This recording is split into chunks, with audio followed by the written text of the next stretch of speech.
have you come in? Yeah. Oh, well, on two there. I'll sit on them paper versions of the day doing the online as well. Yeah. Choosing to do ours online, we'll do our own social media. Oh, you make yourself work? Yeah, ours, we can't link it to our usual live scoring, so we've directed them to whatever you guys are doing because ours isn't working this morning. So yeah, we're just doing it for our man. Yeah. And because we're here, we need to do something to earn our keep. We had a few players, I was going to say, yeah. we can lend you a few.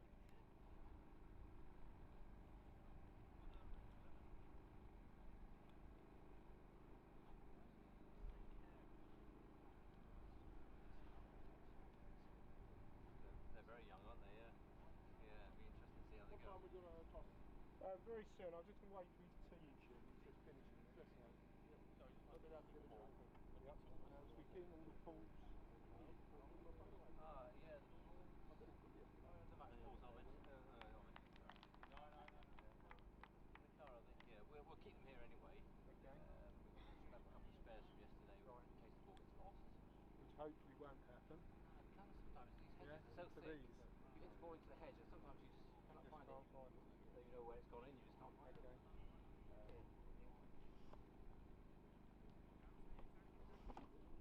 Yeah.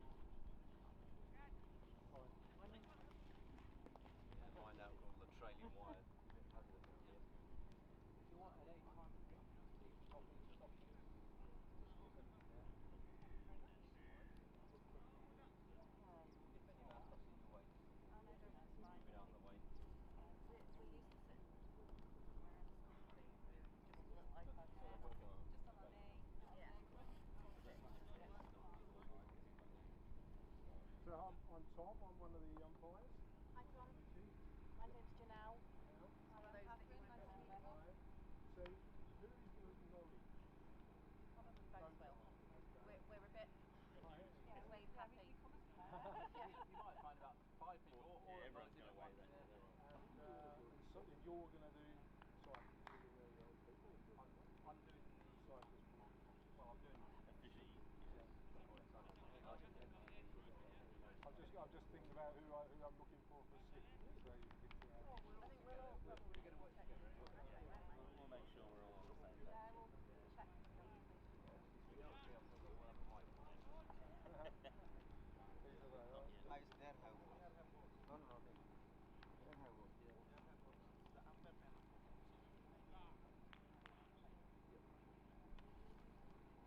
Oh, those are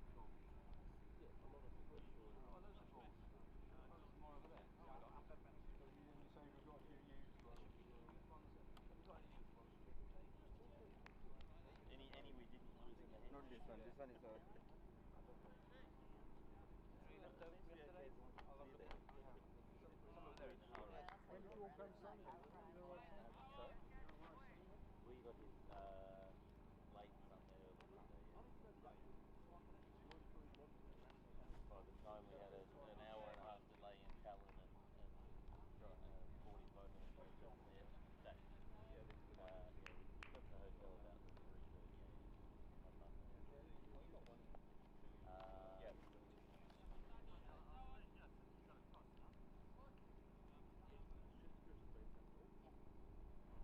Yeah, here Tom, these are the match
Oh, sorry. Oh, thank you. Well, thanks, mate. How are you? Yeah, good, Well thank done you. yesterday. Thank you very much. Got a toss up? Yeah. Coming in. Do we have a coin? I've got a coin. Have you got a coin? You might, though. Yeah.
distance from the arms at the Alameda 9 now. Have you got many guys under 9? Yeah, well, stuff up to you.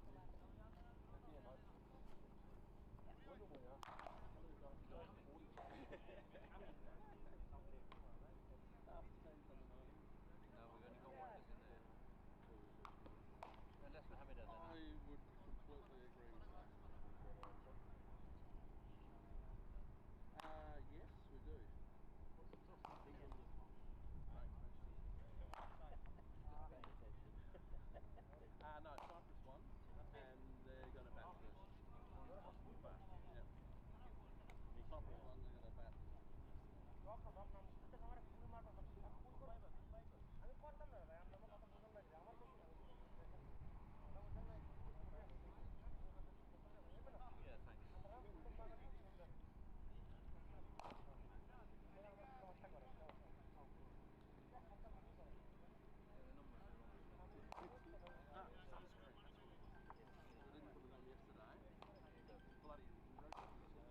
Coke to me. I think I got made for the older and more robust men. You won something for your birthday, Crossy. Do you guys have any sunscreen? Oh, well, you're almost waiting right away. I asked the sunscreen. Do you guys have any sunscreen at all? Can I borrow some? You gonna give it back? I'll give it back, yeah. I'll rent it, Robbo, and I'll give it back afterwards. You're good for it. Thank you very much.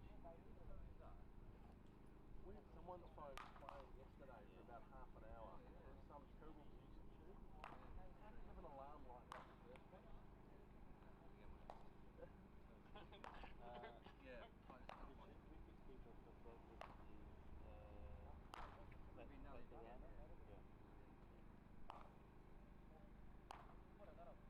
They've got about 3 keepers in the team.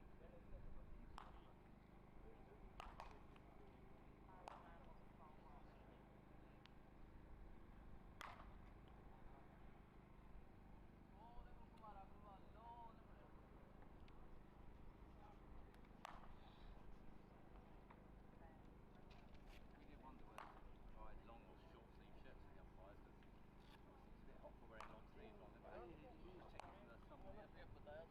I saw him in stuff and he was 10-20 minutes पड़े हैं. There is a first aider on the way who's got a full extension okay. with him, but There's stuff in here. there is some stuff there, but the main first aid kit is in his car and he's not. Probably some stuff. In the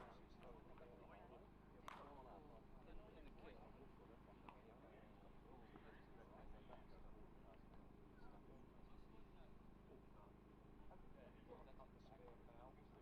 Yeah,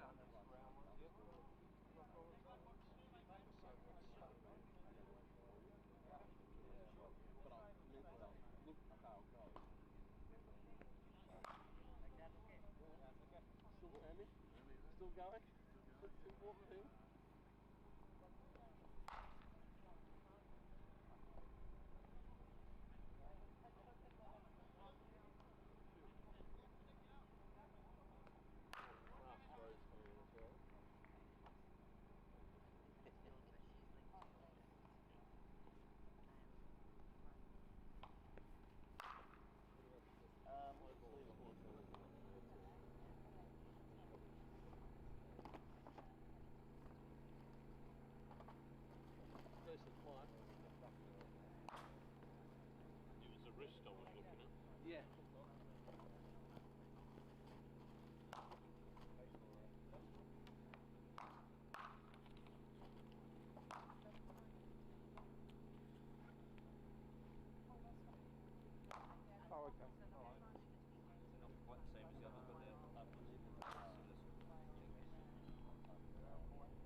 Christmas. Yeah, that's me. That was more for me. What's my hand? Where's my hand? Oh, the fluffy. I did Before that, and then sugar flavour, take one. It's not on. It's not on.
Is that a pie or? That'll be a hot dog. I got on a couple of ham and cheese ones. Ham and cheese ones in the pastry as well. Good little hot dog thing.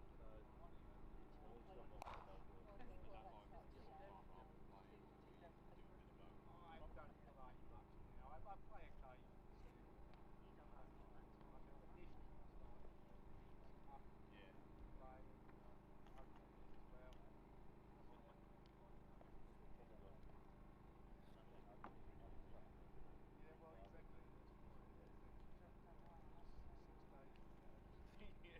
Just in time for next weekend's match. I can tell you who that one is, and she can tell you who that one is. Okay, good. And then for a bit, yeah, slightly stress-free. That's the done one. No, well, nice to be easy. Yeah, he's a tall one. Yeah, from this distance. Well, they're going to squash. Yeah, 12 line. They eventually broke and went, no, Yeah, we're not beating anyone. depending on which side you look at. I have to say from this distance, Some of it can be up to about 30. we scored Wide. Yeah. some of them did. Oh, that's it, Stella. Oh, the under 17s did. The under 17s did, and then we scored the ICC game, didn't we? That was when the goons broke. That's number 6. That goes very nicely. We're like, Winter, well, so roughly the season is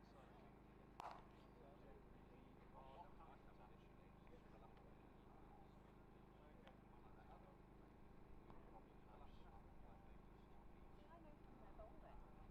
That's well, 2 hours and 7. But yeah, that's one. That's one. That's one. Yeah.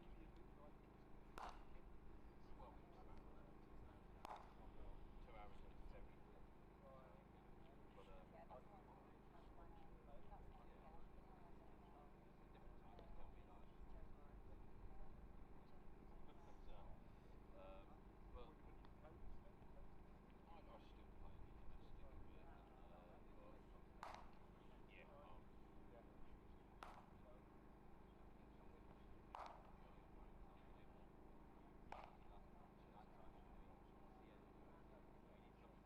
Yeah, so who's your prime umpire? Me. Oh, the other team. Yeah, I'm thinking of the other way. There's another team as well. There is another team, yeah. That's going to hurt if it hits the deck, thank God. Down the hole. Right, there's 5 penalty runs. Other way, mate.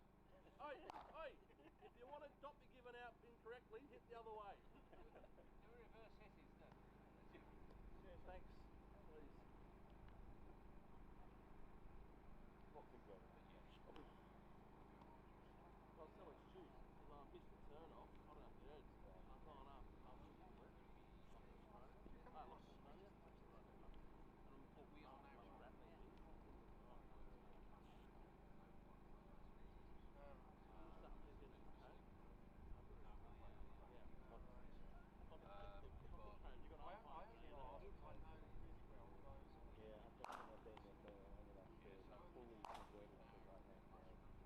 right, Estonia, yeah. Well, Yeah, it's yeah. right. Yeah, yeah, yeah. Still, everything is there. I still look both ways when I get leaving Estonia because I'm not You sure. gotta, yeah. I had to say, when I go to Australia, I got drive out to the main road smoke.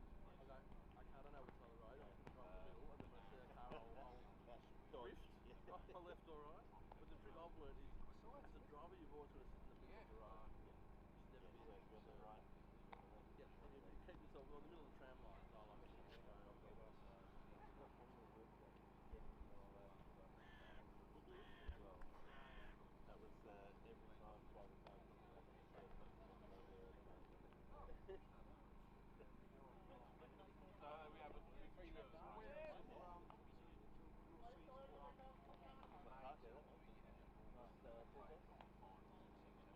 yeah, that was.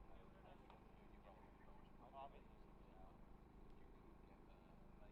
So the boys are learning about international cricket by being a bit show. Marcus said they have to be back by the game time. As long as someone's cracking them.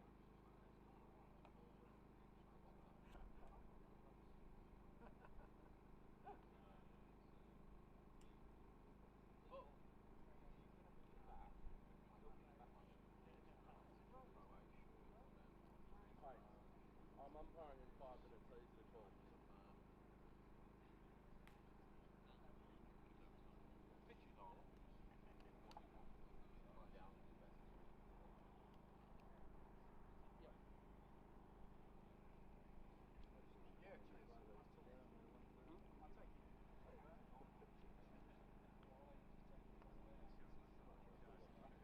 No. Alright. It's an exciting opportunity. Plenty of chances. You'll be in charge. Take the ball. Yeah. Yep. Belgium beat Greece. Yep.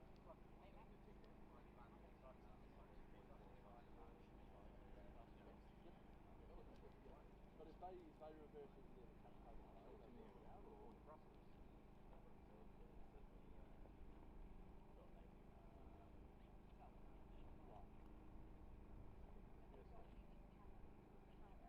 yeah, I read it. Yeah. This should be on. Yes. Yes. Sony.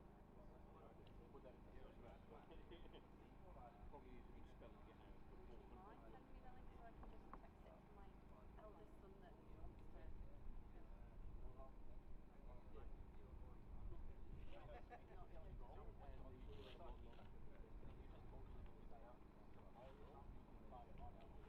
Alright. We don't know. Well, he's doing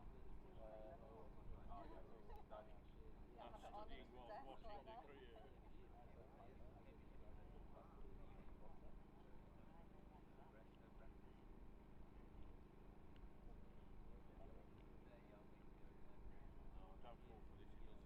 does this wrong.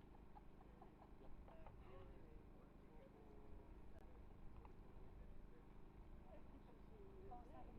I don't know why I looked at you there. I don't know. Was that a look on there?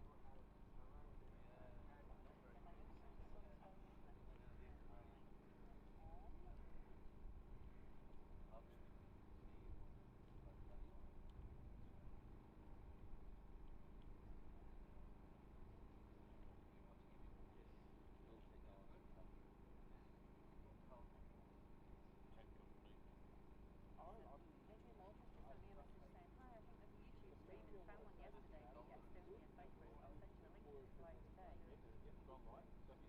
It's online. Yeah, but he obviously doesn't know that I'm here. Don't tell him you're 3 weeks in Cyprus.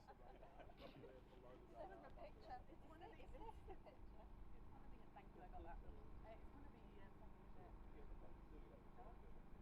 of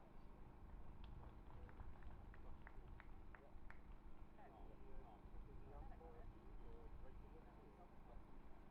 Yep, I'm not worried.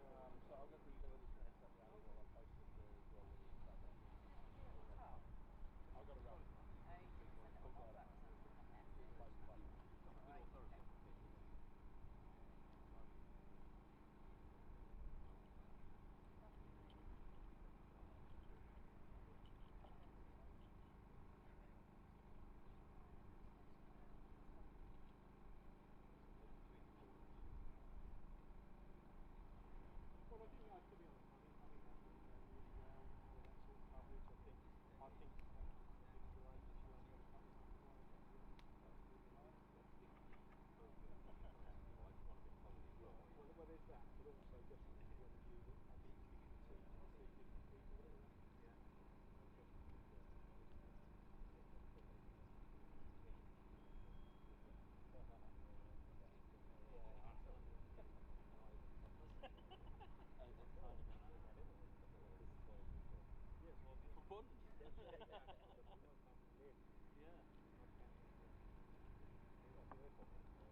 Oh, we are so bad at what we do. I'm glad we don't get back to that.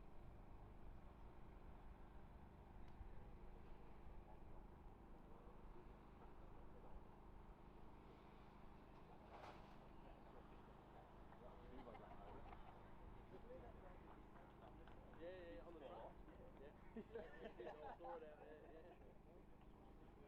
He knows there's that experience, but no one has got the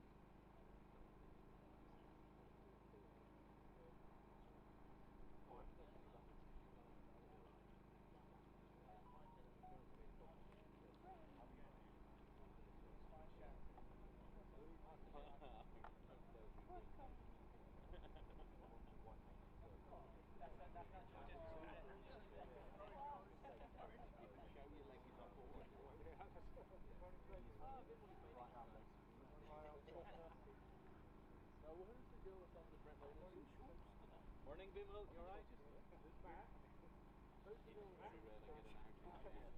Who's the girl that's on the road? Okay, I was going to But it's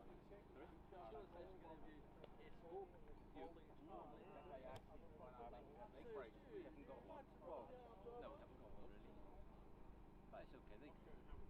experienced umpires, they can cope with it. And we have the walkie-talkie, they can also... basically everything now is 4 and half. Like this. Yeah. Good. Yeah. Because we have to maintain for the everything. Remember. Yeah. Who's the one?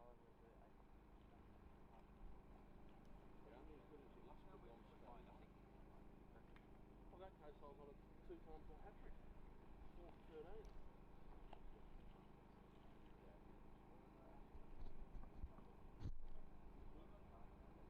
Oh, you're lucky. Someone to put a number on the ball when they're over. All good. Mind you, he did jump as high as all of 3/4 and he tried his best against it.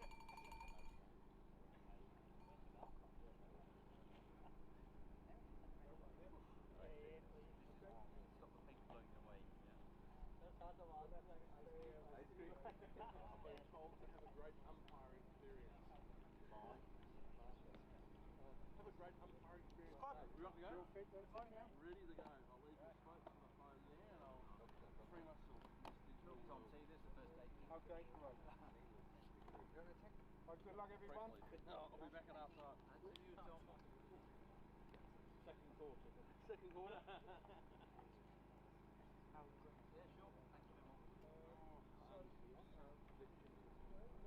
Bimal. You are both on. Okay, we'll just do a bit of a sound check. Not that many people want to listen to us anyway, but we're gonna. We are gonna terribly talk anyway. boring. Okay, so Isle of Man, first game here. They arrived late last night versus Cyprus. So Cyprus have won the toss and they've chosen to bat. We'll be kicking off hopefully in 2 minutes. The umpires are sauntering, I think is the best way to describe that, out to the middle. Definite saunter, a slow saunter. More of a Isle of Man have clearly cheated this week by picking young fit people to play the game. yes. They're also rocking the black pants outfit. Okay. Yes, So clearly designed for the climate, same as the Estonian kit. Okay, so opening batsman, please. So Big G. Usually faces, usually. Yeah. Might be very wrong. Okay, we'll wait. Yep. So we've got a full They'll wait until you've put it in, Dave, and then they'll swap. we've got a full table here. We've got 4 scorers and 2 commentators And a Robson. and Robbo. I'm multitasking. So yes, Letting us down It's on a full deck. multiple fronts, Dave.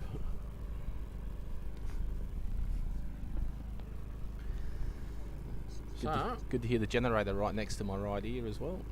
it looks like they're going to start bowling up the hill. And Yeah. Jamal looks to be the one on strike. That's the little left-hander, isn't it? Yeah, little lefty. First game he chased one down leg and tittled it round the corner to the keeper, and second game he... I guess you've got to ask the ladies to your left, Robbo. Handsome. Rolls right on. Is this left Oh. arm spin?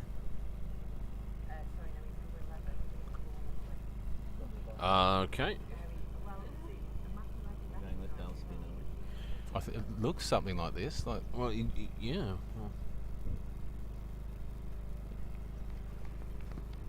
Well, this will be an interesting turn of events for Cyprus. Yeah, left arm spin. yeah. It's Matt. You ready? You ready? Everyone ready? Okay. All right, let's see how Cyprus approach this. First ball of the morning. Left arm spin. To the left-hander to make it a little bit more full, straight back, and to a short cover. Dot ball. There's a lot of left-handers here today. Makes Robbo a little bit happier. Some sort of convention. Oh, Oh, it that looks looks like got a bit of a That one's movement turned. there. Yes. Turn and bounce. Keeper fumbled that one. Wouldn't have fancied being behind the stumps for it. Lift No. of that magnitude. Yeah, left spin, left bat, bouncing wicket. Oh, Turned it past him again. yeah.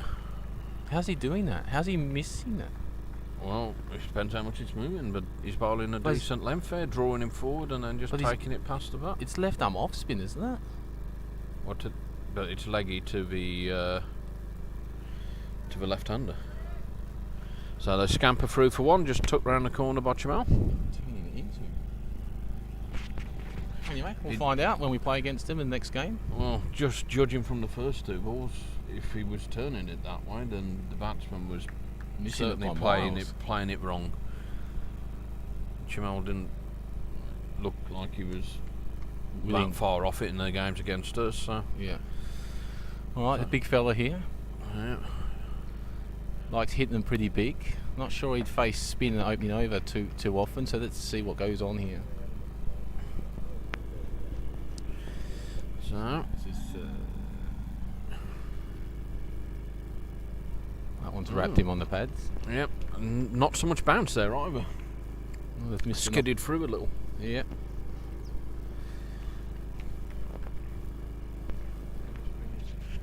First over. First over, 1 single. And he's dug it out just over the bowler, but and 1 from the first over, very tidy. Yeah. Yeah, left arm spin, not what I was expecting first up, in truth. Adds a bit more spice to the contest. He bowled pretty well. Obviously, he's done it before. Opening the bowling, so he looked calm and collected. Looking at it, it's the youngster of the team coming on from the other end. Yeah. So where's the Estonian team come back from their gentle stroll from the beach? Where's Habib and Ali? They'll be interested to have a look at this, I think.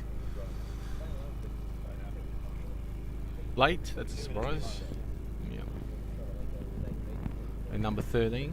No, it looks a bit more generic opening bowling material. See him up. Yeah, Mr. Christopher. See what he's got to offer.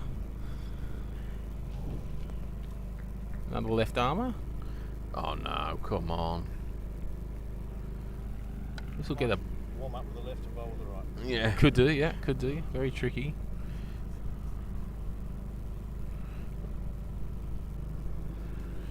Hey boys, And we the got a few surprises for you guys in the second game, it looks like. So, it comes in, and it is left arm over, relatively short, watch through from Jamal, and a no ball called. No ball. Free Free hit. That's the first no ball of... Well, we played 2 games yesterday, not in this competition. Isle of Man weren't here, but we didn't have one no ball yesterday, so... Okay. There we go. Free hit. And he shot over has cover. Leant backwards, back foot drive, and dispatched it over cover for 4. Nice little shot from the little fella there. Well, free hit always gives you the opportunity to free your arms, so... So, 5 off the first ball. Maybe spin was the way to go. There we go. Yeah. I'm sure the bowler's going to bounce back here. Let's see what he's got in his armoury. Yeah, left arm open. 2 left armers opening the bowler. This is Isle of Man's first ever T20i. Okay. And that one's a bit fuller and pushed to just backward point. I reckon they would have played under the old format like they used to be with the different levels.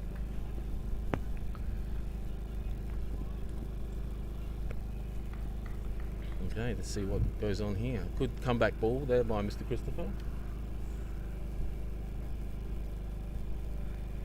Well, Wide ball call. wide, but swinging, no doubt. Yeah, that looked like it was going away from the left-hander.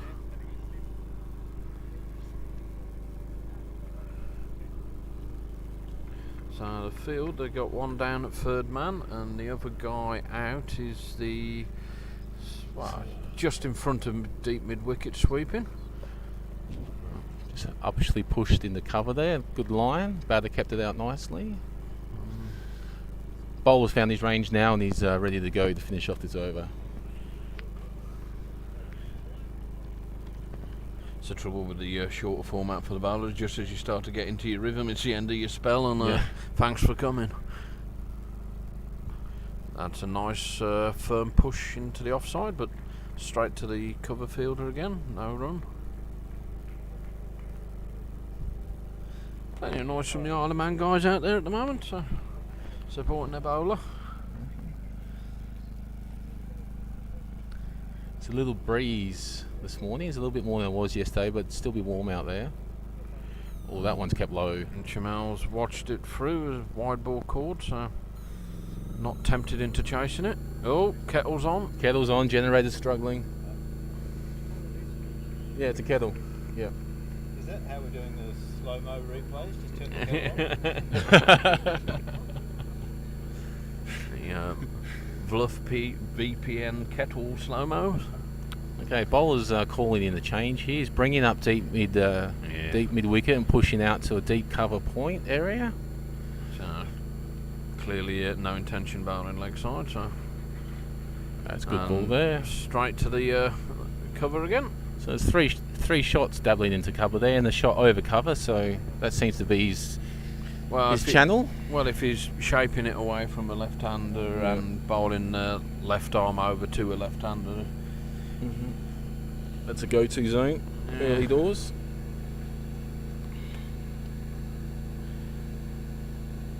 Sure, the skipper will have been telling him you bowl to your field if you're making me move it. So yep, exactly. That one was wide outside off stump, but within the line. So that's the over bowled. 8 from the first 2 overs.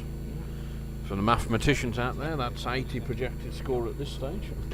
No, the left-hander. Were you here for the no ball? No. Yeah. So that was the first real shot in anger, and he faced the majority of the first over, but got the big fella on strike now. Yeah, he only faced the one. Yeah, only faced the. Well, I think it was hit him on the pad and then a little single. So this will be his third ball, I think. Yep. Let's have a look to see what he does here. Oh, on the pads again, playing round it. Okay, so the fielder's got one guy at deep mid on and the other one at deep mid wicket. Good length, and it's down to that deep mid on who scampers round, tidies up for a single.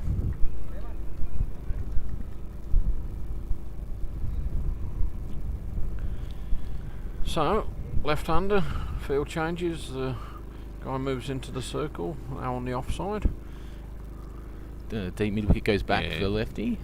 It's pretty much the same field, but they've turned it around. Very quick in from the fielder, stops the single. Well kept. Yeah, good cricket from the Ireland man.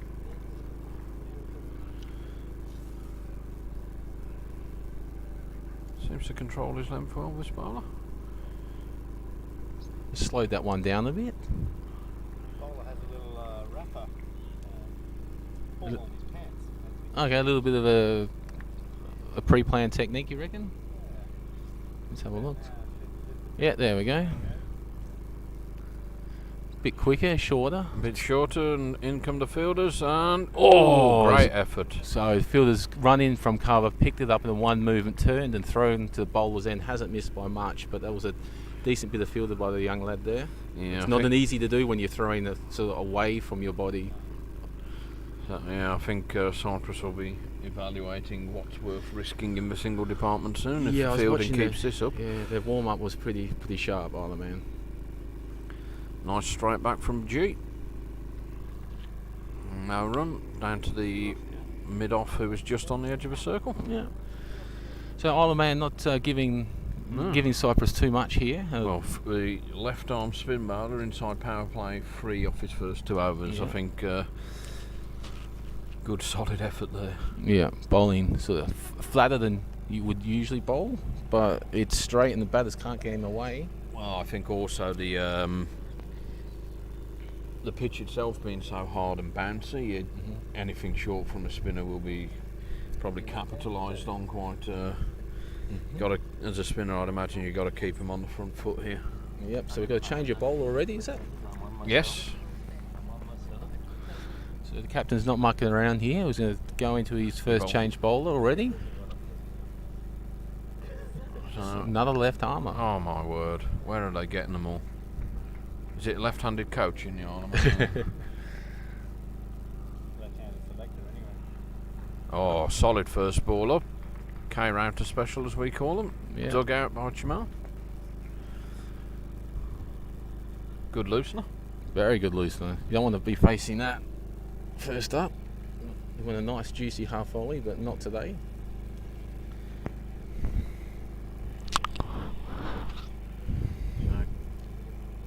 Comes again. And nice full again. Jamal thinks about a single, but once again, fielders quickly onto it, and no chance really. Another good Yorker there by the bowler. It's 2 in a row.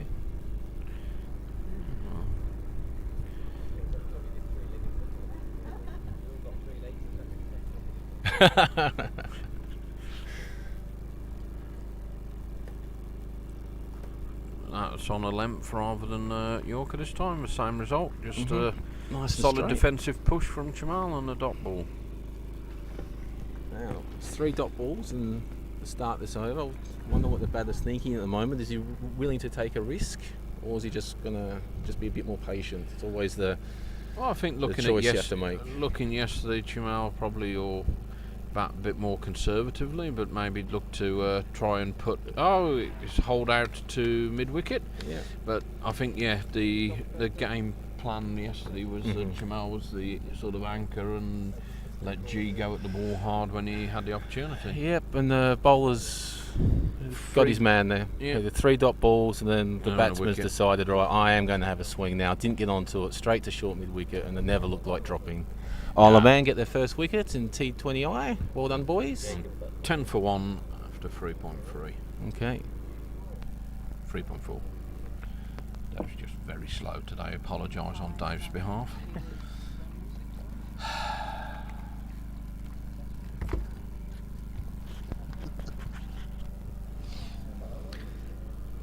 Might be asked down to the commentary seat by Dave soon, I think so.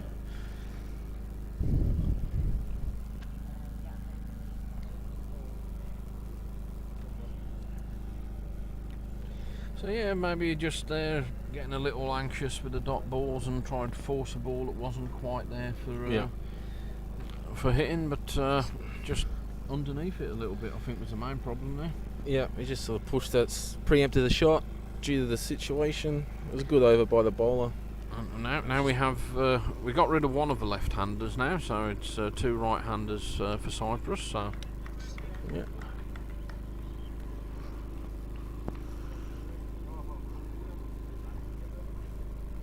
and Raman is in for Cyprus, and he's flicked that off his pads beautifully. They'll look for 2, but I don't think they'll take on the fielding at the moment. No, they didn't. No, safely 1 territory at the moment for them. Nice start for Raman. It's always nice to get one on your legs first up and off the mark nice and easy. Yeah. Just a little tickle round the corner. Don't mind a little tickle around the corner early doors either. Some days, always gets your day off to a good start.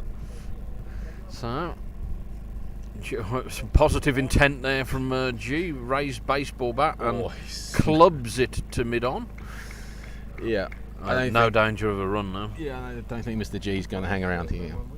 No, I think that's what we were talking with the Richard from Cyprus yesterday, that he's very much takes the game to the bowlers. Yeah.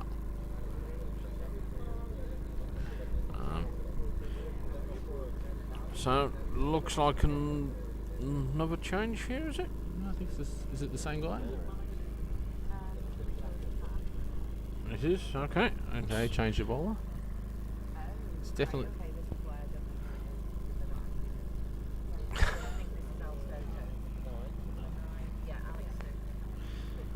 Okay. So we'll just revert back to the point that I was right there. It is a new bowler. Just want to get that one in early. Oh, there we go. The right arm. It might possibly be a right-hander. So what we got? Right arm offie. Yeah, looks like right arm off, but he starts with a full toss, unfortunately, and he's hit for 4 cleanly by Raman through spare leg. Yep. Bit of a gift first up there, I'm afraid. Yeah. It's always nice to start with a full toss too. It is, especially after a flick behind leg. Get the quinella out the way early doors. A little tickle into a full toss. So he comes again. Better length this time. Yeah. And Bad as batsman himself there. advanced and turned a half volley into a Yorker.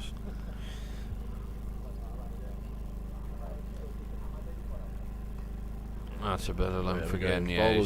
Bowler's back on now. He's 2 good balls in a row, and he's ready to go. And the field well placed as well, straight to the guy at short mid wicket. So beat everyone, but that won't get down to the boundary with the grass. Yeah, he just slowed that one down a bit, and the batter's just played over the top of it. Looked like he got a bit of movement as well. Yeah. From the. Beat the keeper and the batsman all ends up, and they sneak through for was it bye? I think was it Robbo? Was it bye? No signal. Okay. Oh. Off the pad maybe that was a deviation. And G swings and just over the top of the guy at point, who's collected. 1 bounce. That's out in Australia. So yeah. It's trying very hard to get that ball. I do. Stu always plays one thing like that. Some players just don't agree. So on, nice ball there. Square leg tidies up, but certainly is a bit more intent from Cyprus here. Yeah. 5 overs in, 17 for 1 now, and I think Cyprus have got themselves a little more settled and realised that probably 3.5 and over in power play is not what they were hoping for. So probably see a few more risks taken in the next couple of overs. Yeah, Cyprus obviously have the advantage of playing here, so they would have been in this situation a few times before. They should know how to get themselves out of it. We'll just see if they can just maintain the patience here, because Isle of Man are switched on and ready to go. Well, I'm not so sure patience is part of the big G unit's plan. The big G. He was hitting them full-blooded yesterday for sure. So. Yeah, they've got time for patience. No, Yeah. not many of us have these days. Some lusty blows. Shaq was put to the sword by him. Wasn't he?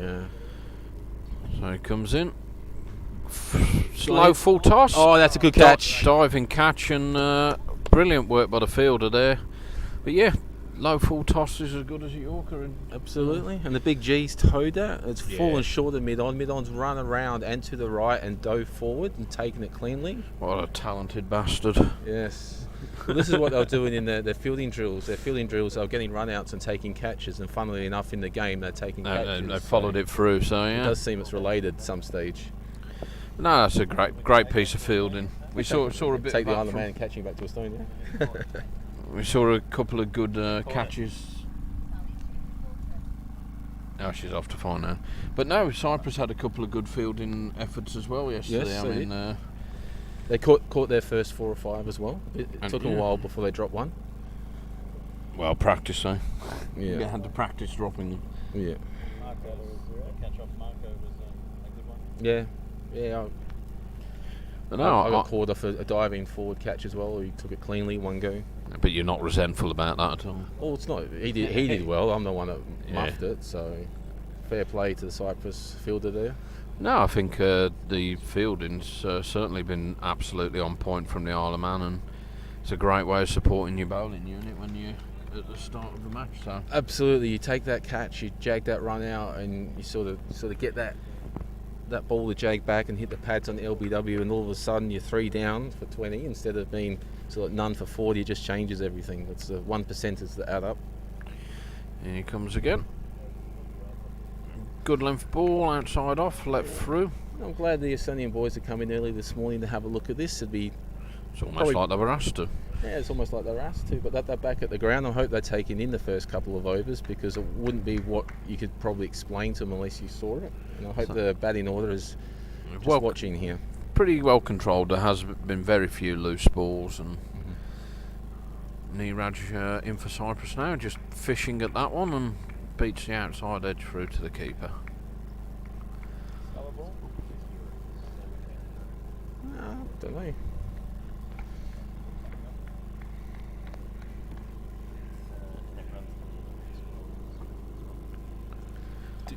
Do we have any comments on YouTube, Robbo, when you get a set?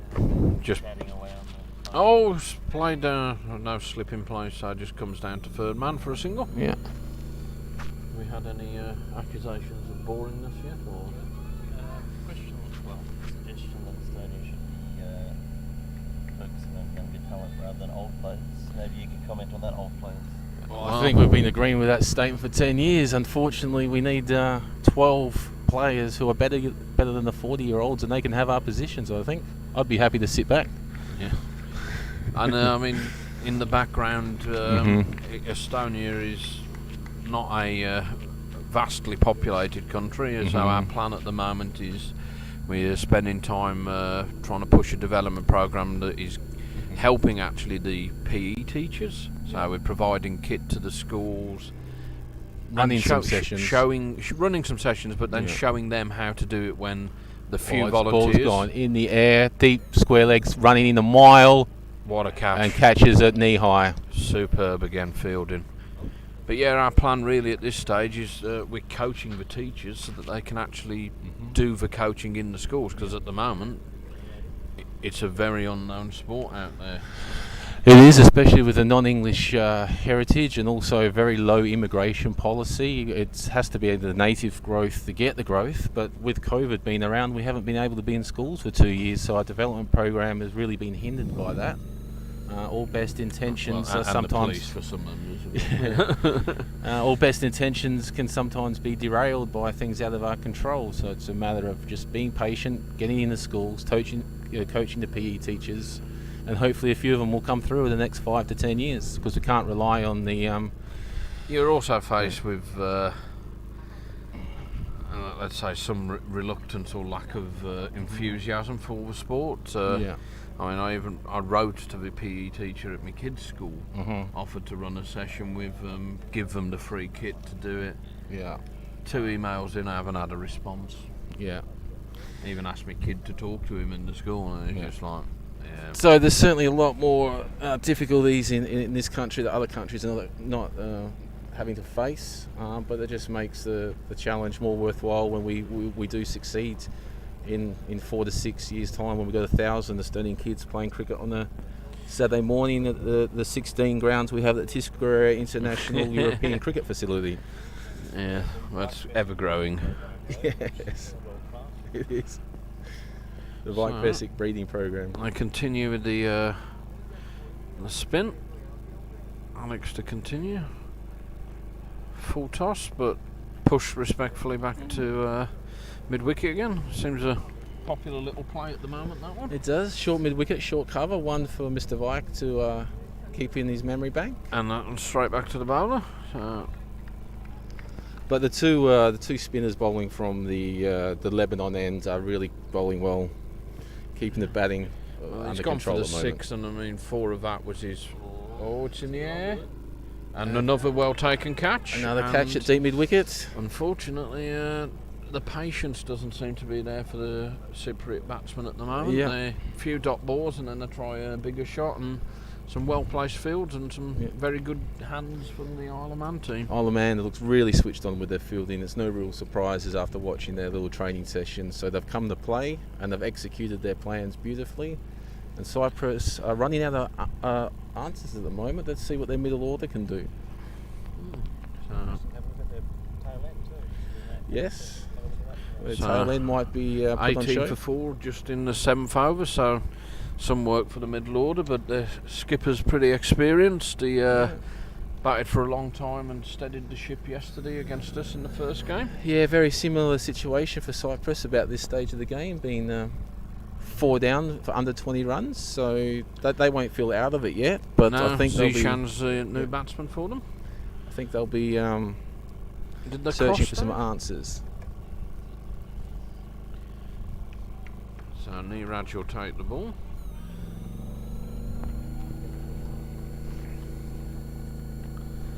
But no, very tidy from the Isle of Man so far. It's impressive start.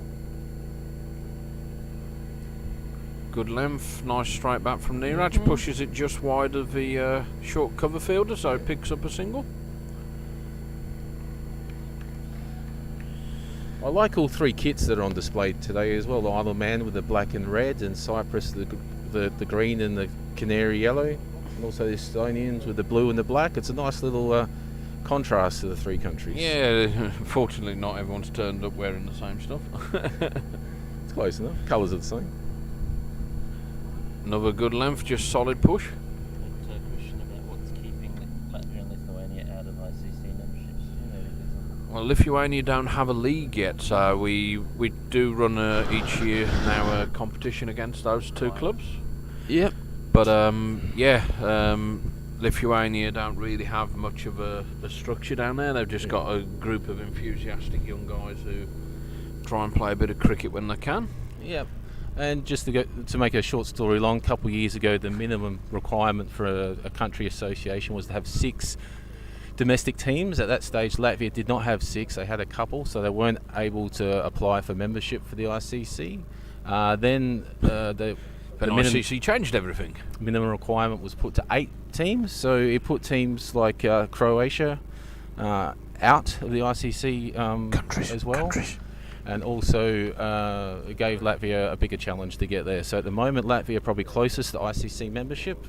Lithuania is quite a few years away, because mainly they're just a bunch of uni students at the moment, aren't they? Yeah, but I mean Latvia gave us a very close competition this year, and they've certainly got some good talented cricket, and quite a few guys there working in the background to try and get them into that status. But it is difficult in the Baltics, where cricket is such a outsider sport, really. Yeah. It is mostly expats with a passion trying to sell it to the local populace, who stand there and go, what the hell's this? Yeah. So And the expat influx to countries in the Baltics is very low. They've got a really strict immigration policy, so we don't see countries like Latvia, Estonia, Lithuania getting the sort of immigrants like Spain, Germany and France get. I know they're bigger that's countries. a nicely played by Niraj for a single.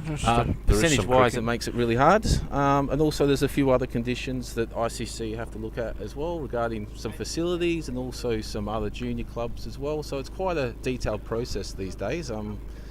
That's all to protect the ICC from countries putting in 2 or 3 teams and then disappearing a few years later as well. So I can see both sides of the tale there. It's basically going for a sustainable platform for cricket rather than just hit and miss.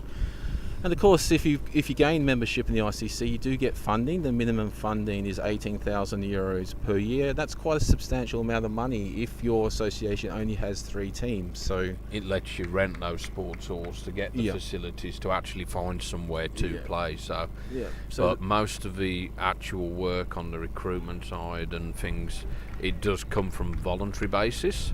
So once you find a couple of willing muppets to commit half their life to trying to grow cricket in the country, then you can get somewhere. If you just got a few guys who want to play, it's much more difficult to meet the ICC requirements. Yeah, and shout out to Croatia who were out of the ICC for a couple of years there due to a few scenarios. And that's LBW there, well bowled. Batters tried to play across the line and just wrapped him on the pads on the full. Very full, and he just walked across. Yeah, umpire Mr. Heath had no hesitation in giving him outs. But no, Croatia have gone away. They've got a group of volunteers together, most of them based in Western Australia actually, trying to communicate with the guys who can be in Croatia. There's a few locals in Croatia as well. And they've had their membership reinstated, so Croatia will be back in the ICC. They've got the ECS coming up as well.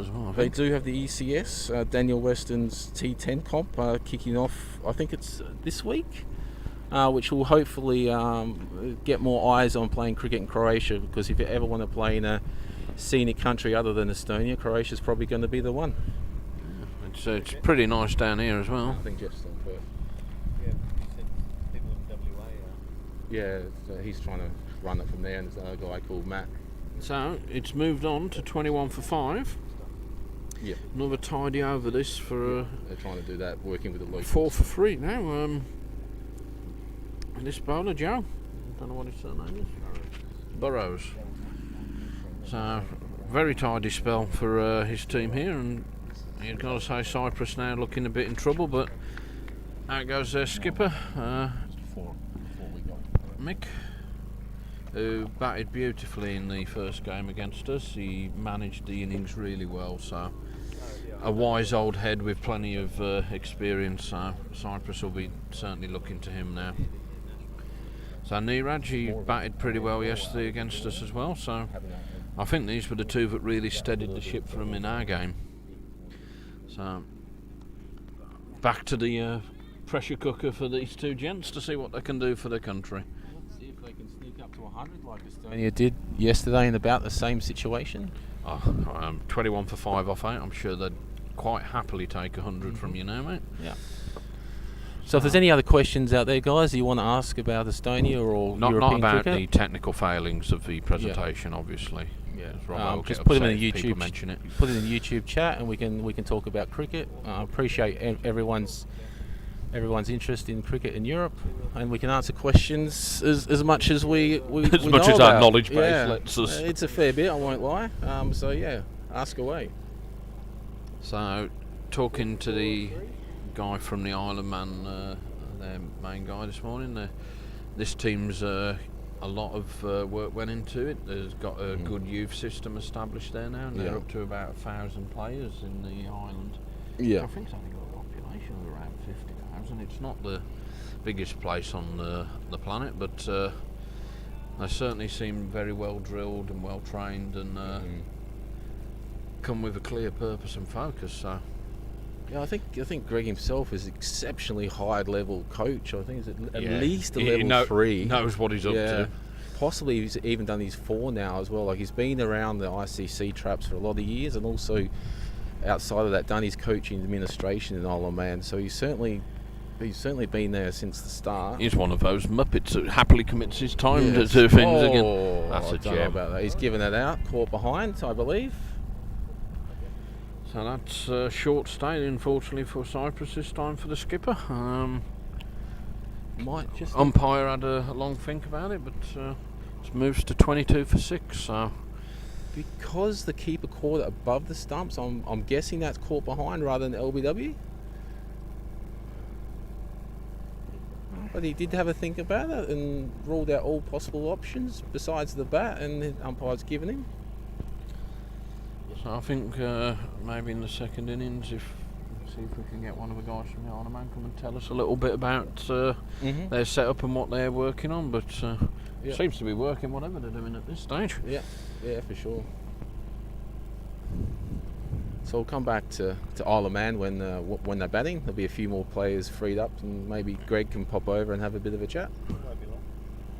Oh, my. But no, so we're waiting. There seems to be some delay with the Cypriot batsman going out. Is that a box being run out? Yes, that's something that most batsmen don't forget normally. Here, can you please put it in for me? It should certainly be the first thing that goes in, you'd imagine. But maybe he was waiting different. for that tickle round the corner, mate. No, possibly. Having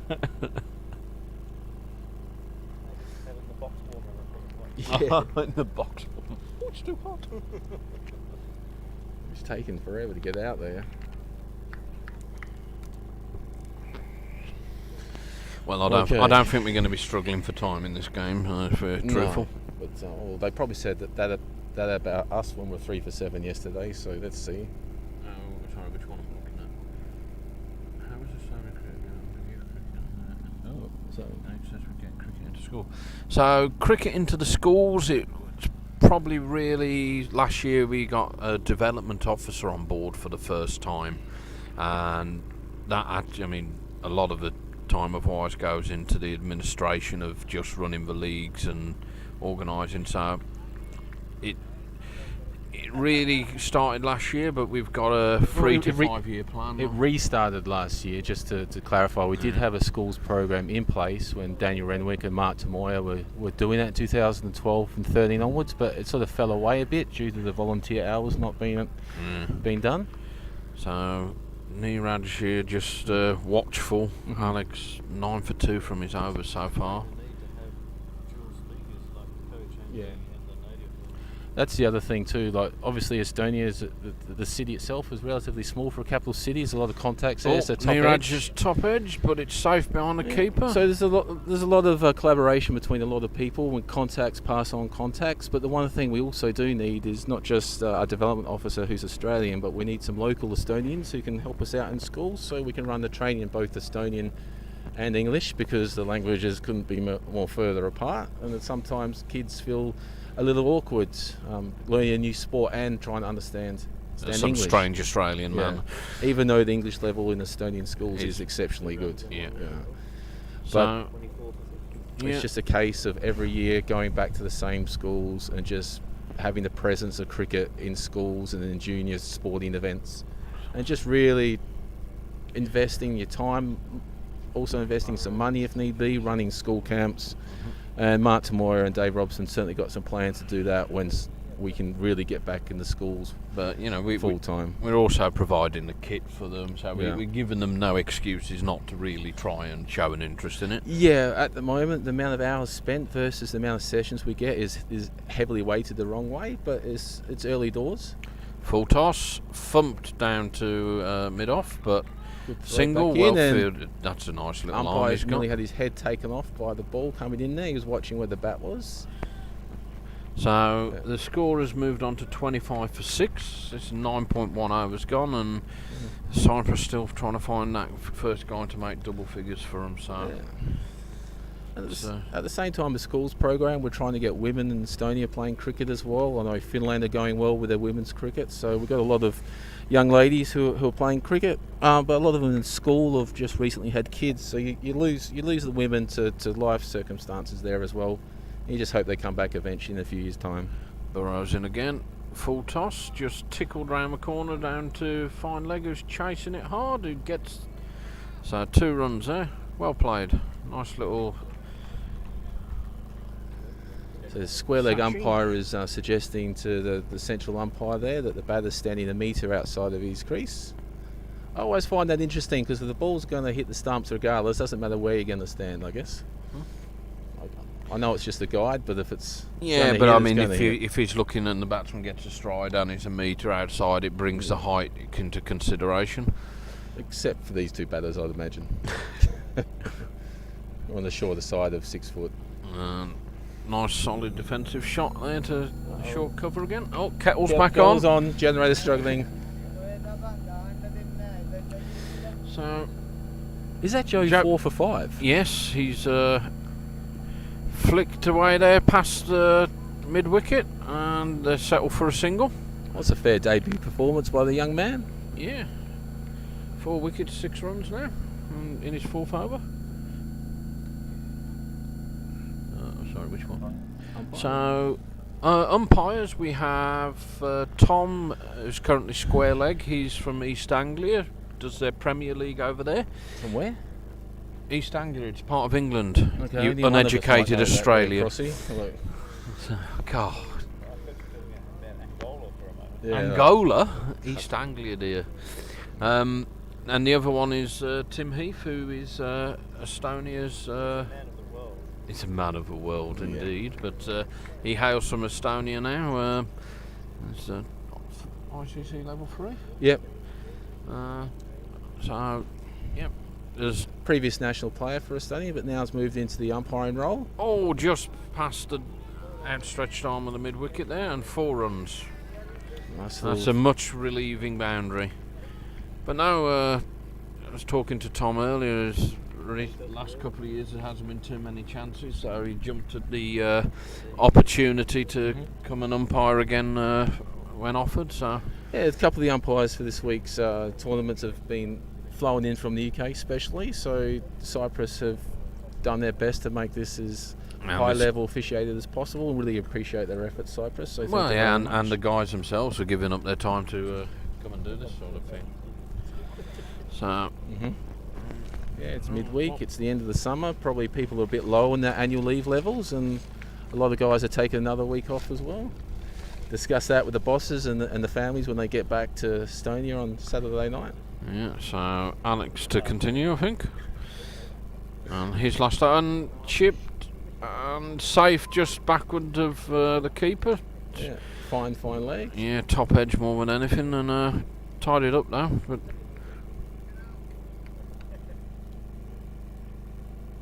so 11 for 2 from his first 3 overs. So what we got now? We got a deep square and a deep mid wicket. That's up in the air, and he's misjudged it. What's the call by the player? 4?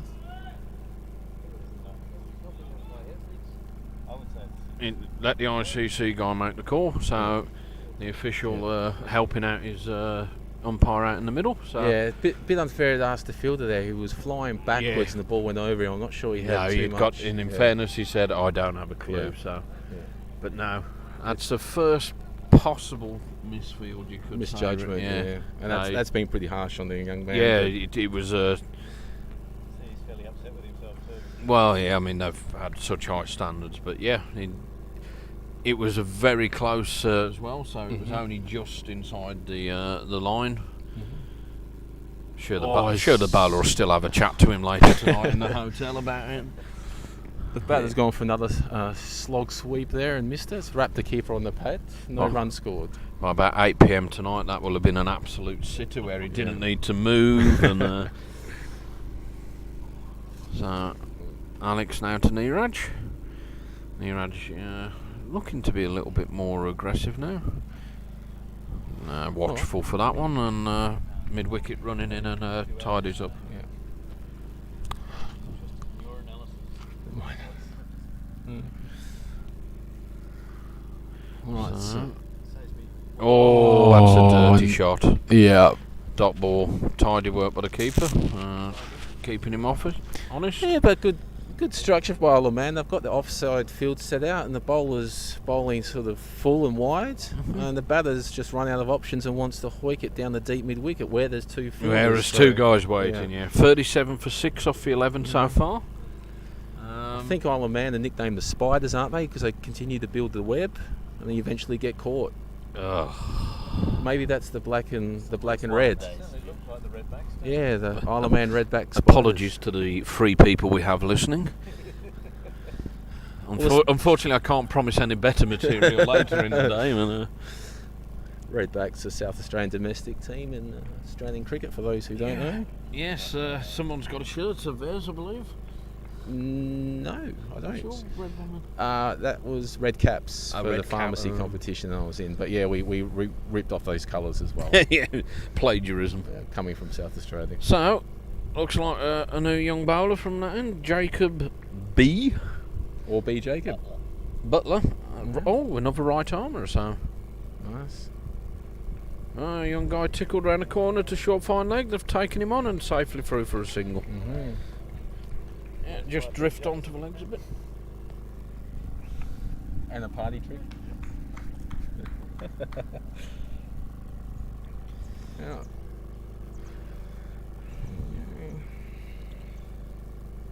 So the opening bowler, the left armer from that top end, he bowled a couple of wides and a no ball, and seems to have been sent home for the day to think about what he's done. Well, so he's sitting there waiting to come back, but the second, third change bowlers have just ripped through the mid-order, so...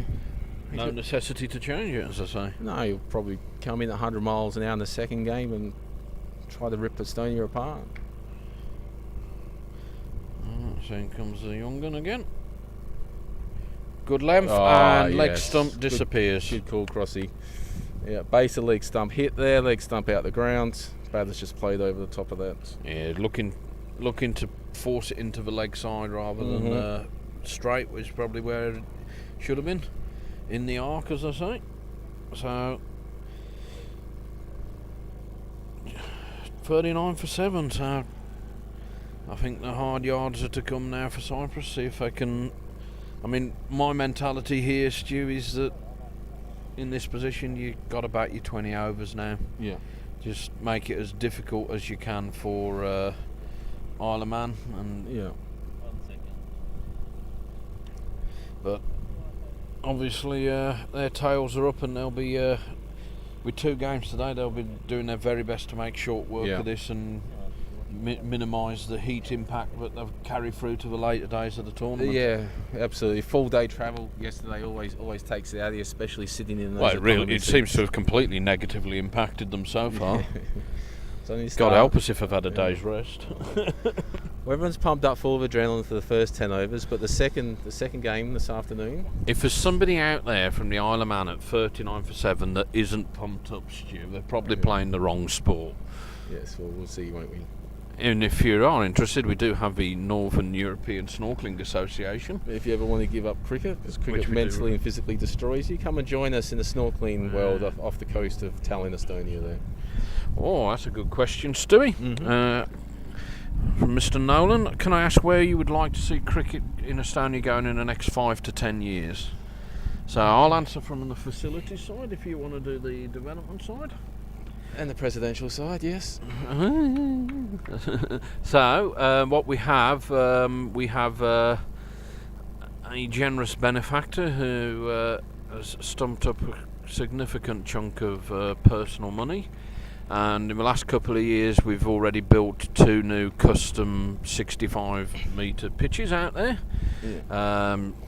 We've got nets which have been stuck with COVID because they're being sorted by a company from the UK for us. But we have plans out there. We're going to build a sports hall with the indoor facilities, so we don't have to go through the expense every winter of paying for sports halls. But we also have a pavilion coming, which are with changing rooms. Fair to say it's an impressive project. I don't think many pavilions have infinity pools on the roof of it. But so there's that. But we're also pushing to spread it outside of just the one ground. We have talks with Parnu City at the moment, who's willing to give up some land if we will develop a facility there. And then after we've built it and established a club down there, then they will continue to maintain it with some funding from local council. The deputy mayor down there was well into it when he came to have a go for us. So Oh, that's nice and full. But yeah, so as them and Tartu now, we've got 2 teams out of there, so that's a good expansion pool for us. They've got a university town there, so there's some expats down there, but we also have a few natives down there also pushing, so we're trying to get it into the schools down there as well. So, and both cities are about 170 k's from Tallinn, and in separate directions as well. So there'll be like 3 major cities in Tallinn, hopefully playing cricket in 5 years. So, and that on top of obviously the school program we've witted about earlier. Yeah. So that's the development, the facilities side of things. Ideally, we've got 12 clubs at the moment. So if we put 5 in Tartu and 2 in Pärnu and possibly 2 more in Tallinn, that gives us nearly 20-team domestic competition in Estonia, which is really, really up there. This gives us a bigger playing pool to pull from to make our international side better. I think also, I mean, not only the facilities and number of clubs, but I think, it is getting the natives more interested. Yeah. We did have quite a good female team some years ago as well, but life got in the way for a good deal of them. But that's something we'd also like to see established. So 5 to 10 years, I think probably what Stu's talking about, the 20 clubs, but certainly 1,000 kids in the school system playing it regularly as part of their PE lessons, and full Estonian native clubs in the domestic league as well, and the international women's team that travels around playing. But they have a T20 native cricket. competition at the moment, don't they? It's, it Poland doesn't qualify for anything. No, I know, but it's something that we'd like to actually a full native side without any of us. Fat old expats. But once again, Poland's not part of the ICC, so by doing a week-long tour there, we're wasting a week where we can do it at other places. So somewhere like Finland, maybe Sweden, Denmark, those sort of areas for our women, we got to sort of identify early and try to gain those contacts and get the women travelling. People in schools, if they can see their national side travelling to wonderful parts of the world playing cricket, it's certainly a motivator, isn't it? Helps motivate them, but also start doing the World Cup qualifiers for the T20s as well. All of a sudden they can start playing World Cups. Estonian kids might not know cricket, but they know what a World Cup is for sure, and also we're part of the Estonian Olympic basically Committee. We're pushing to be top 10 in the next 20 years, if that helps answer the question. There's word around that cricket could be an exhibition sport in the Los Angeles Olympics, I think is at 2028, so having the connection there with the Estonian Olympic Committee and us and the development. So to just get back to the game in front of us, they've got up to now 49 for 7 from their 13. Neeraj and Yazir out there now for them, so Connor's gone for 9 off the over so far. Yep.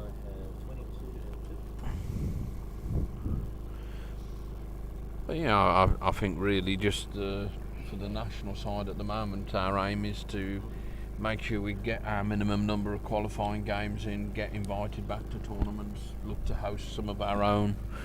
Which then improves your international ranking, and the higher you move up international ranking, plus your domestic structure, also your... Cha-cha-ching-ching. Yeah, you get more money from the ICC, and you can then reinvest that in developments and also further stuff. So getting coaches into Estonian coaches learning cricket, speaking Estonian, playing in Estonian schools, paid to do it. That would be our first real big tick. And the development program can kick off from there, and then people like. Well, also I think from a selfish point of view, most of the funds should be diverted to a sort of expat barbarian sort of setup, Stu. Oh, in the air, over the top. And out, tied it up at deep cover, and it's the first 2 run in a while, I think. Yeah, it was a definite 2, but the fielder made it look a lot more difficult. Good arm, and he covered a few yards to get to that as well. He did. So Yazir on strike now, 50 up there for Cyprus, 7 down. We've got 6.5 overs left. That's a big swing, edge over the top of second slip. And fielder round, tied it up. That wasn't just 1 run, was it? Yeah, he sent him back.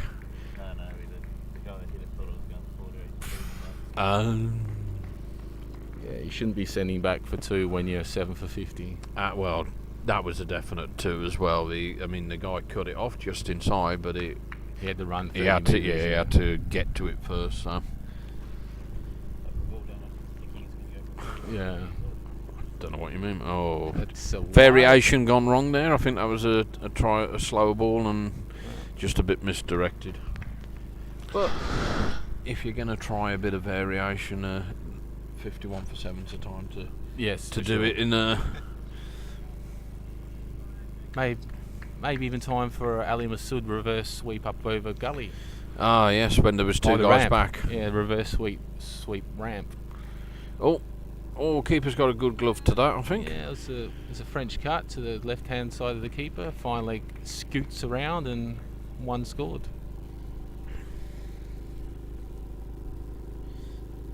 So, Neeraj, 23 from 24. The lion's share of the runs today, so Cyprus has got a lot to thank him for. Sorry? Not sure. Mikkel's the captain.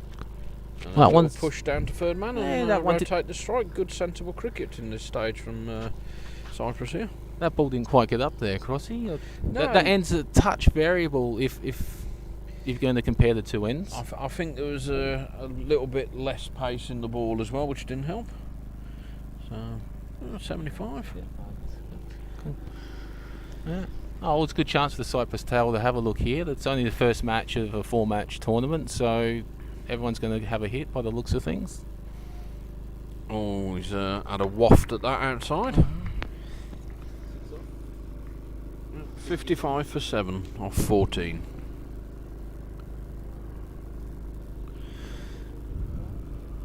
So the panel of the 4 scorers are all in agreement at the moment. Yeah.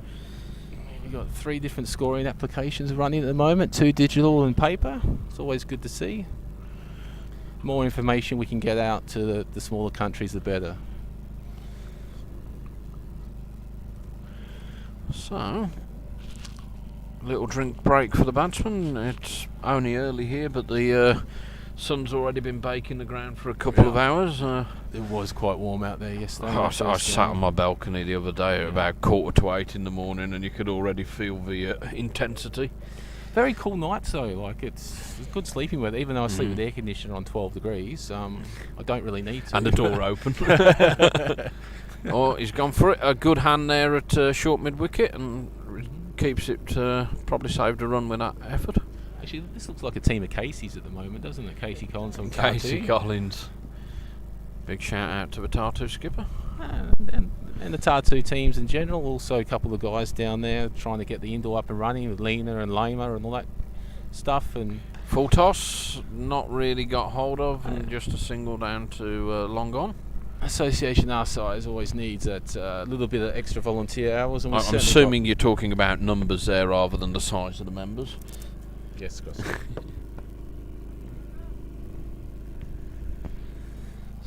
So shout out to all the volunteers in all the European countries. Keep up the good work.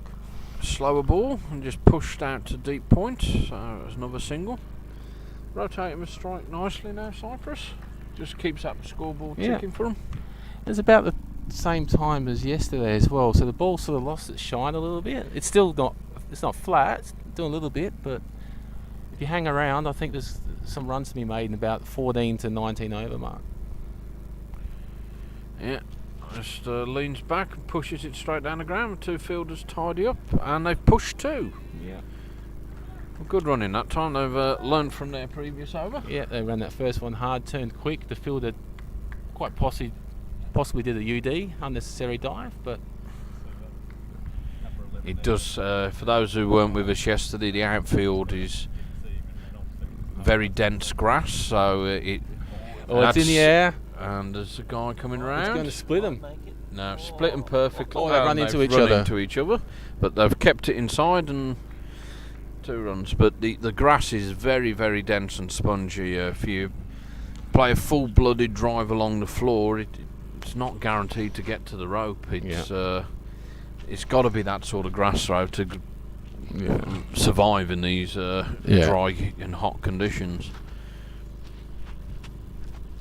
Slow ball. Yeah, slow ball onto the back foot, drops the bat, and they're through for a single. Good Good cricket from Neeraj there. Very productive over there, 8 from it for Cyprus. So move up to 63 for 7. 5 overs left. So what would you say would be their target here, Stewie, now with 5 overs left? They've really... Their target would have to be 100. That gives them 37 off 5. That's 5 and over. They'd have to be 100 as a minimum. Yeah. You'd think. With 7 down, like if it was 4 for 63, you could look at 120 maybe. But I think, is it Neeraj? Yeah. Yeah, he holds the key at the moment. If he gets a run few ball away... has been going at, Yeah. but I mean, when you're 63 for 7, 29 off 29 is a vital innings for your team. So Yeah. he's in P there now for the last 5 overs. So see if you can push on a little bit now. But He's probably in two minds actually. He's like, I really need to go now, but if I do sneak up and get out, I'm left with 9-10 jacks. So it's interesting. well, he's leaving 9-10 jack to finish off the job, and then that 100 becomes a Yeah, that's right. much more difficult target. So Oh, flashing outside off stump again. number 3. Yeah. So yeah, it's an interesting dilemma. He'll be talking to himself out there. He's still got 5 overs. There's still time to play, but you don't want to throw it away at the moment. He's done the hard yards to get here. Just some questions on eligibility from Cyprus's players. Some people know, so maybe just explain the eligibility criteria for the T20i. Yep. So, first and foremost, if you are a native and you hold the passport, then you are eligible from the start. After that, there's a minimum of 3 years residency in the country, and some other bits and pieces as well, Stu. Yep, so plus 10 months each year of those 3 years in the country, and also playing, I think it's about 75% of domestic Lovely games shots as well. And the fielders got round and down to clean it up, but that was a really lovely, hard, clean hit from Neeraj. Yeah. So if you're outside of your home country for any longer than 2 months of any particular the previous 3 years, you've got to put in an exemption to the ICC. Each individual trip needs to be recorded, and the ICC need to sign it off to make sure there's no little dodgy business going on there. So that can be like if you are posted for a specific role with your work that you can't get out of, or medical treatment back in your state of origin, let's call it. But other than that, they are quite strict. If you're holidaying away somewhere, then you won't be getting exemptions for that sort of stuff. So we had to put in a couple, because obviously that word starting with C happened in the last couple of years. So we had a couple guys stuck in Bangladesh and also India. So they were outside of Estonia for a bit more than It's 2 underneath months. that one, and that's clearing the hedge. That's a lovely shot. That has gone over the top of the olive trees. Well played, sir. So Yazia got right underneath that one, and patience has paid dividends for them. They've got themselves established, and some. Yeah, so when the ICC decided that all countries were eligible to play T20 internationals, they had to bring in a new set of rules to make sure that players weren't country hopping. So like play one tournament Finland, one tournament Sweden, one tournament for Denmark. So they had to make the rules pretty tight to make sure that you're a resident of your country, living, residing in your country, and playing cricket in your country as well. Yeah, and Just to it stop also saves having one guy having represented 5 or 6 different Exactly, countries by the end of a career, which is just so. We in Estonia we do struggle with this, as we have quite a large expat makeup of our league, and some of the guys, if they do go home for extended periods to see family, then it makes it really hard for them to qualify, and we certainly have some good cricketers who are still waiting to become eligible to play, and will hopefully in the next couple of years come and strengthen our squad nicely. Yeah, for sure. I'm sure all countries are in the same boat, but Estonia has travelled with its 16 most eligible players, not necessarily the 16 top batsmen that we have in the country. Yeah. We're not alone there. It's just what it is, and the rules are in place for a reason, and they make sense. And any exemption you put in, you have to. Oh, the ice cream truck's here. Sorry, I'm afraid commentary might be going out for a moment. The ice cream van's arrived. Is it the ICC ice cream van? Is it eligible players only? Pudding radar kicked in. So full toss. Oh, he's got under it, but it's safe. Umpires looking at each other. Yeah, I don't think it would bounce. no, it was very full, that one. But the rule is effectively it's above waist height when it passes the batsman. Yeah. So a lot of the time you think it looks a high ball.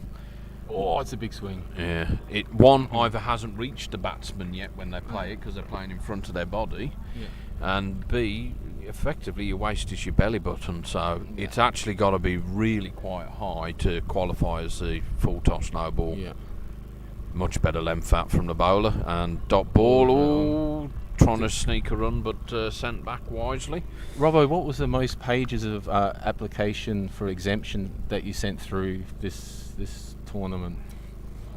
I think about 18, yeah. So we had one Full toss player where again. we had to put through 18 pages of evidence and information. Brilliant pick up by the fielder there, diving left-handed, and certainly saved a single there. So little margins like that. Yeah, well fielded. 18 pages that had to be sent to the ICC. They had to go through all bits of information, photocopies of every passport page. All thumped, but there's a guy rushing round. Is he going to get there? No, it's beats really him quick out there, actually. Deep cover. down the hill. Yeah, Not much of a hill, but it is. Yeah, So does again, help out. you see her now really looking to push on. So I think the batsmen have had a bit of a chat about intent now, Stu, and only 3 overs left after this ball. So. But he's picking the right shots to play as well. I'm So a little concerned. Sorry, the ice cream van has left before I've had opportunity. Can we just have a strategic timeout for ice cream, please? Come on, umpires, play ball. He is. He's driving away. I'm outraged. I can't believe it. He didn't even play his music. Can't believe. 3 overs to go, 80 for 7. That 100 still certainly looking the first achievable target, and if a couple more overs of 7 off that last one, then maybe they'll start thinking of pushing on and going for that little bit past. Yeah. But certainly Cyprus have applied themselves well in this second part of the innings. Yeah. They were in big trouble, and Niraj in particular, and now you see her alongside him. They've given themselves some time out there, and it looks like the opening bowler's coming back. Yeah. So have a left armour from the top end. Psychologically, Cyprus would really like that 3 figures on the board. Just makes that It was the same little for bit of us difference. yesterday, wasn't it? Yeah. I mean, it makes a world of difference to your mentality when you're going out there telling your bowlers what they got to defend as well. Yeah. Just puts it up to, what is it? Just puts it up to over 5 and over instead of under 5 and over. And it's just a little bit of a difference that Cyprus will be aiming to get any sort of small advantage out of this whatsoever. So Chris to come in then from the top end. He bowled 1 over earlier for his 7. So left arm round, lefty. got a look. Yep, left arm round, full toss. Kept Wide. keeper saving him there, but a single to the extras column, which I'm sure Cyprus will quite welcome. So Yazir on strike. He's on 21 from his 14 balls.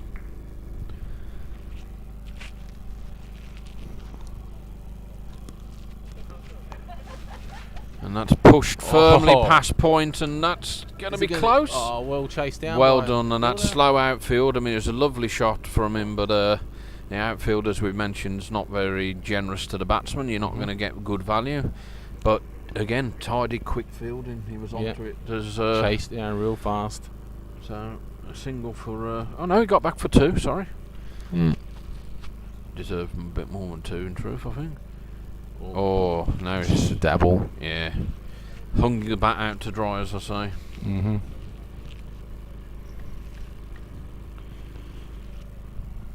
nice to have a replay of that shot, I think. So. Oh, I'm sorry, didn't see that, Dave.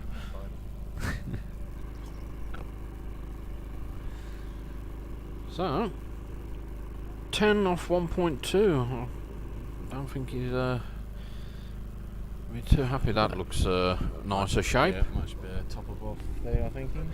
Top of off. Yeah, just I think down comes Niraj. Just have a chat. Look, this stage just focus. Let's get bat on ball. Even let's just turn. If it's not a bad ball, let's still see if we can turn it into a 1. But dot balls inside the last 3 overs. Never a popular thing. Or he might have just been saying, give me a strike. Yeah. Shorter again. That's back. He's bowling the back of length pretty consistently here. Yeah. Still seems to be getting that little bit of movement away. So I'm wondering, that short length, it might not be in the air. It might be moving it off the pitch, maybe. But there wasn't a great deal of that yesterday. No. But the batters are three dot balls in the last 4 balls here. Scores must change. Yeah, if you're looking to get off strike this ball, surely. just to get up the other end for the next over. over. It's a big swing. Yeah, pressure's got to him a bit there, I think. Yeah. But 1 ball to go now. I think probably Neeraj will be at the other end saying 2 for Laura Dock, please. Yes, yeah. He certainly swung to hit that to Northern Lebanon there. Yeah, that was definitely the 4 option. So, 3 from the over so far for Chris, and comes in for his last ball. And 4, just past the bowler. So, and he gets a single to keep the strike. Neeraj did hesitate there for a second. He did contemplate the option. So I think Neeraj will think that he is counting the balls there, mate. Yeah. There's only 1 out there. Matt again. Cup of tea, Chrissy? Oh, I'd love 1, please, Macca. Got a Jaffa cake as well. Jaffa cake.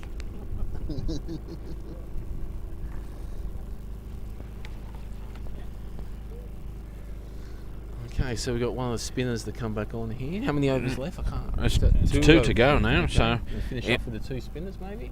So he's 0 for 10 from his first 3, so no complaints from his skipper, I guess. And straight down the ground for a saunter of a single. Yeah. Balls. Maybe should have pushed that a bit harder because it is slow getting out. Yeah. Deep. It struggles to get to the 30-yard circle sometimes. So, Neeraj finally back on strike. Oh, it's short. Oh, he's top-edged it. And there's a fielder sitting under it, perfectly Yeah. positioned, well taken catch. Yeah. It's not always the good balls that get the wickets, but Neeraj can be forgiven for trying to push it on inside the last 2 overs. Yeah. And 33 runs, top scoring, so well played, sir. Yeah, it's the half bad ball. It's not quite a bad ball, but Neeraj's eyes lit up with the first opportunity because the bowler's been bowling so well. He's like, I have to hit Well, this he's one been now. stuck at the non-strikers end for Yeah. a good while as well, so. But no, it's Didn't quite 85. That mythical 100's getting a bit further away. How do you have it? Milk and a little bit of sugar, please. Baggy, long or short? Brew, but take the bag out. I don't leave it in. Thank you, Macca. 8 for 85. So, I think now as 2 big battles out there going on, Cyprus will be still looking for that 100, even though it's getting a bit harder work. But I'm pretty sure Isle of Man will go for the throat now, see if I can get that 10 wickets. That's always a good psychological performance in your first up. Especially in T20 to bowl an opposition out. Yeah. After they won the toss and decided to bat is always a bonus. Thanks, Skip. It's a thankless task, though. I mean, in our own domestic season, we sometimes debate what to do, and when you get it right, you stand there and go, yep, logic's worked through, and then some other days the world works against you. Yes, certainly. He's certainly going for the 100. There's a run-out opportunity confusion. here. And Yeah. yes, given Tom made no hesitation there, so that 10-wicket haul is another step closer. Is that a golden duck to the poor fella? Diamond. It's a Diamond diamond duck, duck, didn't sorry. face the ball. But a shout out to the keeper. Let's talk to Mac about diamond ducks, because I remember when I went yes, Mac, and you didn't quite make it to the other end because you were very, very slow off the mark. Yeah. that's my version of events. So the keeper's done a good job there. He scooted around the stumps, the batsman picked the ball up cleanly and just underarmed it to the bowler. There's no crazy throw at the ankles.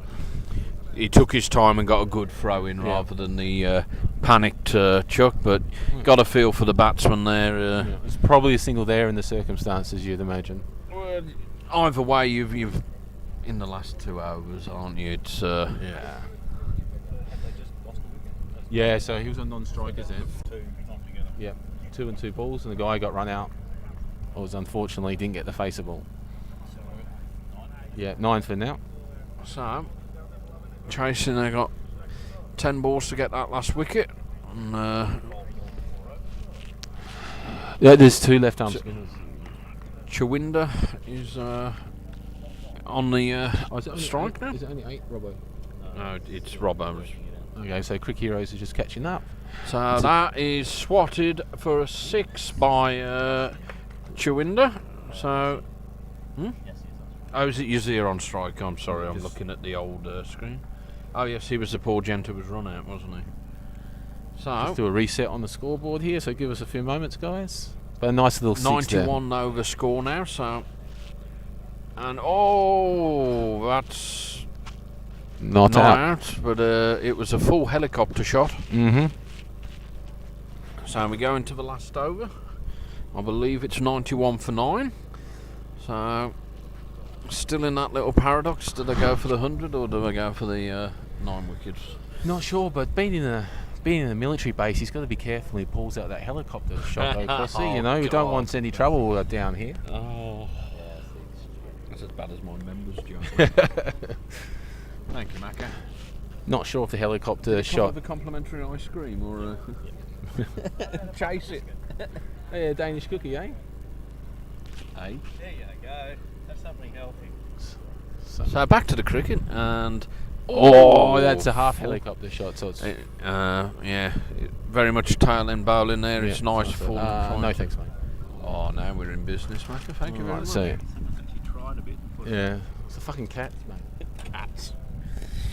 So armed with a cup of tea and a biscuit now. So full There was- commentary swing for the last over. Yeah, there was half Frankfurts all over the hotel bloody lobby this morning. Cats eating them and leaving them. Leans back, pushes it through deep cover. Fielders after it. Should With be the 2. slides. Should be 2. If that's But the that was keeper's slow off. end. Oh, he's And out. out. He's He flicked. just absolutely sauntered the second Well, one. I just think he was puffed. He was Well- trying. Looked like he was running through quicksand. But good pick up by the keeper there. Flicked it onto the stumps, and that's Cyprus all done. What do we got there, Crossy? 91. Oh no, they completed a Single, first so run. 92. 92. So 93 will be the target for Isle of Man to get their first victory in T20i's. And I think they'll be pretty happy with the bowling performance and fielding.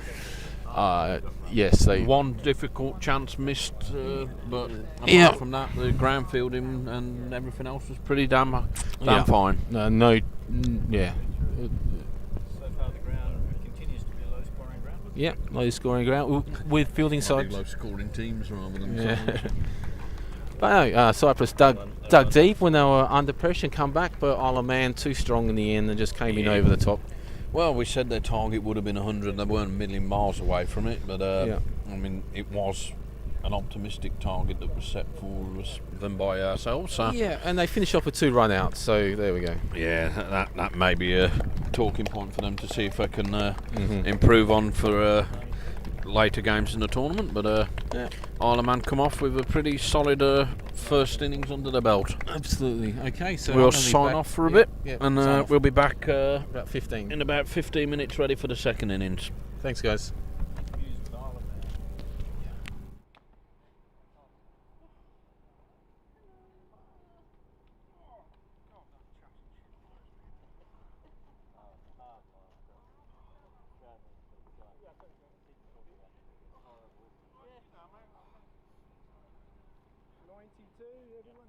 He could be in Estonia commentating on a strikers versus stallions match. Oh, is that on the chat? What's here? Yesterday I mentioned about some of the hardships of travel and away from the family, and she wrote something like, "I can't hear you, dear."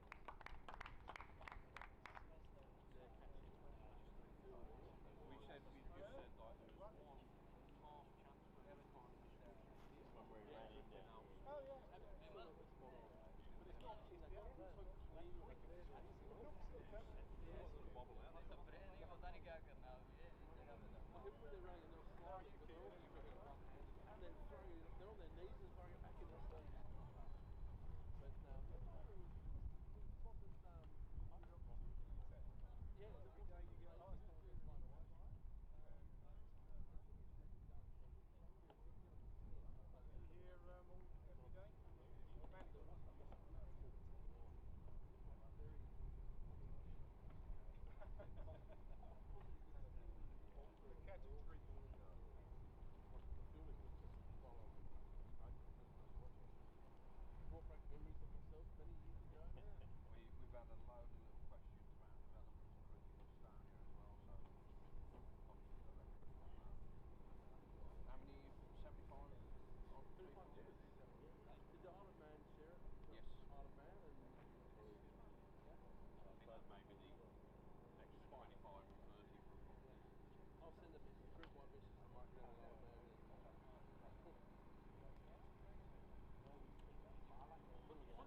Two all out at night. Two overs.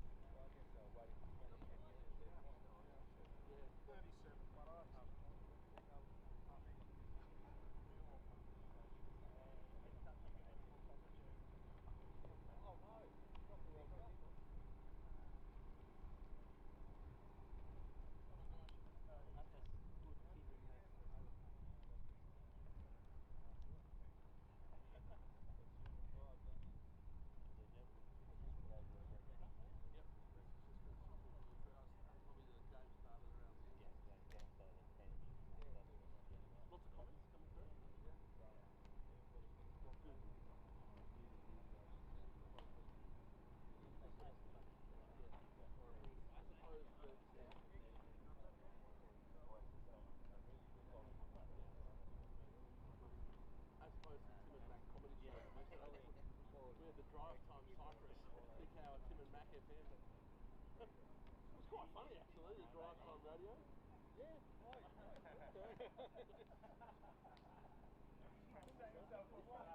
certainly laughing. But you know what I found?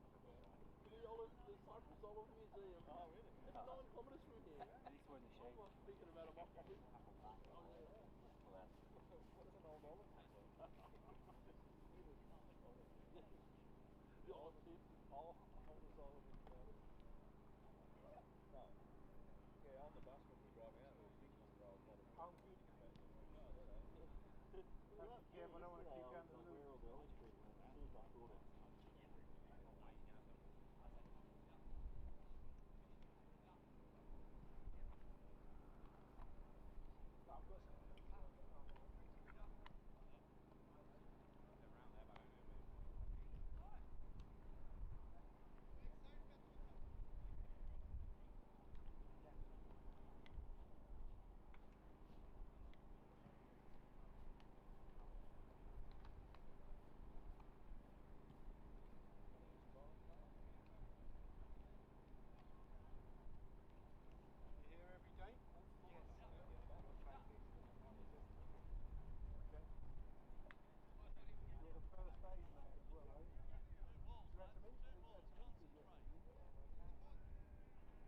I'll run and get a bit.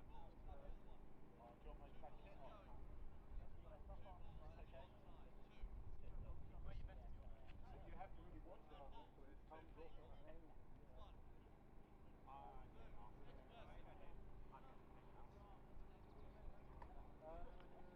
No, batty.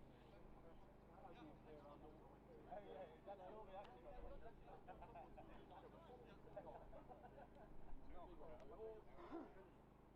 action. It's all water at the end of the day. No, I was going to get it. About 4 years.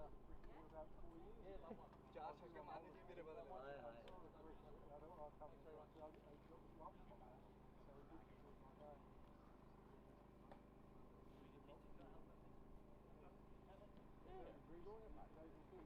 Start travelling to be honest. Plane was Completely missed it. Hit it on the full. Stepped across over and kind of off. posted So and still isn't picking up. the feeling you know, you kind of missed it. One To know 95% of people who were watching it, well, yeah, it's just a step up. It's not just playing that step up. It's not far as well. Yeah, well, everything like that. They had no rare gear. Done two. We should do a pay test one when there's money on the set. Pay test tomorrow. Put one on you and just to see how much you can do. The Cyprus Reef's done quite well on that. Sending it enough package. Rugby want to do next year. Oh, right, yeah, you guys exactly the same. So The money goes. Let's put aside. Do pays every weekend. No, 500 euros. Choose our target audience. Have you done any of that Facebook stuff?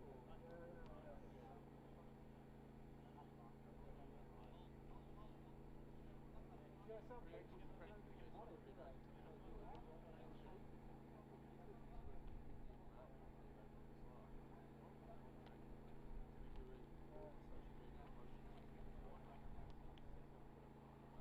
Oh, well, I can understand that. We're verifiable.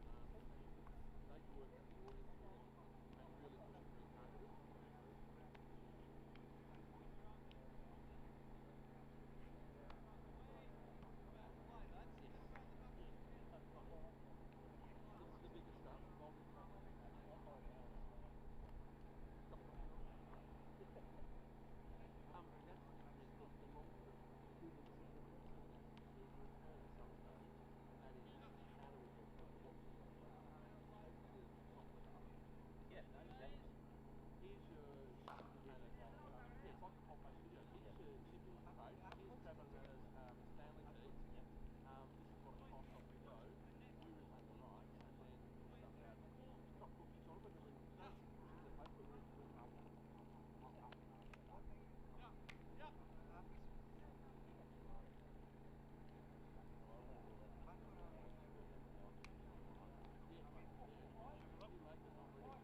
Oh, good, thanks.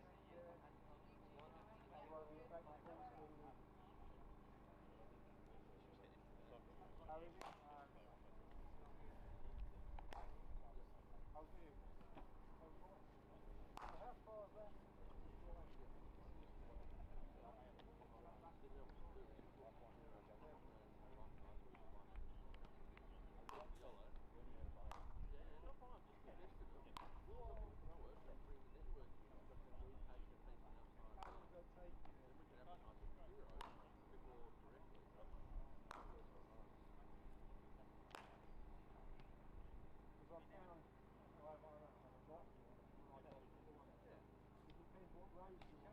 Some of the roads are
What's the population of the Isle of Man ladies?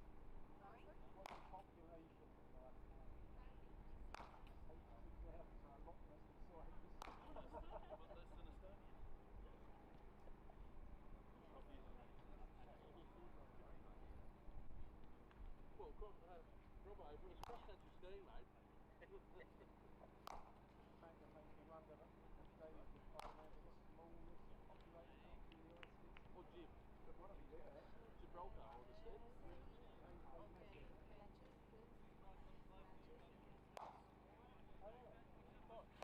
Vatican City's not so big.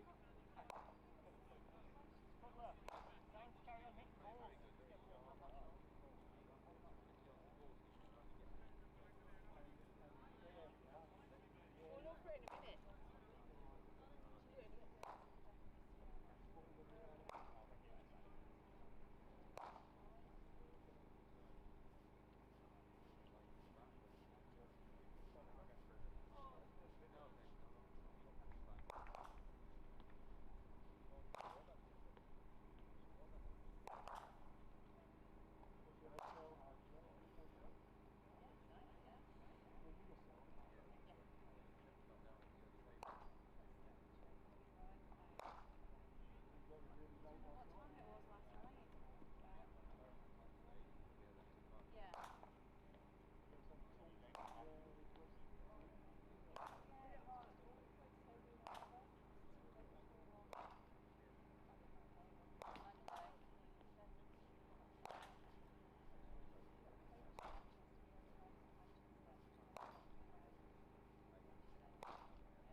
ring a bell? About Goering and I Stanley. thought they'd ring someone ring a little bell. Bell. Oh, here it is. Oh, that's not it. Yeah, he's a big strong man. Hold on.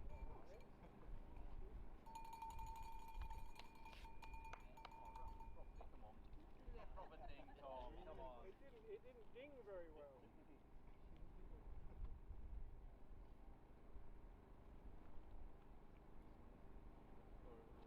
I've already got to 3. I'm going to have to ring the puck out a little bit though. Alright, okay. Oh, nice. Let's hope that's not caught on camera.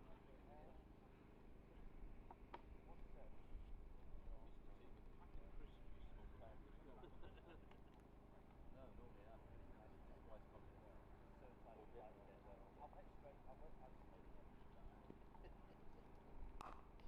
Normally we 1 second break. We've got 3 minutes. 3 minutes now, yeah. Yeah.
welcome back. So we're good to go. So we got Adam on strike and Kazim to open the bowling for Cyprus, and we're off. In he comes. Push to backward point. Onto the front foot, nice and early, the batsman there, Stu. Yep, so he looks ready to go. Qasim bowled both games yesterday, so we'll see how he's pulled up this morning. He bowled pretty well yesterday. Bit of shape on his into the right hander. So interesting to see if the ball's moving around so much today.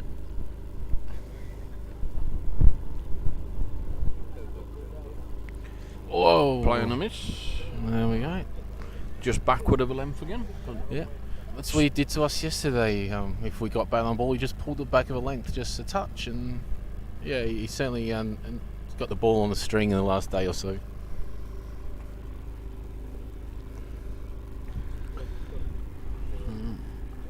Slightly longer run-ups for the Cypriots and Isle of Man.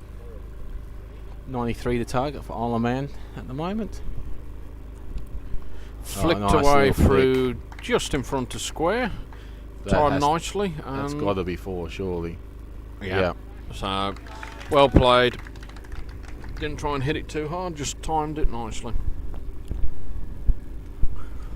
So, bit of pressure off as a batsman there. Yeah. Off the mark with a nice boundary and played and missed one, then flicked off the legs for four the next one. And also now with 3 balls to go, and now only a single needed, so yeah, job done kind of for the over.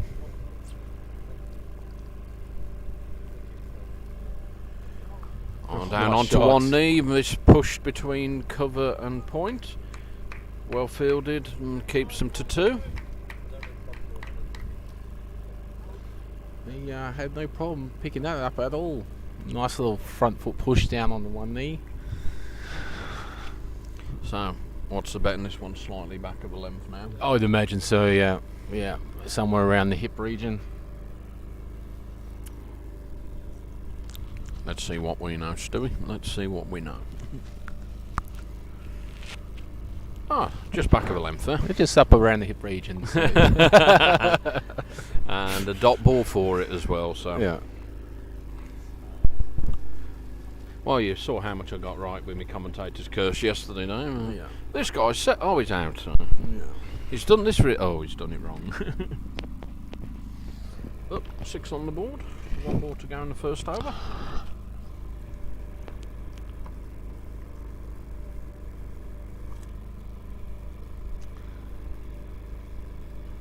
Oh wow! What a pull shot! That was a bit too short, and he was onto that in a flash, and lovely controlled pull shot. Bloody hell! Yeah, it was probably around more mid-wicket region than square, so that suggests he's got plenty of time on his hands at that pace. So very tidy first over, 10 up off the first. Well played.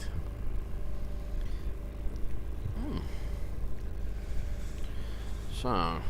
Okay, so we got we got Nathan to face his first ball. After seeing his teammate hit 2 fours off the first over. No pressure then, mate. No, you just have a look, take it easy. Who knows? So same opening bowler for Cyprus from the bottom end. As yesterday, yes. Yeah, Juinda.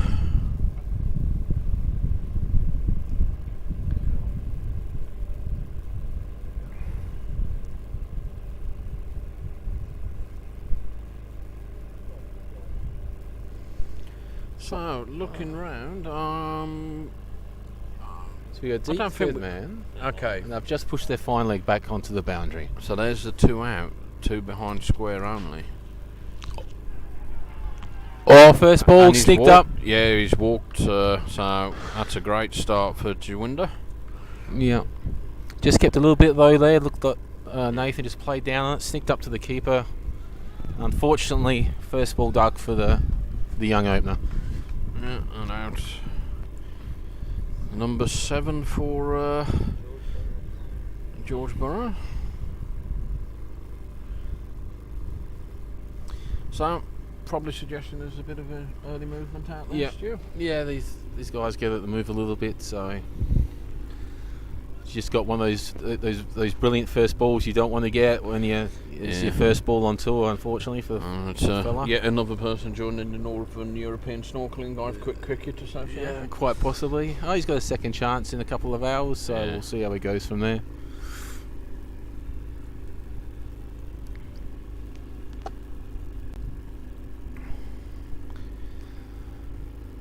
Not sure what the umpires are having a discussion about there. There was some hand signals, maybe working on some communication between the two to keep it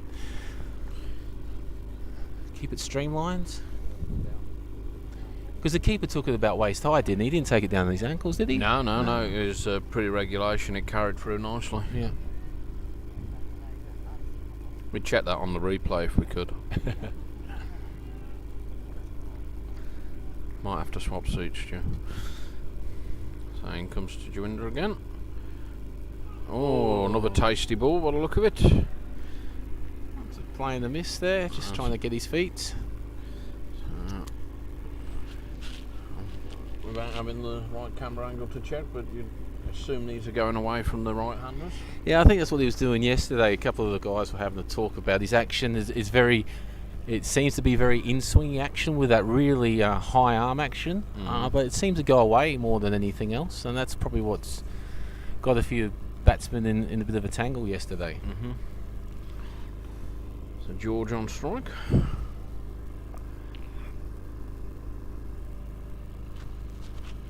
And watchful this time, and a wide ball called. Okay, so the Cyprus captain has gone put a slip in it at the moment. Yeah, I think the key for Cyprus, is the wickets. Obviously, I mean, it's hard to work to defend under 100 in 20 overs. So yeah, he's got to be a little aggressive in how he goes about his captaincy here. But the way Adam took to that short ball in the first over, you'd imagine that the run rate's not going to be a problem here. It's going to be wickets, and that's pushed to cover. Wickets for Cyprus to be the key, so they'll be looking for 9 wickets, and Isle of Man will be just looking for the loose ball. Yeah, and on that, I mean, that cover's quite short, so he's almost there for that mistime drive that goes upish. You've got a slip in. I'm still 2 people you can have out in this power play, and both of them are basically protecting the boundary right behind the keeper. Yeah. Oh, that's lifted. Keepers took that head height. And on the jump head height as well, the batter came down the wicket for a bit of a swing to mix it up. He's missed it because the ball was just reared off the seam. Keeper's done a good job there to take it cleanly. But you'd almost contemplate crossing. If you got a deep third man, deep fine leg here, you'd put someone either covered, mid-wicket, mid-on, up to you, and just straighten up that other person. I don't know if you need 2 back down there with this slow outfield. No. So that's going to dissect them both. That's right. Third man wasn't fine enough. Yeah, well, it was more of a deep gully, wasn't he? Well, it was a very, very faint tickle, just enough. It actually went between what's quite a wide slip, actually, and deep. So more in the fly slip region than a genuine slip. But between them two, and third man was not onto it as sharp as Isle of Man certainly were. Yeah. And another boundary, which every one of them's going to hurt Cyprus when it's such a low target to defend. Yeah, a little flat-footed Cyprus at the moment. Certainly a lot quieter when they were yesterday. So they just need to. Well, they've probably got 3 wickets against us. But it's pretty easy actually to take deep, one. Yeah. So looks like the skipper there in that key position.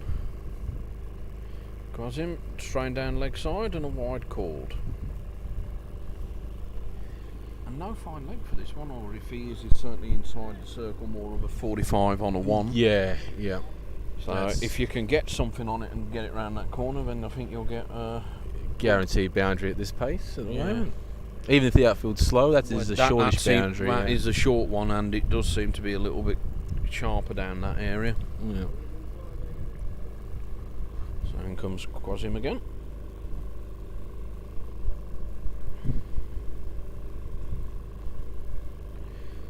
Oh, he's hung the bat out to dry a bit there. Yeah. Chasing the ball a little. Just open the blade there to sort of steer it between gully and point, and there is a third man in, so that's only a shot worth a single, and not without a bit of risk, to be honest. With the, I suppose there's no slip this time, so it's not that dangerous. Do you agree with that, not having a slip when you're desperate for wickets in these first 6 overs? I would be very pro slip.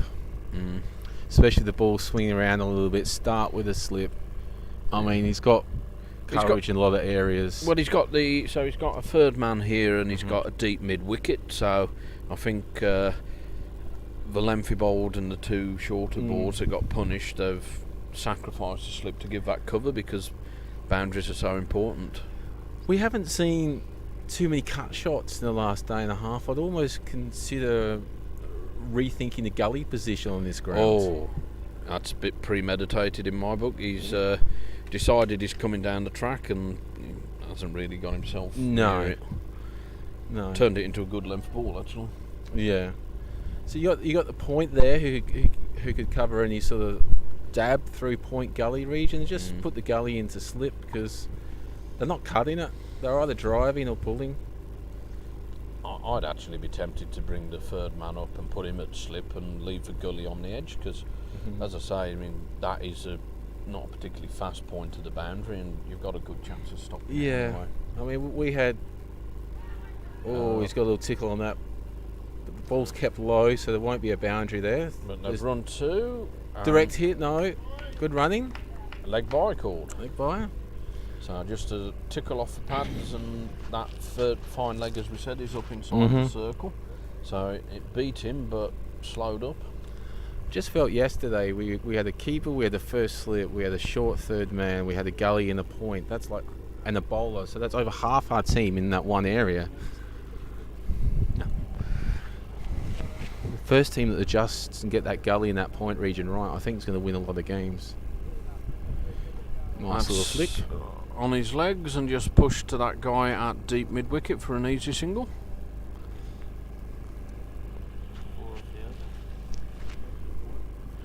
So, as you may have just heard in the background, 24 from the free.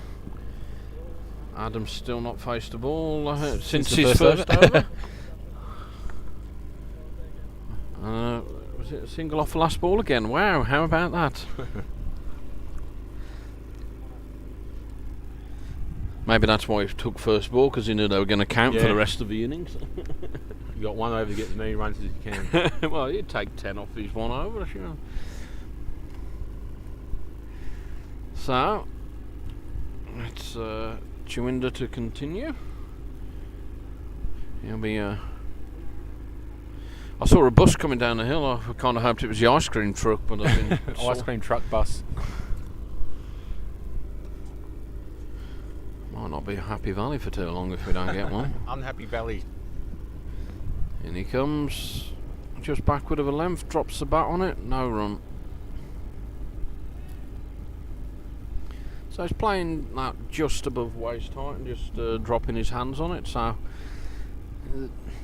from this end, the bounce has been a little bit more consistent and a little bit more, I would say, up the hill. So after a while, if they're consistent on that length, then gets into the batsman's mind. Oh, that is well picked up. So that one's drifted a little too close to his legs and very cleanly picked up and turned round a corner and carried straight to the hedge for 6.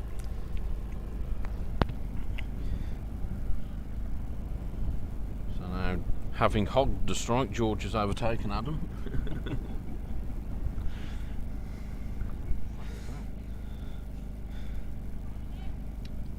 So here we go. See how the bowler responds. The fine leg here was down there, but it was such a clean pick-up. It was a beautiful cricket shot. No actually. one's getting that. And again, not trying to pump the ball too hard, just timed well. And that's short. Oh, and that's a fraction inside the line, I think, but 4 runs signalled by the umpire. So that was a front foot pull over mid-wicket, as clean as you'll ever see. Yeah, he got his front foot forward, but the not a great deal of pace in it, so he could just rock back a bit and thumped it. Two question one from Andre is about average age of each team, and then County wants to know if you want ice cream cone or a cone. It'd definitely be a cone. As for the cricket-related stuff, I think Estonia are probably topping the average age. Easily, yeah. Cypriots aren't too far behind us, I wouldn't have thought. I'd imagine Estonia's average age is 35. Yeah, and I'd have put early 30s maybe for the Cypriots. And I think Isle of Man might be pushing about 12, I think. No, I think they've got 5 under 19s.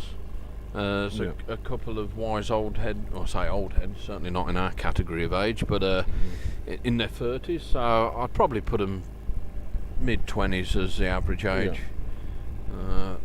There's not many carrying too many extra pounds either. So yeah, then we've got the average weight per player per team as well, which we're well, I'm sitting out this game, so we've got a chance. Oh, look, and did it? So we've got Adam on strike. George has miscounted this over. Adam he's a ball early. Adam might have to take strike again. He's taking strike again. Yeah, it's been that long since he's faced the ball. So I'm almost certain he'll be pushing for a single. Just as a bit of a payback. He's drawing a bit of a mural on the grass out there at the moment. With the come on, Chewinda, bowl him a bouncer. He can't get his bat on now. Stuck at the non-striker end for another couple of hours. It's the 6th ball of the over, is it? Yeah, he miscounted, didn't he? He was on the 5th. But he's making use of it. There's already 13 scored in the over, so a nice full ball. Yeah, full and wide. And a dot. Much to the exasperation of Adam. So that's Adam done for another 4 overs, I think. Yep, 33 for 1 off 4. So at this rate, we need 60 off 96. Current run rate's over 8, and they need under 4. So yeah, a solid. Cyprus are going to think about something here. I think the onus now really is on Cyprus making something happen rather than the Isle of Man trying to do anything different. I was about to say it's probably not a wise idea for Qasim to bowl again. It's time to mix it up a bit. And we do have big G unit coming in. The big G unit, who sustained an injury yesterday. Tried to stick his hand out for a catch off Habibi, and my word, did Habibi smack it back at him. And it's hard to think of a harder ball that's been hit in this last day and a half, and Mr. G's tried to stop it with his left hand. He's okay in the end, but he called for first aid assistance immediately. he managed to bat no problems. He got a 50 and he took another catch afterwards, but he came into play on the one catch he dropped, I noticed. Yeah. What, the double step? Did he have a double step yesterday? No, I think that may have been a bit of run-up loss. But a solid shot out to the short cover and no runs.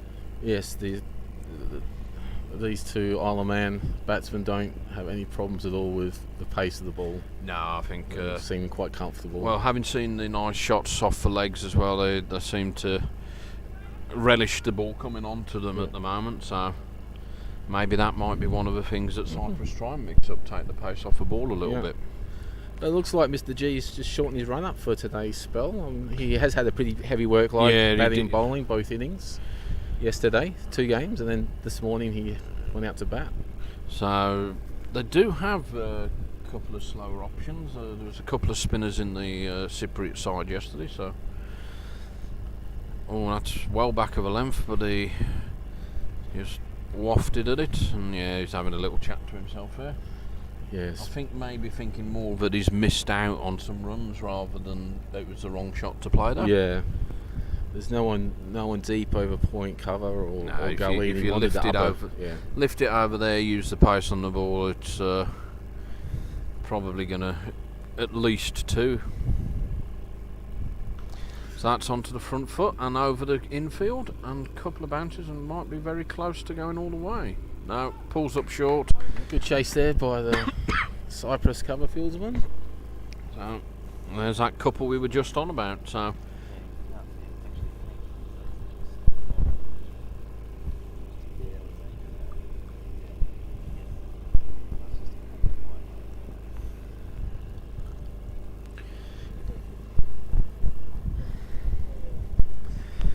So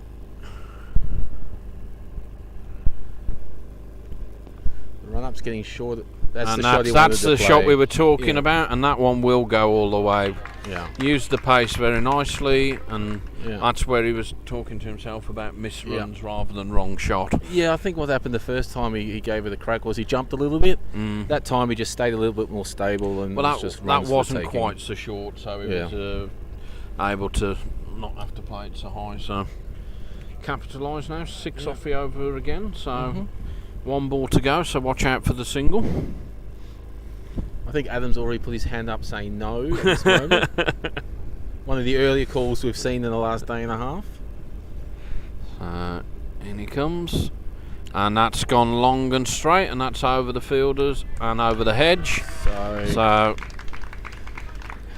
there's 12 from the over. It looked like the bat spun in his hand a bit there too, so Yeah, it's not one of the bigger sixes we've seen, but he had enough on it. the two fielders aren't all the way back either. They're only like 3/4, and it's what, 55 metres maybe down there. So it's not the longest boundary, so those guys are only a 40 metre 45 metre hit, and so it's not hard to clear that. Just going back to the ICC qualification for players, there's also qualifications for grounds, and this ground had to have an application put into the ICC to have a 45 metre / 50 metre boundary. It was shorter than what's acceptable unless it gets signed off, and this boundary was indeed signed off. It is about a bit under 50 metres. I mean, the straight boundaries of the tight ones, it's certainly a very wide field, and they can easily get the regulation square boundaries in. Yeah, definitely the rest of the oval is so standard. Here we go, Mr. Hook. A change to the spin that we said the Cyprus need to try something. So slow it down a bit. The captain's obviously been listening to the insightful commentary we're doing. I think he's more impressed about the harassment of the ice cream truck driver. Well, I hope he's listening to that. Yes. I reckon he'd be after her. Here he comes and waits for it nicely. Pushes it just wide of the point fielder. At least 2. Yeah, and only 2. Probably another ground you might push for 3 there, but it just dies on the outfield painfully. I wonder if there's any pastry trucks that might be driving past any time too. So Adam's back on strike, and no surprise to see it was a 2 rather than a single. Yeah. So they're ringing a bit of a change in the field now. They've pushed the mid off back and brought mid on up, because we're still in power play here, and that's onto the back foot and just pushed to short cover. It seems a strange move to put mid off back and bring mid on up after the batter's just cut him through backward point off a short ball, but I guess there's a plan out there. Well, it's a different speed of the ball now. They got a cow corner out as the other one outside for power play. Okay, he's gone around the wicket too, so I missed that. The bowler's come around the wicket, and that's forced him to make the field change. And we are a single for that one, just wide of the short cover fielder, so enough width away from him to let him through for the single.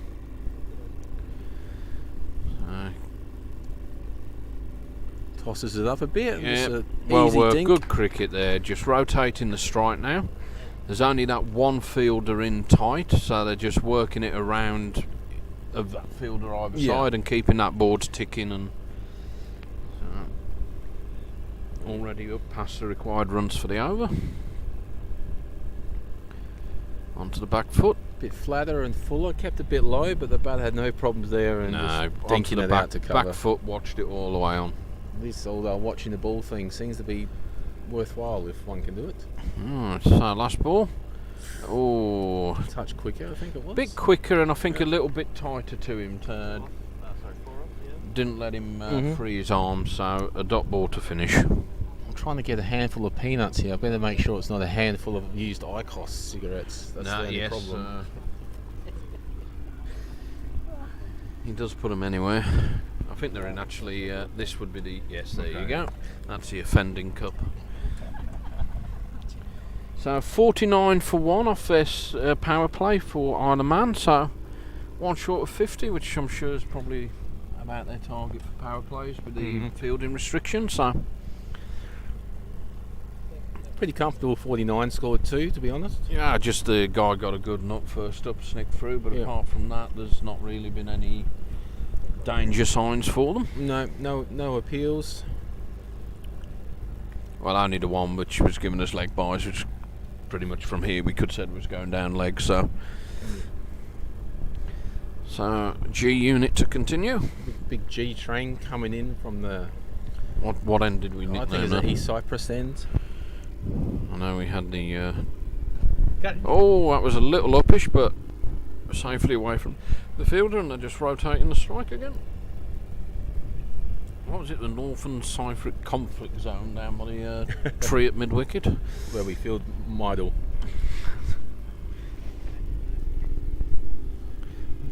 Something's going well, Dave. Sighing. Oh, and that's drifted to legs, and that is tidally put away backward of square. That's almost down into fine man region. It's gone that. Yeah. It's going to have to come back past Sorry, security. Fine leg, sorry. Yeah. But he picked that up so easily and just flicked that down there with limited problems. So, the 50 sidestepped pretty quickly. And we're down to under 3 and over now, so problems here really for Cyprus. They haven't got those early wickets that they were really searching for. Oh, that's a genuine snick down to third man. Probably through about second or third slip region. Wasn't a chance really, but well, no, they've not got a slip in at all. So it's but defending so few runs now, having not got those initial breakthroughs, it gets very hard to justify keeping your slip. Absolutely. So areas to plug. Out of power play, so you got deep mid wicket. You got long on and long off both back. We've got deep cover and a third man, so protecting the boundary as best he can, but it does leave just 2 guys really in front of square. So should be plenty of singles for Isle of Man if they just get the opportunity and the balls in decent areas there. But good ball, that nice and straight, and fielder's able to stop the single. So George is up to 33 from his 26. Adam only faced 14, surprisingly, so 18 from them though.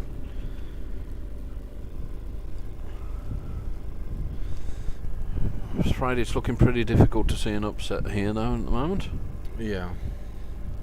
Oh, he snicked. He snicked and walked. It was that little deflection he wanted down past gully and point again. Well, out of the balls that he has missed, all of them have been just outside the off stump region where he's hung the bat. So yeah, it looks like he's opening the blade just a little bit too far. A few of us did that yesterday ourselves. So he got that nick earlier in the over down as well to the third man. Yeah. So maybe still just a little bit of movement out there for the bowlers and paid dividends in the end. But 55 for 2. But his job's done. He's got his team off to a flying start, so he can be happy with his first little knock. And that's over as well, so 55 for 2 from the 7. There we go.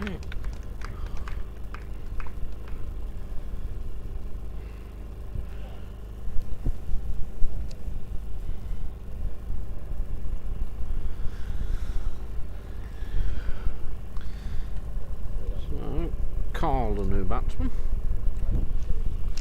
Still find it a little strange using first names for batsmen. Yeah, opinions are divided. I'm getting all sorts of messages saying use the second name, use the first name. I don't really know.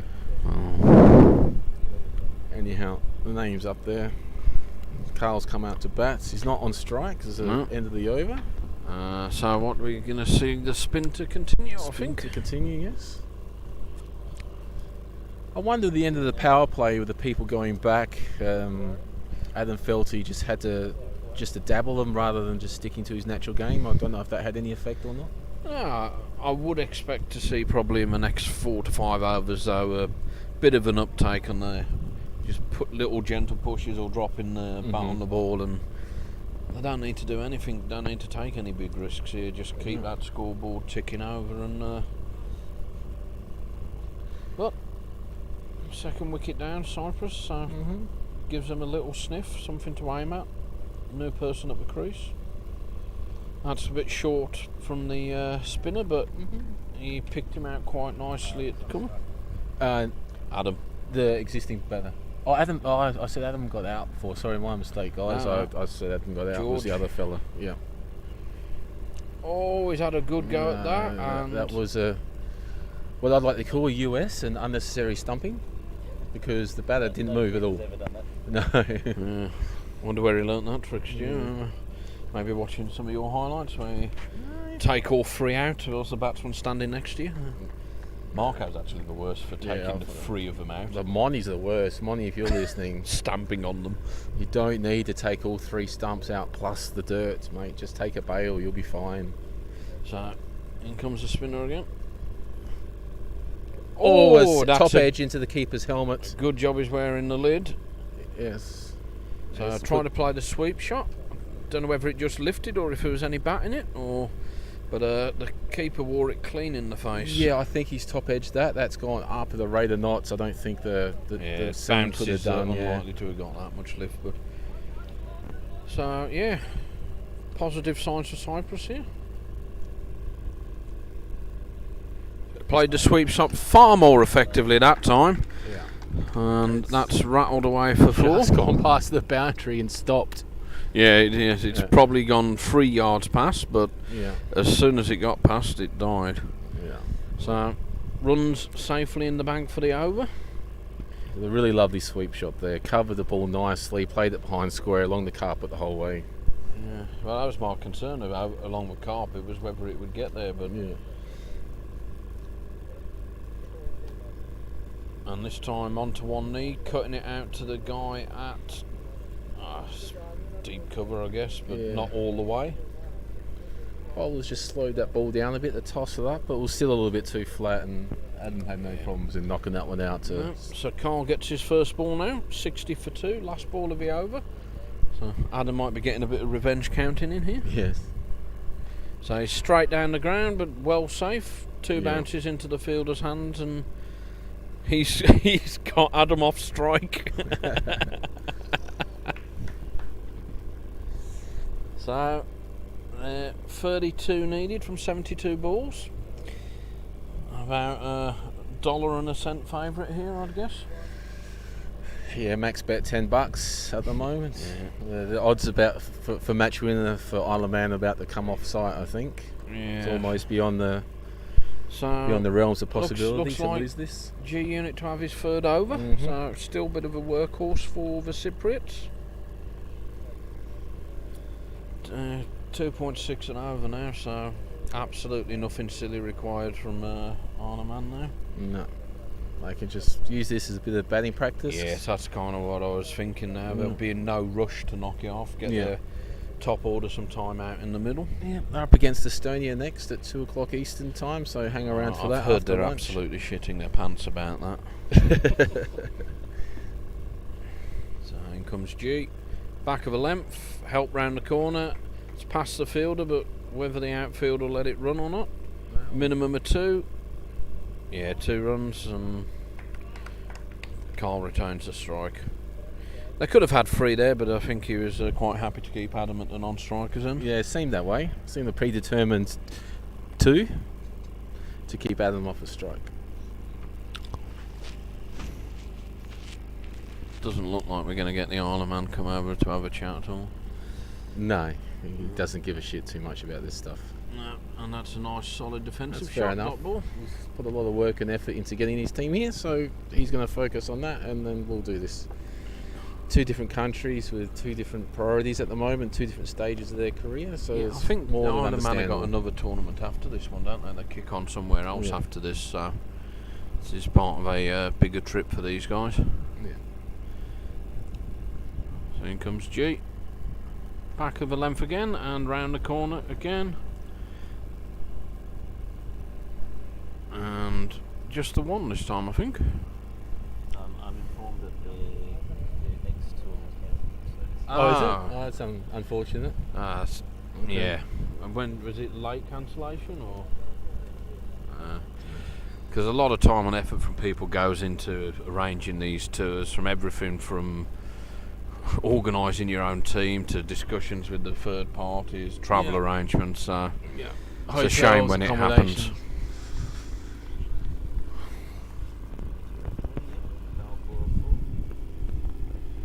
So 64 for 2 balls left.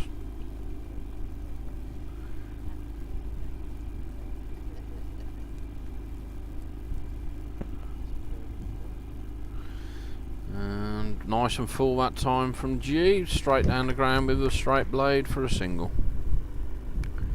Again, pretty risk-free cricket here, just ticking it over. Yeah, he was all over that, wasn't he? Knows where his field is.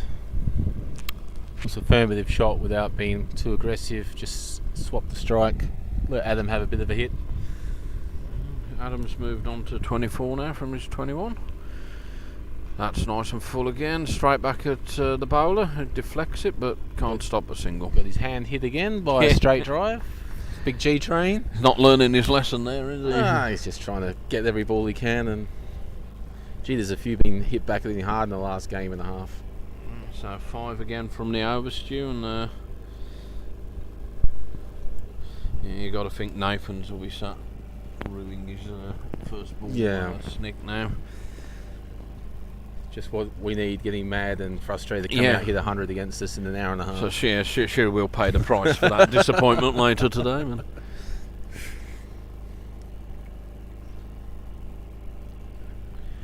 So Neeraj to continue. He's having a busy old time of it as well. Neeraj. A heavy workload this match for sure. Shaw was pushed past the square leg and the mid wicket comes into field. Regulation single. Always in control of a shot again. Just kept it down, rolled his wrists and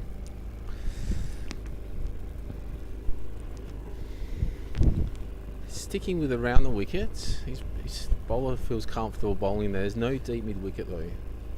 Sort of bowling into the hitting area. Yeah, that's lovely. Good shot down over onto cover. one knee, through the covers and a boundary. Lovely shot. Yeah.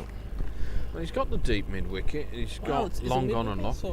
It's a very square mid wicket, if anything. Yeah. But it's looking now like they've pushed the deep square out as well now. Yeah. That's just backward, I think, by the look of it. Can't help but feel that Cyprus probably can't afford that though.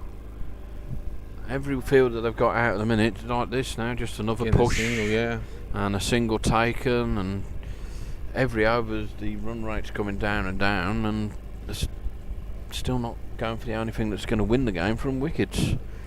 Yeah, you'd almost want to bring a few people up and make him go over the top here. Yeah, you got to, and he's gone over the top there. He's gone wide. That's 4 through straight mid wicket there. Yeah, so. But yeah, I mean, there's no point just keep giving them the singles and waiting for the batsman to put the bad balls away. If you're going to have any chance in this game at all, you've got to go for some wickets here. And I think you can call the fielder maybe gully, but he must be right on the edge of the circle. Yeah. And that really, other than the guys trying to save one, is the only hint that you're trying to do anything in terms of taking a wicket. Yeah, and there's that push the mid off for a single. Yeah, it's going to pull up inside the 30-yard line there. 11 from the over so far. Yeah. I think that. Anyway, I hope the Estonian boys are watching this and making some notes on what they can do. So 16 is required now. And that one is a dot ball. Yeah, so 11 from the over and 77 for 2 from their first 10. A real good start here by Isla Man. Looked in control from the start pretty much. Shots all around the ground. Shots over cover, sweeping behind square.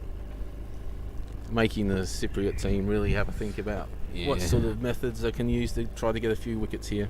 It is pretty quiet out there from the Cypriots now. Yeah. Few hands on hips, few teacups, teapots, couple discussions. No ice cream though, Stu. And severely lacking in ice cream across the whole afternoon so far. I think maybe we need to bring that up with Mohammed a bit later. Don't tempt us with an ice cream truck if you're not going to stop and deliver. Every time I hear a car go Yeah, past wheels now, I going around, check. like whiplash on the neck. Is that the ice cream truck? Is that the ice cream truck? So, what we got now? Yazir, I think this, number 7. Yep. So, Carl on strike has moved to 11 from his 8. Back of a length. I feel he's missed out a bit there, I think. A short arm, sort of half.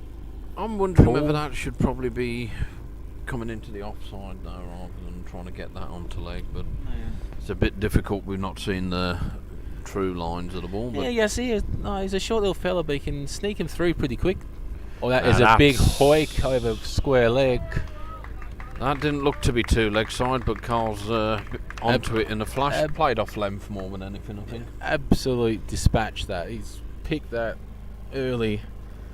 Quite a genuine shot. It looked like a hoik, but it was much better than a hoik. So, nearly down to under double figures now for the target. It's going to be a long lunch break today before the second game kicks off at 2 p.m. Eastern European time. I mean, we have to wait for the original time, don't we? I believe so, yes. On the plus side, Stu, that'll give us a good hour and a bit to get an ice cream. We'll chase down the ice cream truck, yeah. Don't let him get out the valley. It's just bounced over the bowler, so I mean, lunch isn't even here yet. I reckon lunch should be due at 12:30. 10 minutes to go. real commentary problems here. No ice cream, no lunch. I mean, we need a streaker to slow the game down. Can someone just run out there? Where's Romeo when you need him? oh dear God, no. That's well dug out. Good full ball there, nearly York length, but never really troubled him, so pushed out to the short cover.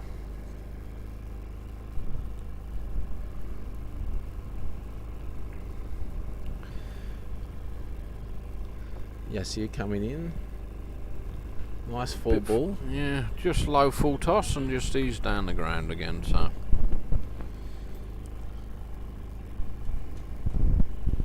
That's again 8 off 30 up for these partnership now, just 23 balls, so that's come along nearly pretty quickly. 150 strike rate, so. Slower ball, he waited for it, but Oh, it's a miscatch at deep mid on there. You gotta, yes. It's gone for 6, but it's gone through the fielder's It's gone hands. through the fielder, so yeah. When there was only a few runs needed. That's it. No, it's 2 to go. Oh, 2 to go. But yeah. Not going to change the game, but it would have been something for the Cypriots to have took. It looked like he was just sort of struggling to get there. He did get there, but maybe the 2 games yesterday plus the batting. Yeah, I think it was Big G, wasn't it? Yeah, just starting to really take its effect now. So, yeah, because I mean we had 2 games yesterday as well, but poor Cyprus first up again today. So difficult times for them. But I think they've got a reasonable break now for a bit of recovery, so they can try and come back. So. Yeah, they've got all afternoon off, and then they're back again tomorrow morning. So looks like a lost ball. I think at this stage we should just get the fluff on with it and finish the game. Yeah. Just throw in 1 ball. We don't need to take 3 out there.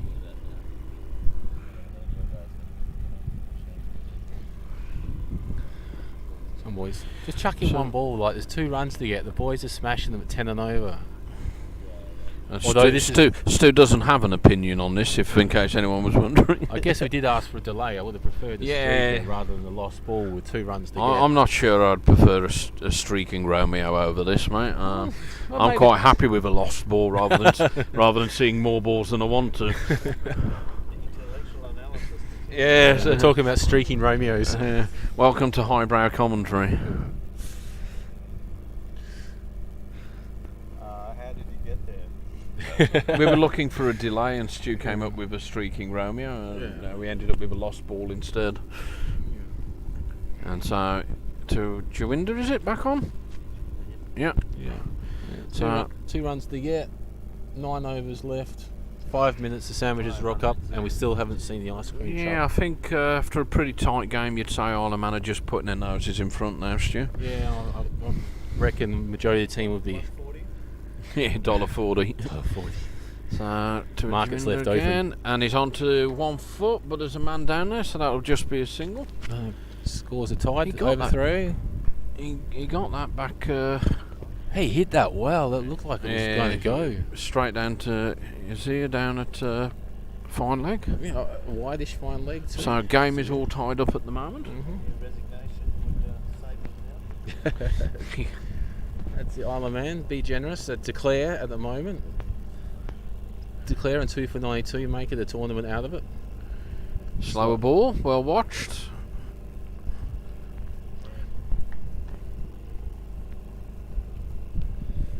So yeah, I don't think Isle of Man will get too many complaints from their coach after this. No. Pretty solid start to the tournament for them. So full wraps him on the pads. Going down leg, possibly, probably, more than likely. The keeper wasn't interested, but he's probably just had enough.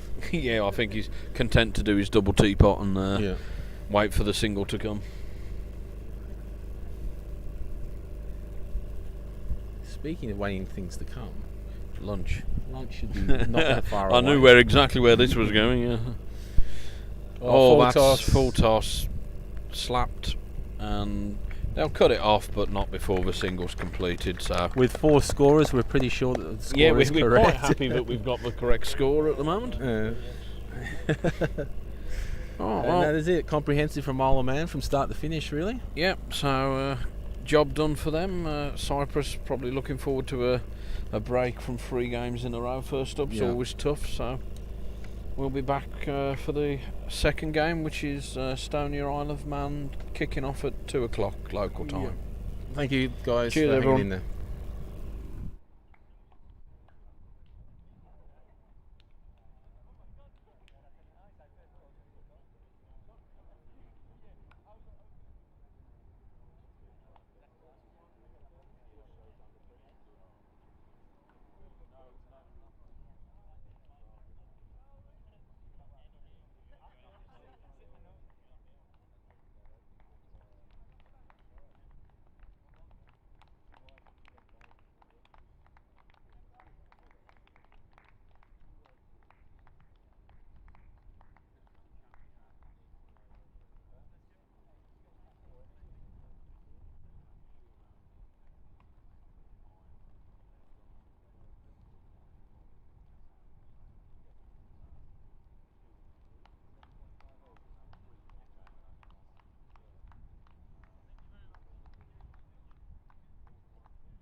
Thank you, everyone.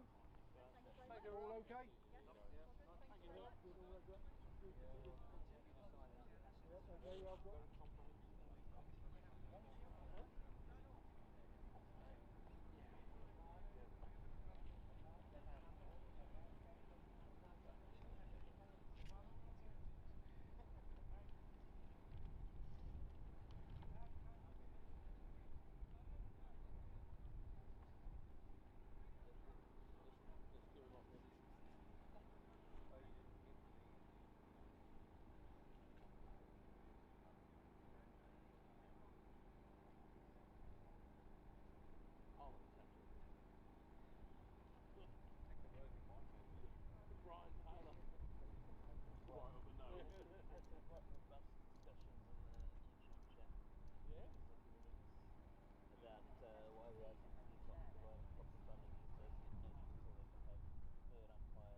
originally our own. I'll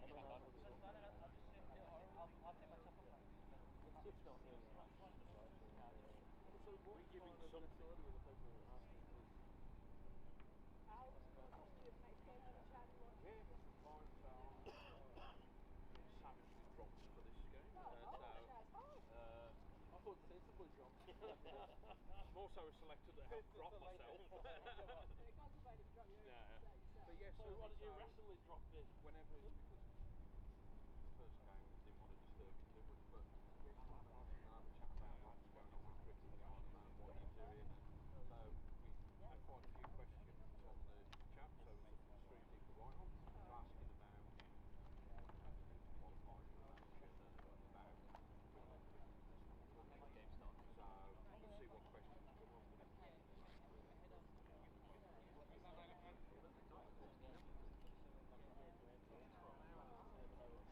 Yeah, we left a few of them to it because they were arguing about funding and why there's no TV coverage. You do get a few problems. That's what Dave saw. I know the side cover by talking about something completely different.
I'll get him to sign.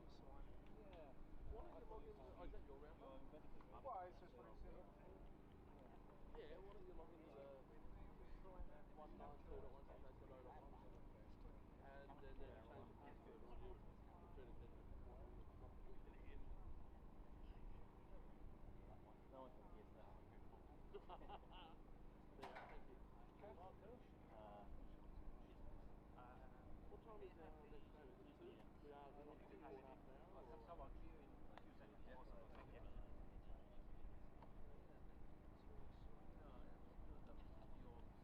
Well, it's just a sign. I don't know what they do.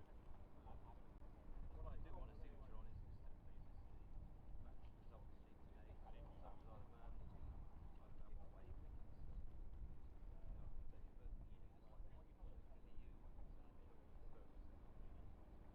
way. Could you sign the Oh, can you do that?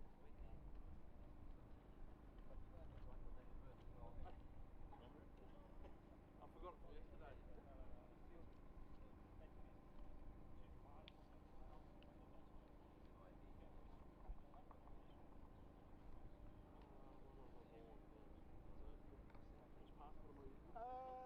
I guess it's possible. We might do. I was see what the teams want to do, and I suppose it is possible if everybody agrees. What time is it? No, it's sort of doesn't go up to 6, does it? 5:30, 6. Oh no, it's not that at all. Gone 6. Live will be in it. Last time we were on this, Yeah, it's not my sign. That's lovely. I just assumed it was more for your benefit. I hope it will be. They don't want it, but it just said that, so I thought I saw it. Yeah, the best of the last year, yeah.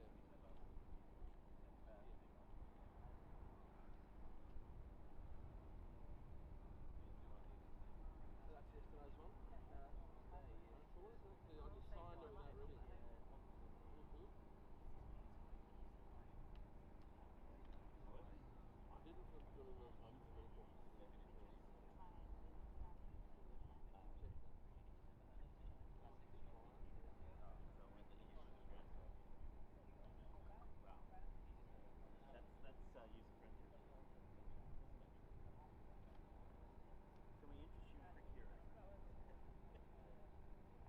very good actually.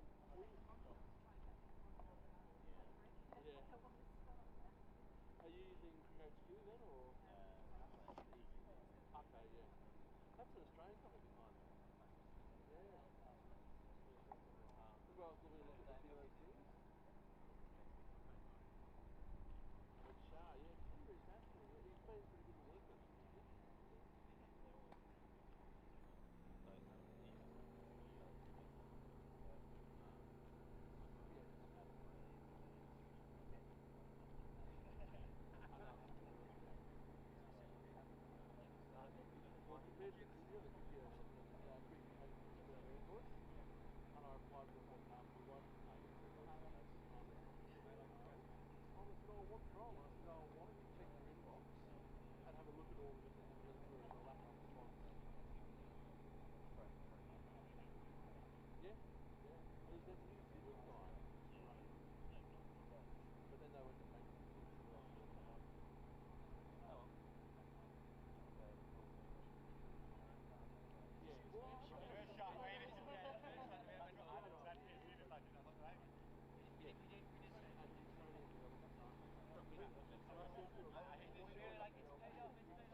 Yeah, we put in sandwiches, just sandwiches. All the good Irish guys in the land from music places. Well, Joe Island is doing alright now. They're getting quite decent though. Are they playing in the Fed League now or?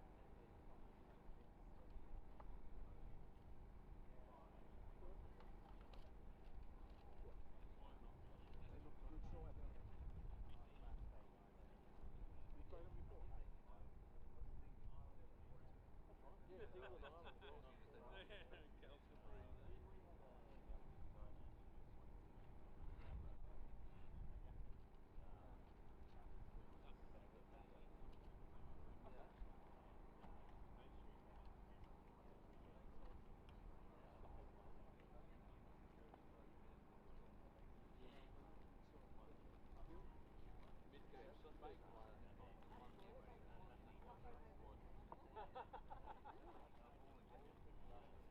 Ireland, I rock the classic t-shirt tan myself. Yep. But still plays for Ireland. No idea. I haven't looked at this stuff very bad, do I?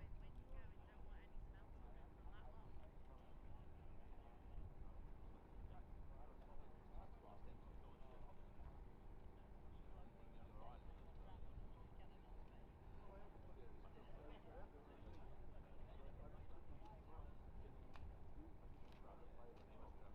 That's right, yeah. It's full league now, isn't it? Yeah. Really are.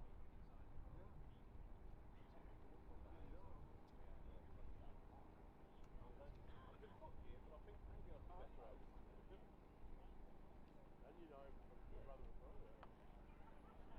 That's what I'm doing.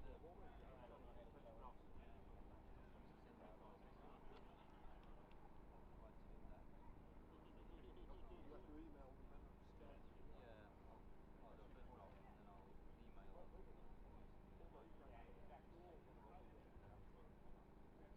Yeah, I'll do a first draft and then I'll email them.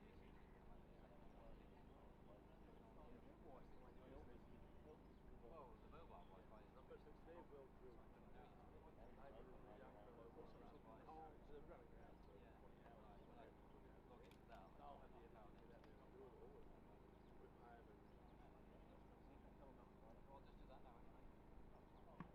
well, yeah. We need to win the last game. Who was away last night? Tom, this is Sullivan. Oh, Your colleague for the afternoon.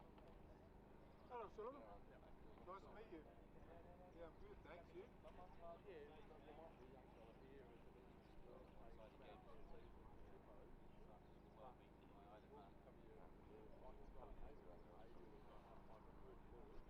But Very well. I don't mind. Ball players. Well, lucky well, yeah, what are we on there with the coach? Good and young. yeah, young, yeah, you haven't seen him for 46 years. Yeah, I don't know what the average age is, but I think he's much over 20. Chunky, sharp. Anyway, the food will be arriving quite quickly. Oh, it's here now, good. Yeah, so Toki also help yourself to Okay, thanks. the lunch will be in a minute when I just... Yes. Hello. Morning, mate. How are you? So we're in the process of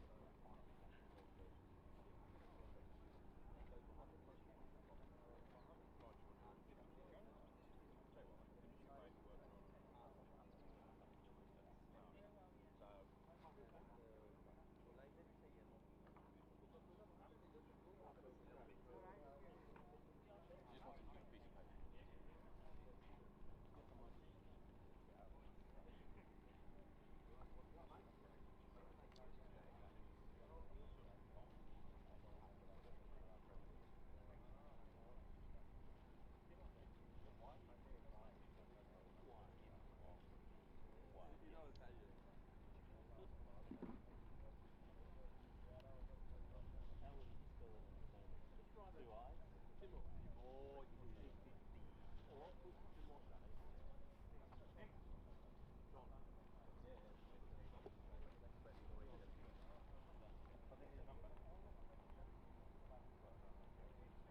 number did you on that cross here?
That's all done? Oh, good man.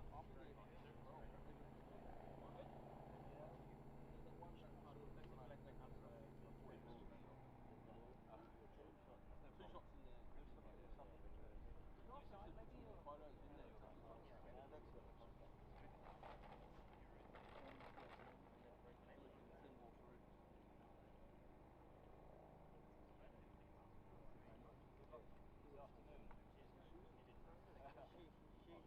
Now he's going and after he came there, he told me he needs smelling is good. So no, not problem. He needs a liquid like this to grow. Okay, alright. Come on up. Okay. Okay, Richard, I'll see you tomorrow. Okay. I'll see you later. Okay, Mohammed, yeah. Yeah, Friday, yeah. Nice to see you. Any news on your mains, boy? Yeah, attendance operation last night. Chap here.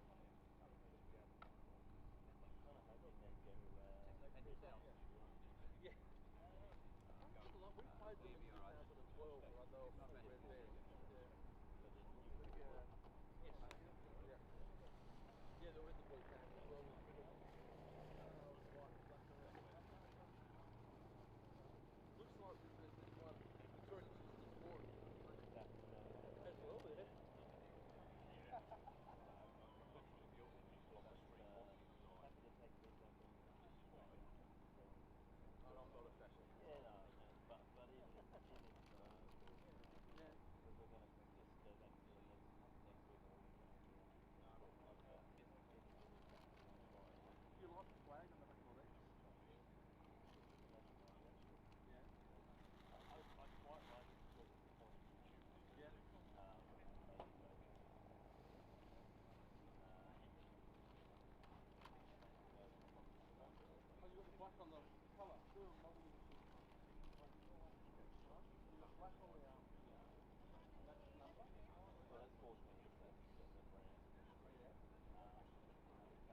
No, I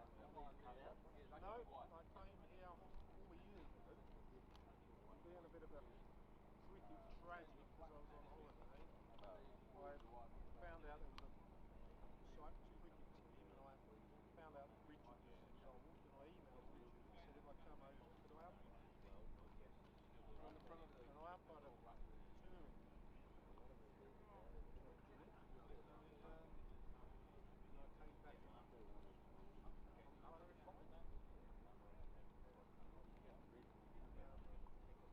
Later on that year, 2018, and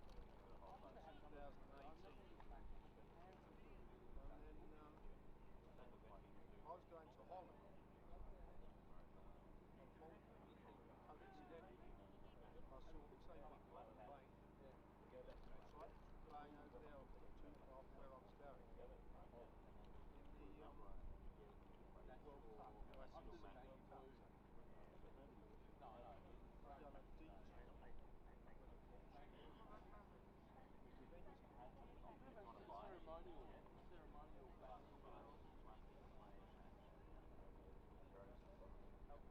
and then COVID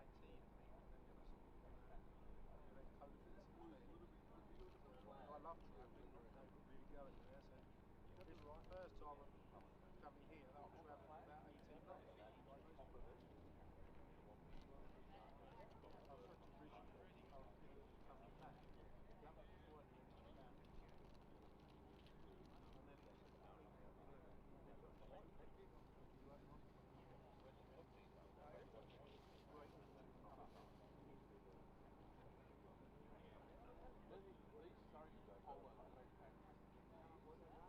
well, I umpire in the East Anglian Premier League. He's umpired with Steve. So he's in there. He's leaving actually. He's going to. He lives near Northampton, so he's umpiring in Northampton. Steve is actually a minor counties as well. So the first class counties was 18. Test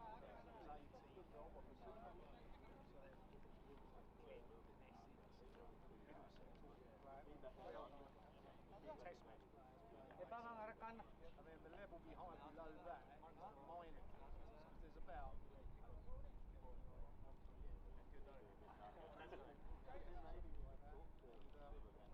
so the first class one, and the level below that is the minor counties. So Steve's actually quite senior minor counties.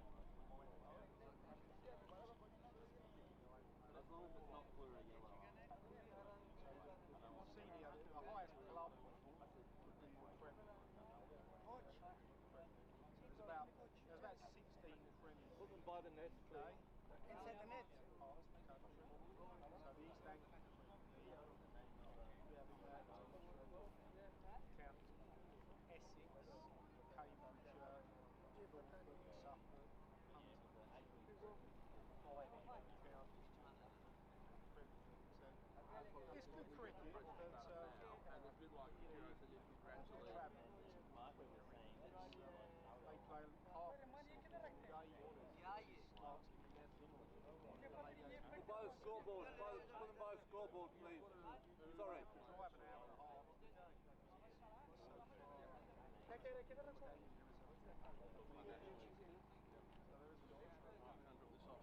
That's the one. Okay, I'll give him that. I agree with all the terms and conditions. Or even take out the breathable stuff altogether and just have it. Breathable's nice though. You get some good players. Yeah. Anyway. I don't know if you remember Tino Best, who used to play for West Indies. He played a couple of years ago with Milford for the teams. He played sort of in his career. Yeah, he was. I mean, he was quick in that, even though then he was, I think he was 37 or something. Character against him.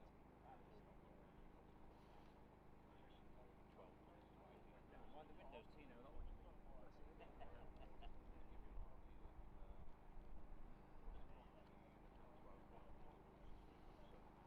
One of those 30 minutes.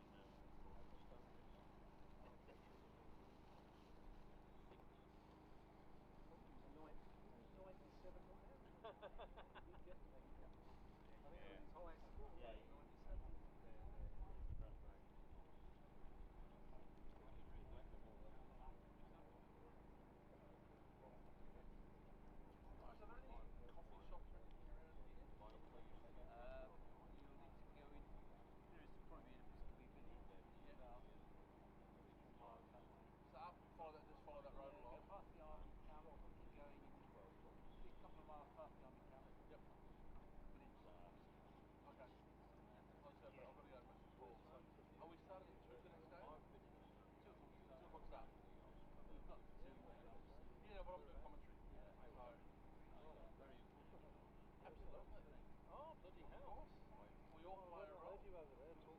But I can only be work stuff now. So just up the road to the right, go that way. Yeah, just keep going on that road. Yeah, Then we'll. Pember Peng.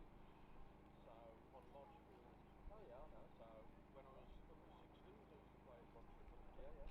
And then I left home and joined the army at 16 and then came back when I was 50. Yeah. Awfully disappointed. Selection bowlers in the third half. I've been 20 years in the third. Richard, I'd can have we been get our doing, phones? I'd have been fucking Now that we're done. about the same age, doing the same thing. I don't know. Why not? As long as you go back to 40 minutes playing. Yeah. You don't go back to that. We've gone into the corner. Yeah. This round. Because I might have to go to work. Ah, one. Are they in here? Or Estonia? Yeah. This one. Top.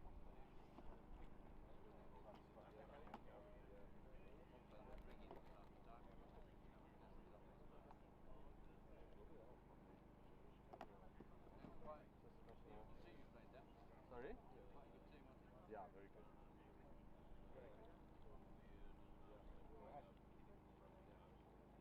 How did the seating go? Good. Last time? Was there any upsets? Or did the Eagles lose?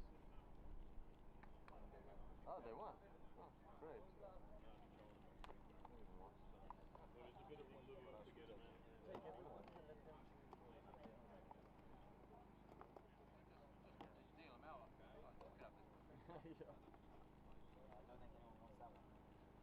Thank you. Good.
often in these sort of things, it's actually quite fine margins. Because I know that sounds like a lot, but another 35, 25p.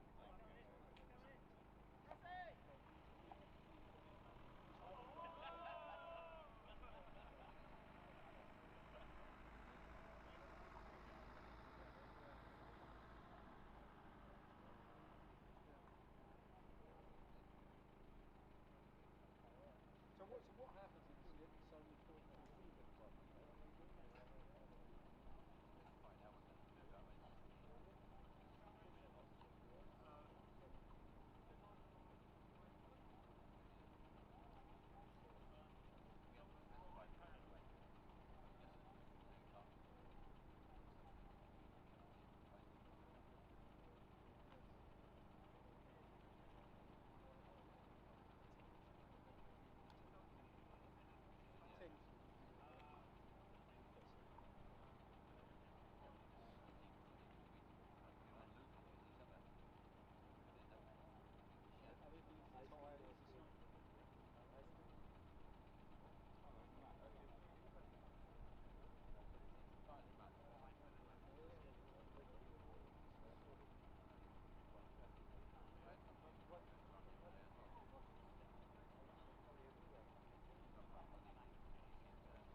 I'm a happy fat bastard now.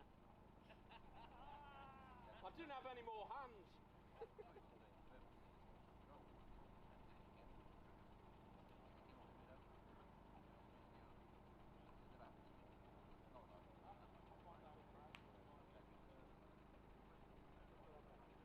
it's not as bad as it was, because now it's jumping between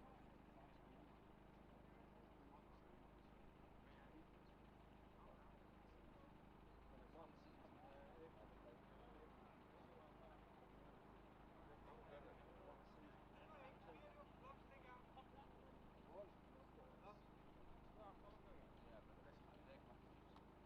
was one season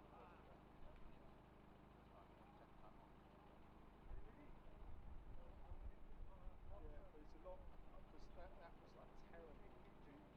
Because you do a junior and you get something like a corner from 40 slope roll 2 more often than not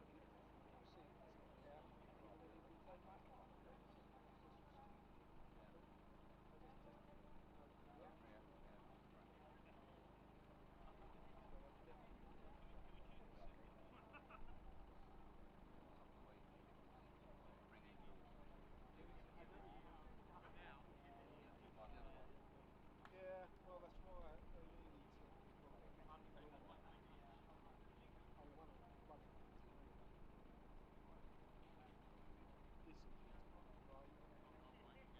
well, I mean one of the bloody things for me discipline, right? Largely discipline improved. I think because they are precise about it, if people just want to keep playing, those things to rate. And this year it was the first, I never seen people slide more every year. And the problem is that I think when you get people that are meant to be different, the level of the exhibition, because the thing is there's a big jump from level 1 to level 2 because level 1 games don't keep people playing as long as you spend about 6 or 7 times on level 1. It's a sad right type of person. And unfortunately a lot of it gets cascaded down to the TV betters now, which is really unfortunate. Oh, it's terrible.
one thing I did notice, I don't know if you two have noticed this, but India had a really good active policy on the T20. And I think it was a good one.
Arguably, the most viewed international there'll be some thing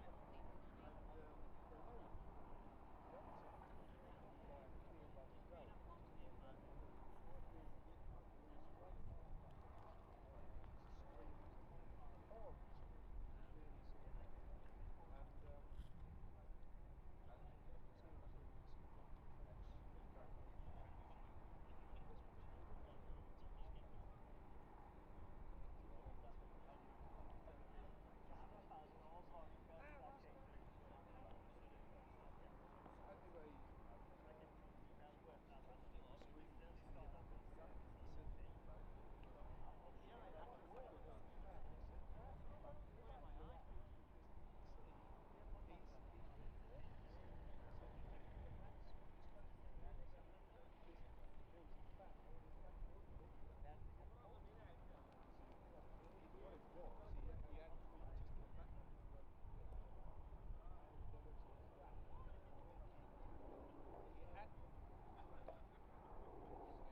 okay. Yeah, I mean, when I used to referee,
Put your helmet on. he was rolling around on the coach. As soon as I blew the whistle, his feet shot off like a rocket because he nearly broke his leg. So he raced off, and she was oblivious to me. She was on the sideline, waving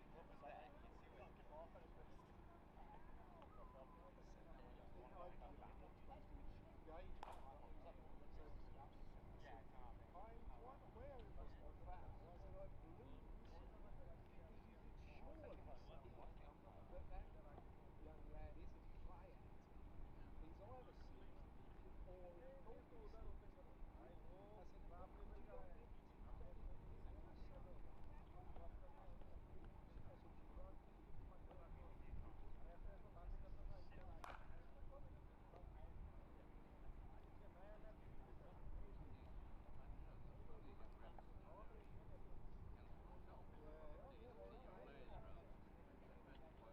I bet your fellas are bloody happy to have a sit down now, aren't they? 3 games all about.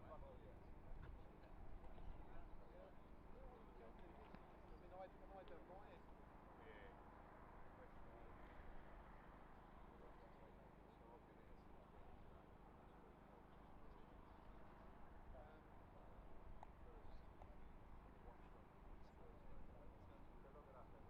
Yeah, you got a lot of youngsters on there because you do a lot of youth. It's good hockey. Oh. And they might do. So, you know, if they're saving up to do something, pounds for 4 games. Anyway, so we have a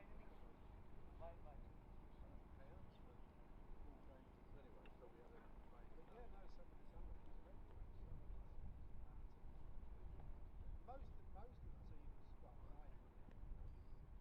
but most of the teams they seem to be when something goes wrong. So if you've got a coach who's off the shop, then everything changes. If you've got a very badly going coach or manager, and also with that crowd as well, counts. did the Christmas and that. And nobody seems to be able to control it. Unfortunately, it's down a little bit right now, which is a real shame. Some of the names are really poor. A lot of the teams are really good, really well behaved. Yeah. But you'll get some teams that some teams are absolutely dreadful. So I think then they always seem to sing like Badger football, they sort of dress it up as well. We want to be competitive, we know how to play in the right way, we'll always have to drill the opposition off the park. Well, that's great, but there's really no need to confuse people, during the game, is there? And they give people send-offs and things like that.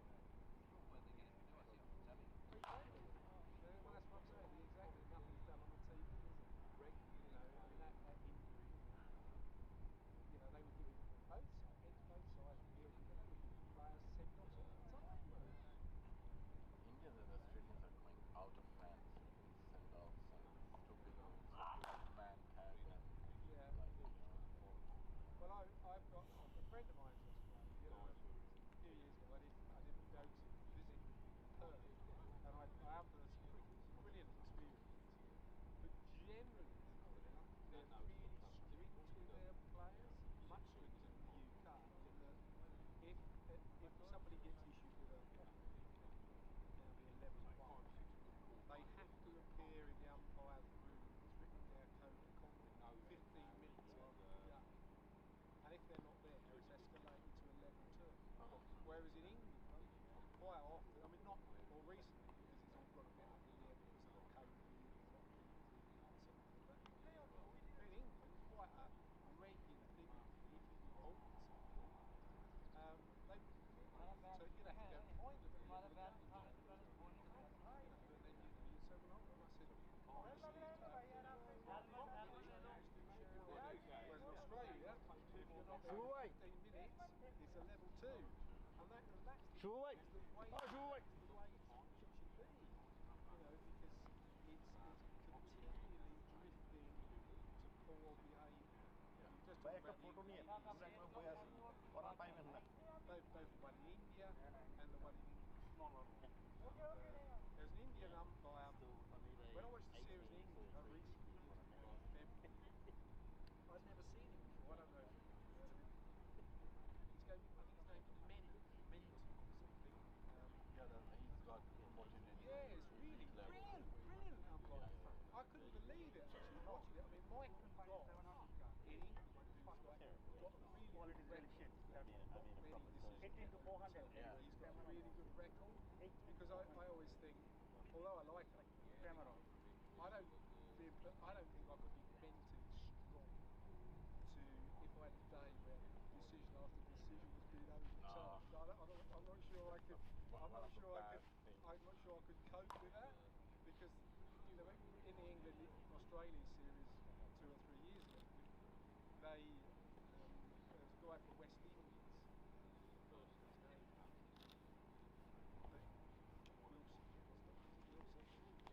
Thank you, mate. Kan du bedst med det samme ordning på bortplads?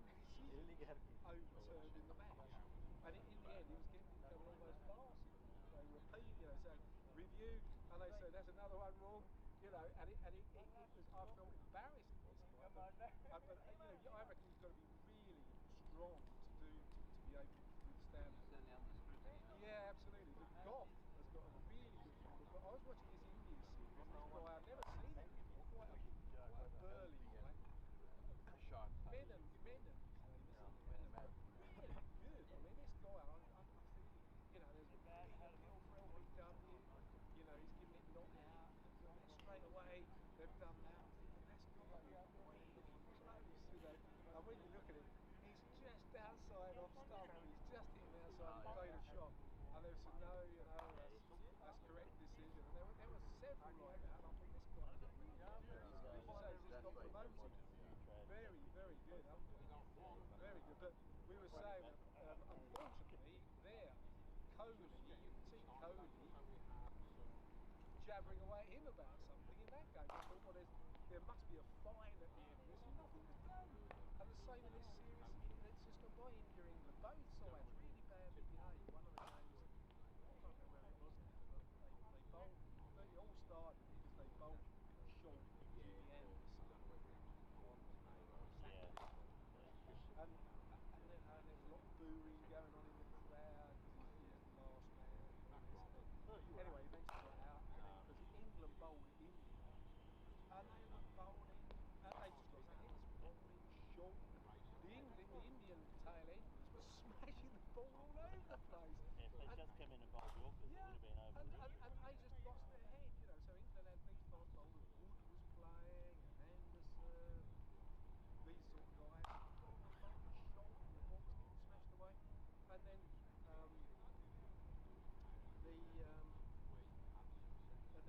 because when the India they set, they got loads of runs in the last 3 minutes, and they set quite a big total gap.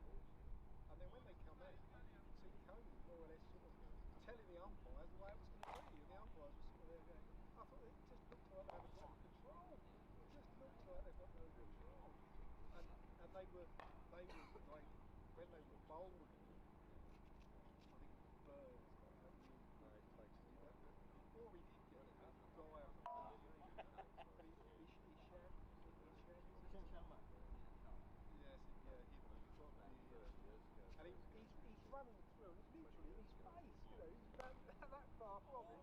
You're thinking, this shouldn't be like this, should it? It really shouldn't be like this, Yeah, you shan't. Yeah, some of the Indian players are really just like Just see the roof, like would be happy. Ashwin is, I hate Ashwin.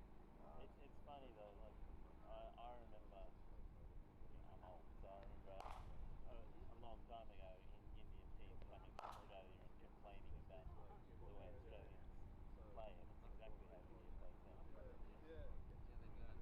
Yeah, they learn from Yeah, but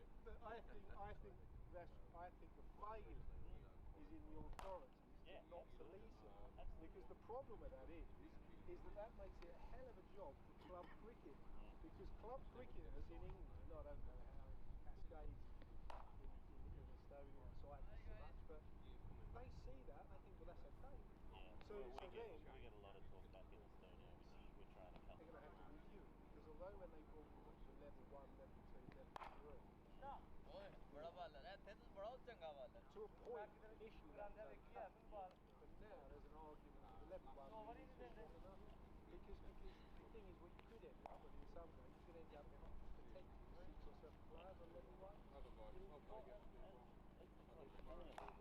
guys. Cheers. You see the way the Premier League teams and decision makers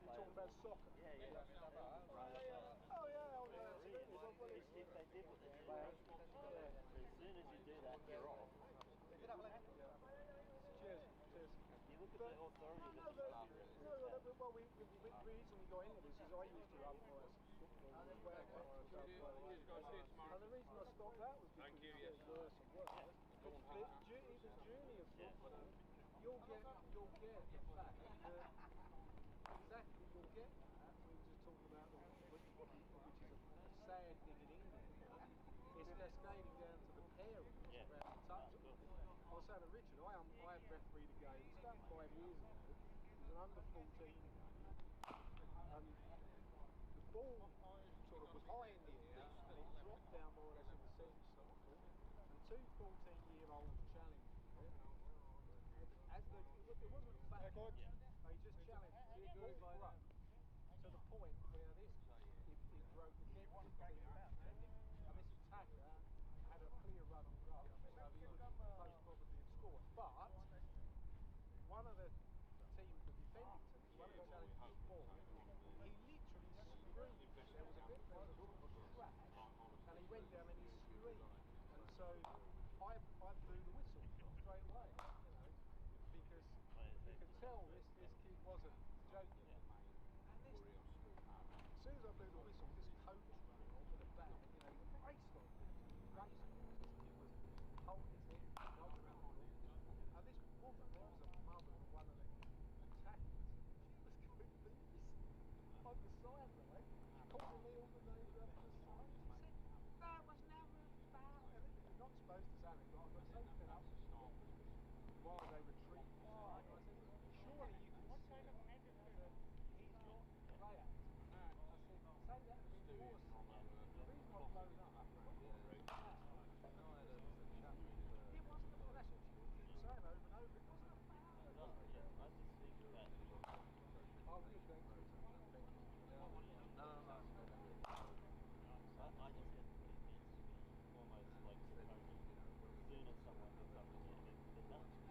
Exactly. You look, like I said, the rugby example. I watch rugby referees and the amount of respect they have for players because of the power they have to just say, look, if you keep talking, you're just going to go off the field.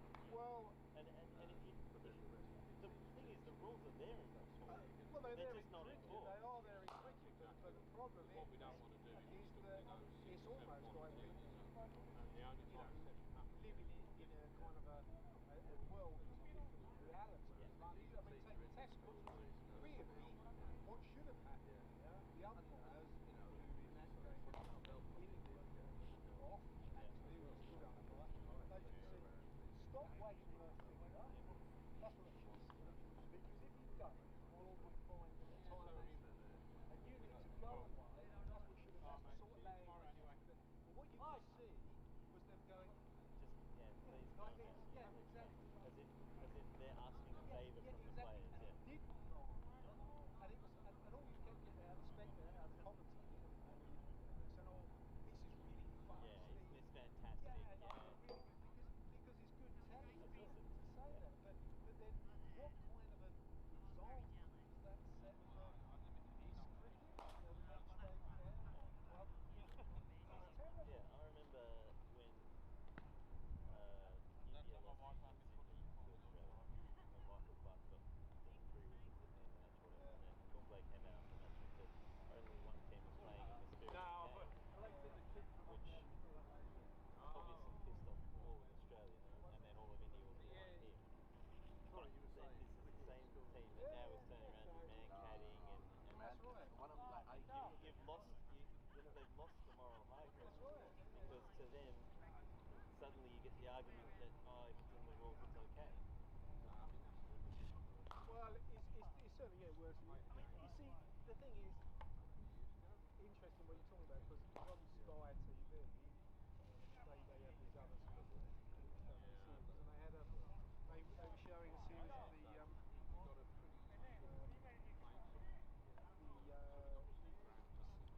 England-Australia series in 1974-75. Now, you'd never get more ferocious bowlers than Thompson, Lilly, but in all honesty, they were, if they put somebody on the pad or out, they just accepted it. They just accepted it. They didn't see them all crowd surrounding the umpire. But either go all the way with it or you don't. Oh, I tell you things. What are the three cities? Yeah, they've We given us, I've seen found out one team has filled the Estonians Norwich. don't come here. This is stone. Right, the other one They're down to do it, isn't it? So we'll ask them. Should we toss up? Go toss up, yeah? Yeah. Let's go! Take some. I got a coin. Oh, you got a coin? Yeah, the skipper may have it. Yeah, I'll ask him. Alex, isn't it? Richard, come. No, this is umpire. For umpire you have match referee and third umpire no problem. Come. Up there! You've got plenty of coins. I don't mind. You choose. We are waiting for a 4-day one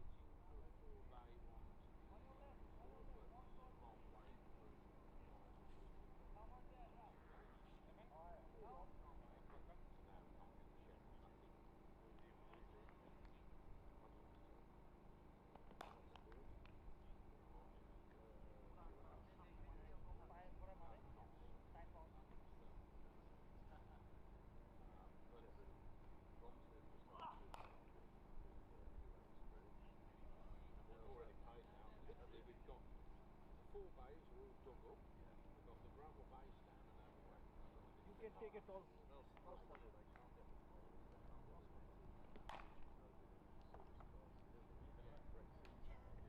Yes, I say, instead I see you. Have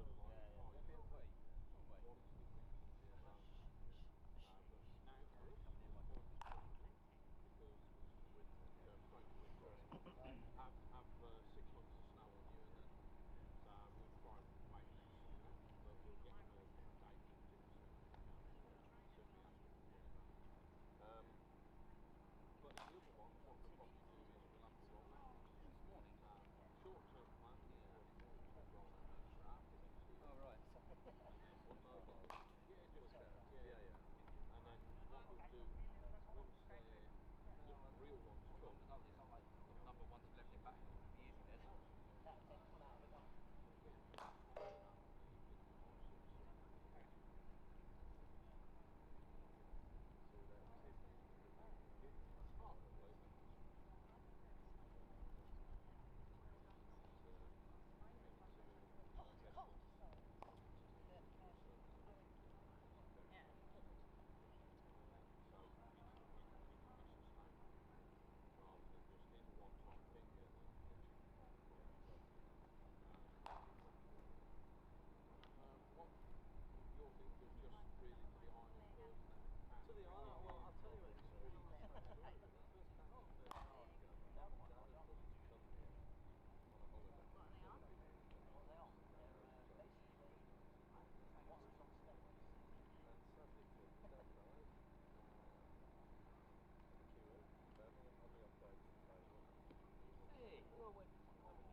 Estonia won the toss and are batting. Yes, I did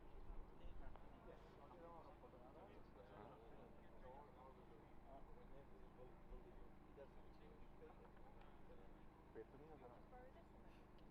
मेरे को याद नहीं इतना दूर है मुझे कैसे मालूम को आप है तो नजर तो आया हमने कोई बात नहीं है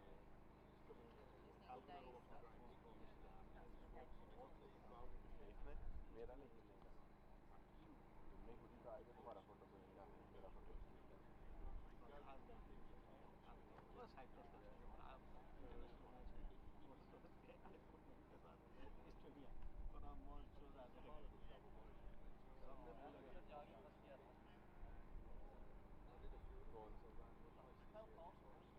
कौन सा टॉस हो गया या पूरा टॉस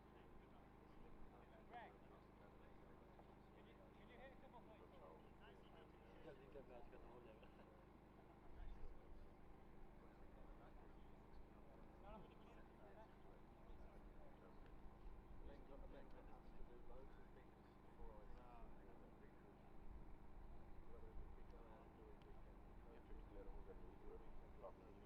हाँ इधर भी वार्म अप कर खेला बाद में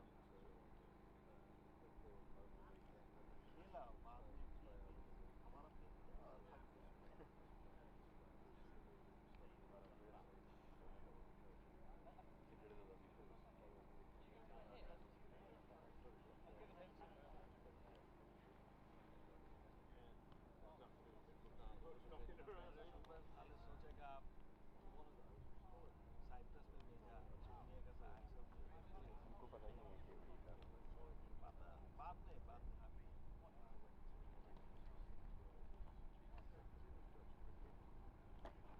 Stop on there now. Just sat by you for a while. So have you both always lived on the island now? Or is it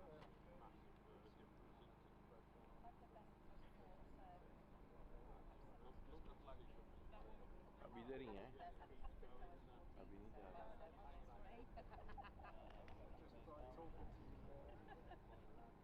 I yeah, no, I came over in 2 years at high school as one when I was 12. No, we don't have Estonia. Oh, right. Is that for the game that we're about to do? Yeah, sorry. क्यों तुम्हारे ना बैठे हो साढ़े जब बाद उनकी मार के 14 साल जो हो जाते मार के Oh God, yeah.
इन्हें थ्रो करनी है उसमें भाई गेंद भी लेके आना है ऐसे ही होता है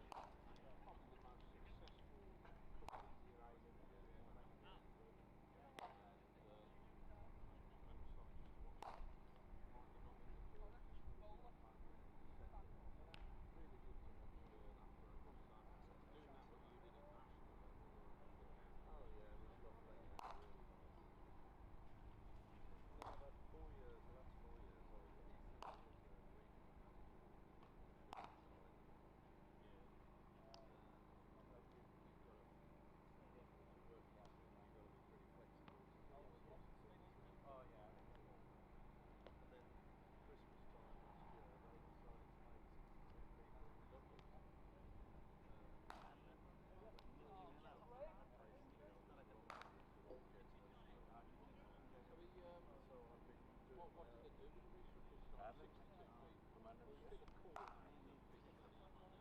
people, 6 courses of physically. Now they cut and they restart. Why don't they just restart?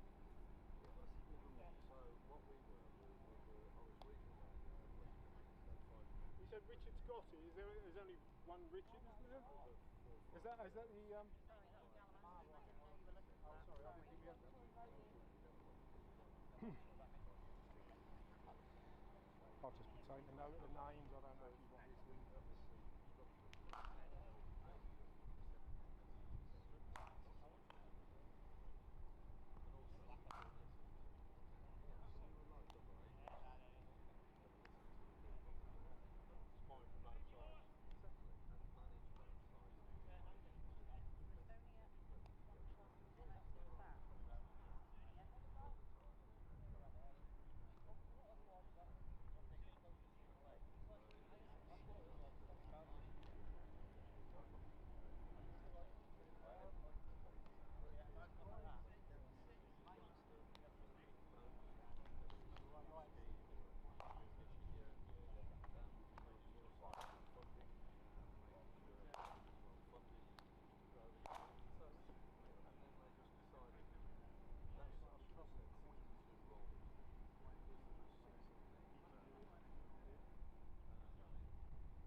can let them pick the balls. It says they're supposed to technically choose the balls. So. Yeah, but you can't touch it. Should we turn the camera on?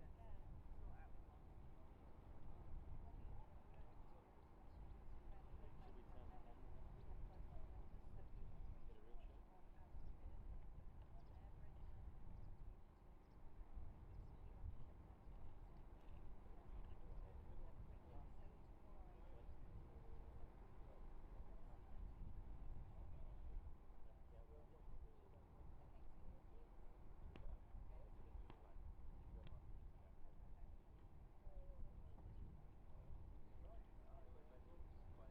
Find out if that safe before I go out.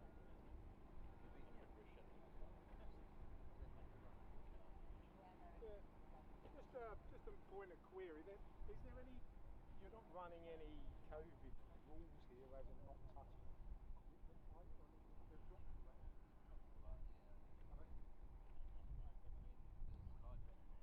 Yeah, no, that's fine. But you're not saying it's taboo to touch them. Caps. No, but caps. I mean, I took the caps, but you're not saying there's some local rules that says you can't. No, I know you're not obliged, but if you're okay. I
try not to, especially as they're always sweating this time of year.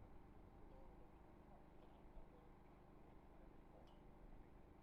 Although you know if you're vaping there, it's normally the British Isles and stuff back out there. But this is part of UK. Captain Matt, any ball back?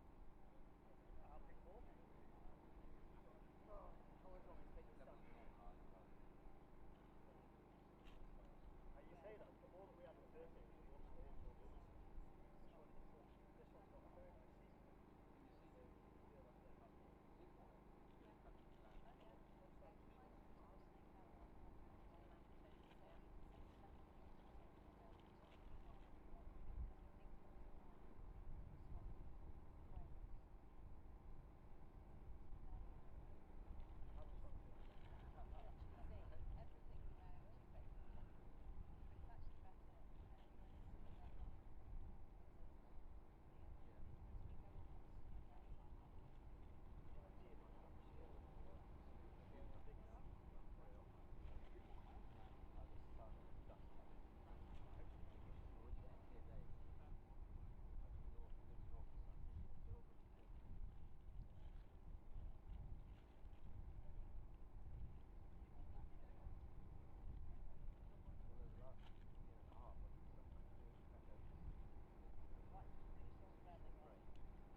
as you say, they made it optional when you want to take people on or if they're younger and things like that.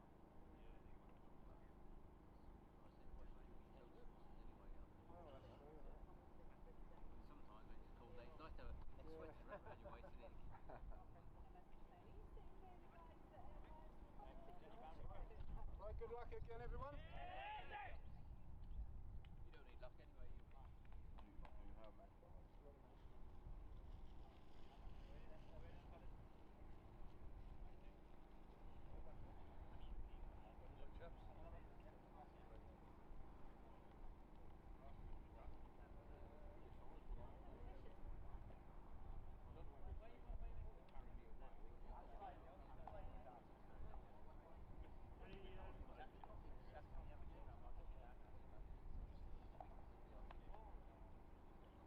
Sorry, we didn't know that you were. I thought it was Tuesday to Thursday. Are we starting Tuesday now? Yes, unless, yeah, I think if the players want to, they should have priority in service. Oh, I know that it's a proper. Yeah. I was just told it was Tuesday to Thursday. This week it's Tuesday, Wednesday, Thursday, Friday. International matches, Cyprus. Well, this match is Estonia against Isle of Man. Cyprus team is playing 12 international matches. You're fine to go in the net, but if the players want to go in, Yeah. priority. Yeah. Thanks.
Welcome back to Happy Valley.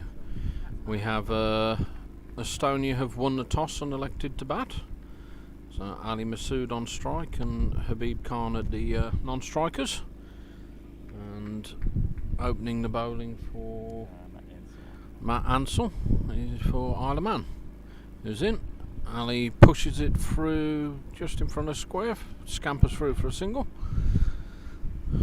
Wasn't really a push, more of a swipe. Flicks his wrists at the ball quite a lot, Ali. So Habib to face his first ball. Solid push and short cover comes in to tidy up. So Stu's playing this game, so he's unable to hinder me in the commentary. That's firmly struck, but no run down to mid-off. Good length here, keeping the ball well up to the batsman. So no chance for him to rock onto the back foot yet. That's a bit shorter, and he cuts, and it beats point. So at least two here. Yeah, Habib has dropped his bat, but not realised he could run without it. So we've left a run out there.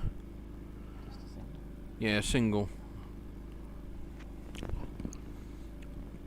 So, rattling through the over.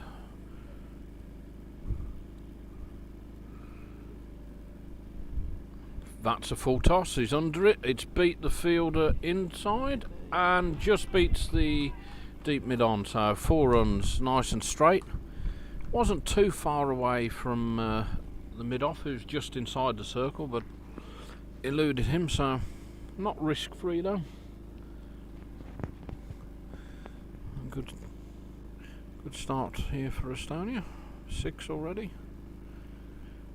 That's just short of a Yorker length, but Ali pushes it to the mid-off for a dot to finish. So 6 off the first over, good solid start, run the ball for Estonia.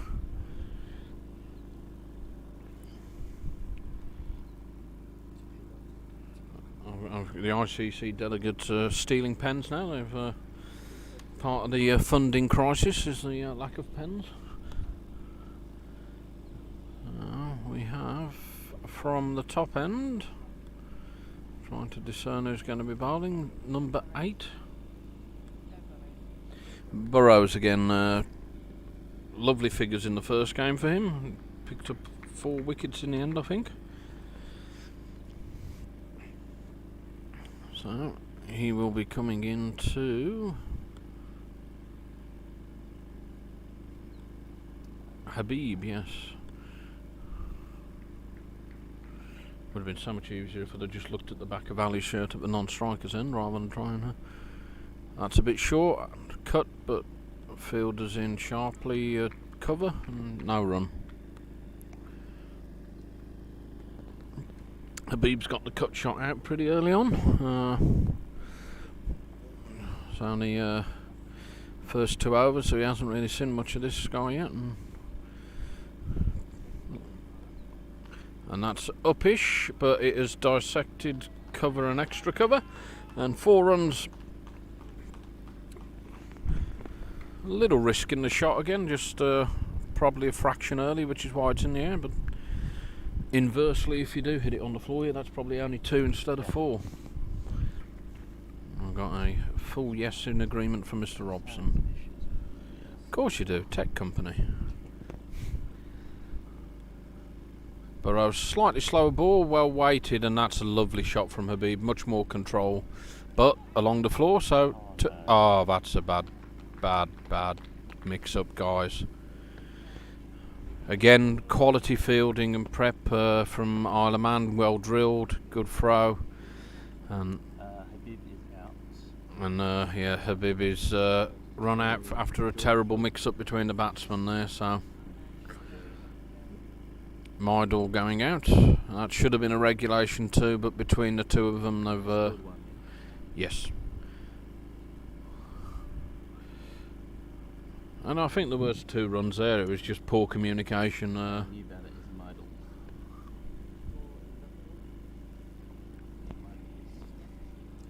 So that's a bit. After a promising start. Yes. So there's actually a couple of guys from the army base come down to use the net now and have a look at the cricket themselves. Sure, they'll be very impressed with that running display. Yeah, hard lines for Habib there. That's never a nice way to be out as a batsman, so, or at least that's what batsmen have told me, Dave. So, Burrows to Ali is the end result, with Mydal at the non-striker's end. Yes.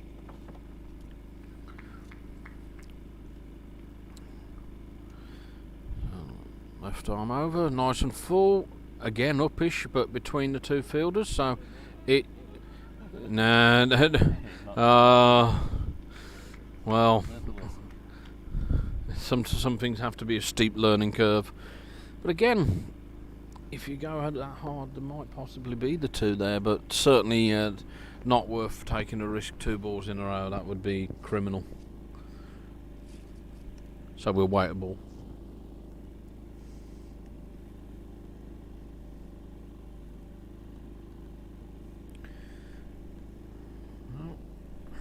In comes Burrows again. Again, nice and full, well dug out by Mydal. No run on offer though. Decent nut first up as a batsman. Make sure you're watching what you're doing. So, I believe there should be 1 ball left this over. Having to do all the hard work myself because Dave can't get his simple tech kit working.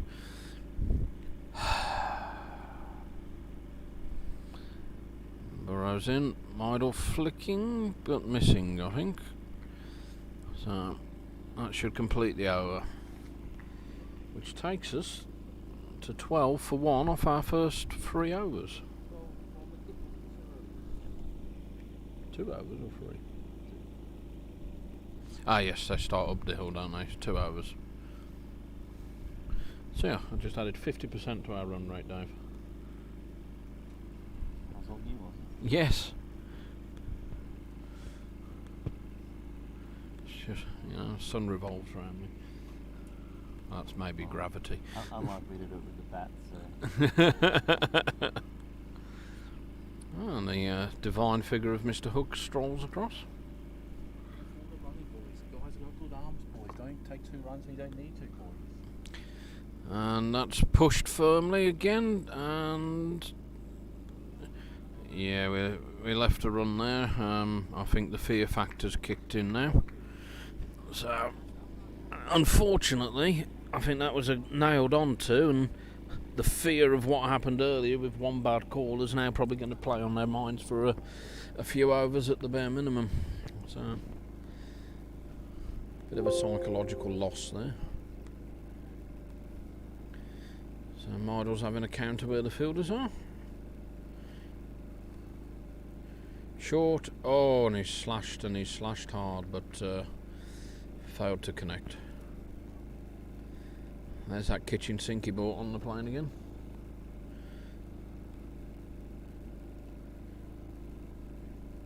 Better length that time, and a little push and a simple single. Still tidy fielding, they're in fast on everything. Oh, congratulations, Dave. On job. I may be stabbed before the end of this tour, I think. So, waiting for the field to readjust. Ali Masood on strike. Nice and full, pushed back to the short mid wicket. And I'll agree with him that time, definitely not a single available.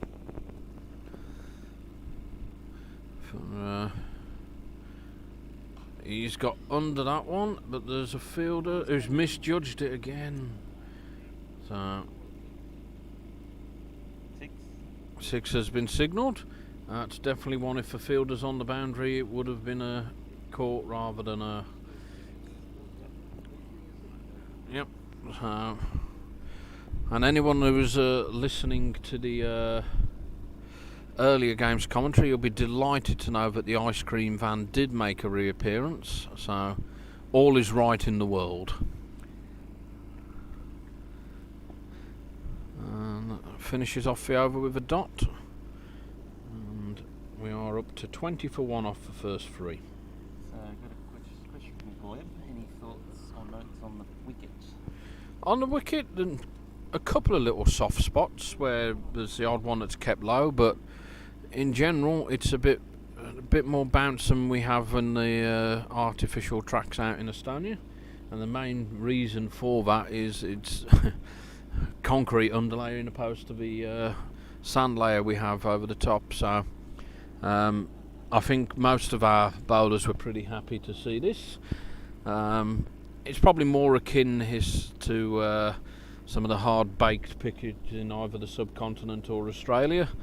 So it's going to come on a bit more bounce, whereas the one we have back at home is certainly softer and slower, much more akin to a Trent Bridge or an Old Trafford type track in the UK.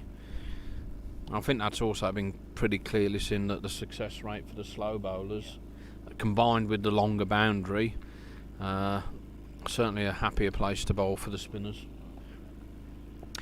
The odd thing about this pitch is the outfield. Actually, they've had to use very dense ryegrass to survive in the climate, but it makes it very spongy, and as we mentioned a few times, it slows the ball up dramatically. Mardle's straight down the ground, and that's a drop just in front of the sight screens, and they've haired back for 2. That's really good running. There's a lot of anger in that throw, and my word, it whistled into the keeper at the opposite end, so that's a good 50-60 plus metre throw, and it wasn't a very high trajectory. So no, living a little risky at the moment, Estonia, sorry. And Meidel hairs through for a single. And good run that. It was a fraction of a chance, but he ran it really quick, and you got to take them at this level, otherwise you leave too many runs out there.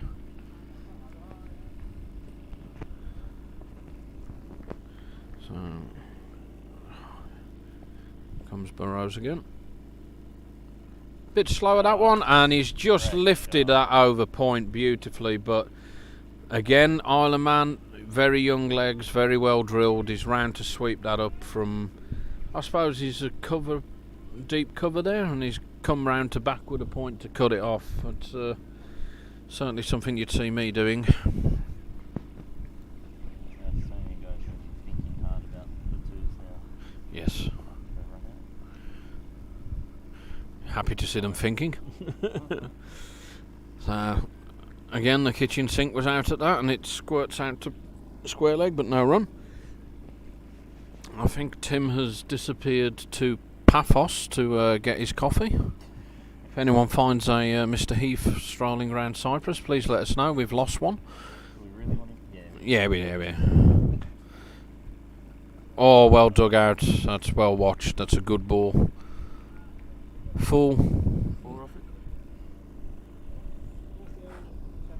24 off the first 4. 1 wicket down, so I'd say both sides would be reasonably happy. Estonia may be a touch more disappointed because the 1 wicket was their own demise rather than but actually saying that, then a couple of drop catches as well, Estonia'd probably be happier of the 2. It could very well be 24 for 3.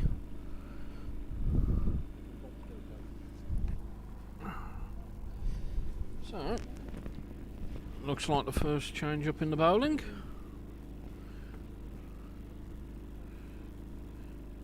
So Alex is on.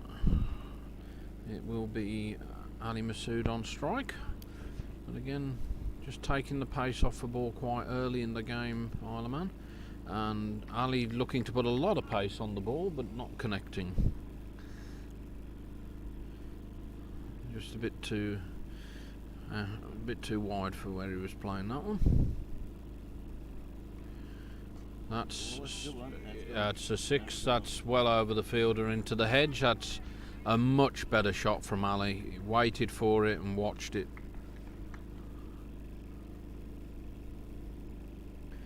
So yeah, further up. Lovely. The element of control was so much more in that shot rather than just trying to hit it as hard as he could. And then very watchful of the next one. Good, better length, bit shorter. Couldn't get underneath it so well.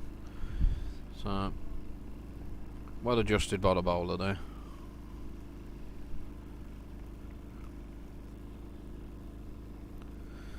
So .6 and over the fielder, just diving, and 4 over mid off this time.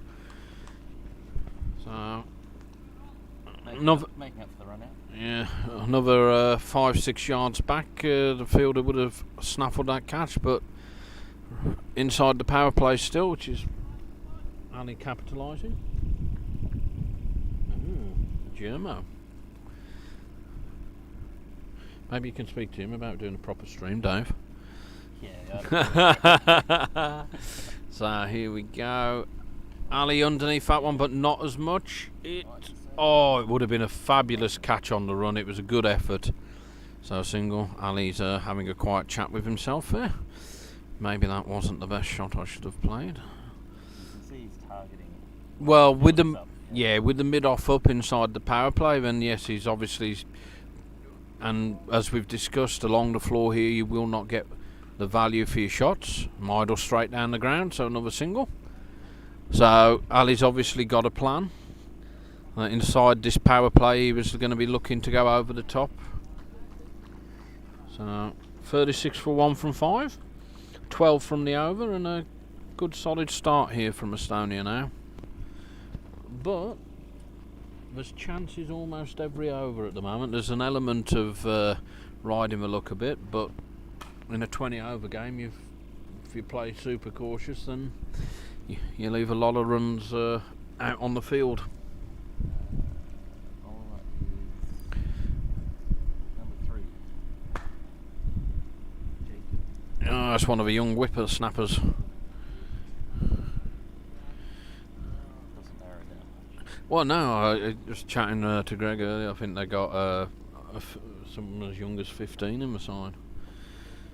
So, I mean, I don't think that should be allowed. I mean, the parents should be asking themselves how they've let their child travel to beat us. And in he comes, nice and full. Ali leaning back. Oh, sorry, Meidel just leaning back a touch, and some pretty poor running again there, I'm afraid. I don't know whether there wasn't a call or a bit of ball watching, but presenting a half chance when there really shouldn't have been.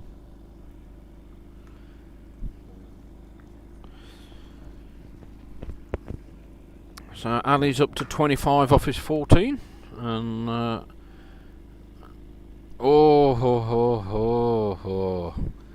answers on a postcard there. Meidel's 6 off his 11, but he spent half of his time digging out good Yorkers, so I don't think that's a fair reflection for him, but he's faced some good nuts so far. Right, Ali, concentrate, bat on ball, or go fishing.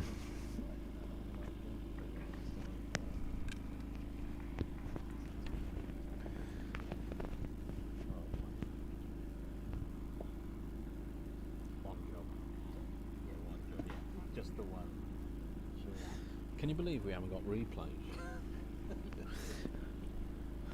So Jacob in again, nice and full. Ali just steering that out to the guy at deep cover for a single.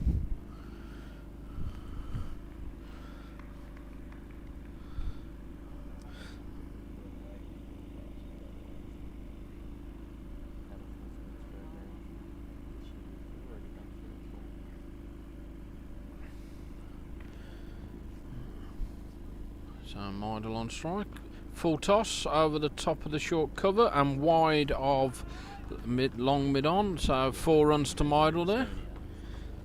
So 10 off 12. So very quickly getting closer to that runner ball, but they've bowled a good full length so far, Isle of Man. So certainly hasn't been too much off the back foot. And here comes Elvis, or Shuvo as some people call him. Ah, he's come to steal the camera.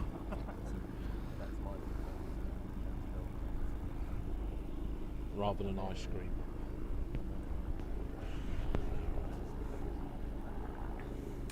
So, ball's back and in comes Jacob again. Full, Meidel down on one knee, out to deep cover again for a single. Meidel finding the middle of the bat quite nicely now. And the end of the over comes, so 43 for 1 from the power play. 43 for 1. So let's see what they do now in terms of the field changes. So Ali was certainly looking to target the mid-off when they were limited to the 2 out. So now 4 must be inside the circle. So we'll see what changes Isle of Man ring here to the field. So first change looks to be a change in the bowling, so I'll try and find out who number 14 is, but Dave is furthering the Estonian conquest of flirting around the world. Number 14 please, sir. Mr. Smith? Connor Smith. Dave's lighting a candle at the table at the moment. Meidel on strike. Further down the table. It's amazing how often I'm asked that, Dave. So, the answer to the fielding question is we have, well dug out. Meidel's watched those Yorkers pretty well. So now we have someone out at deep backward square, deep cover, long off, long on, and a deep cover.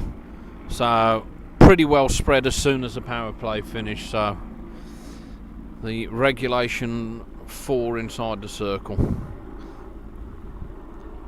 and he's stepped inside to that, but it has gone down leg, so it'll be a wide ball. Those inside the circle are a short cover and short mid-wicket, which we've seen consistently. A fly, slip, stroke, third man, and a guy at point, but all of them behind the square are well on the edge of a circle. So Marder pushes it just wide of the cover, and they'll scamper through for 1. Zero interest in 2 after the previous faux pas.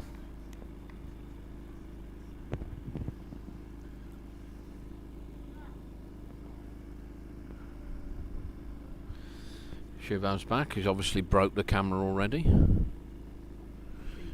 Oh, he's got underneath that one, and the keeper comes up to swallow it. So, stepped inside the line there, trying to force it a little bit, and that's the end of Ali Masood. 26 from his 18 balls.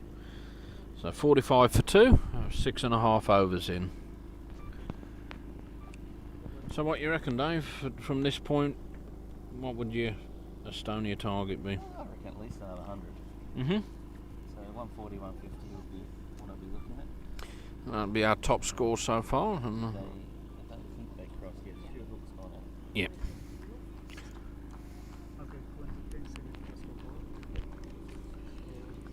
One job.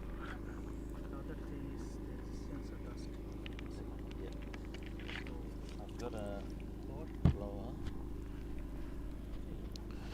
So, out strolls Mr. S. Donald Hook. Donald Duck. Hopefully not a duck today. So, we've made sure Stu's back is sellotaped and the painkillers are ready for afterwards. Yes. Kadri, you'll notice, is not wearing a helmet today, just in case that comes up in conversation later. Relatively full, little dabble outside. Third man scampers round, dot ball.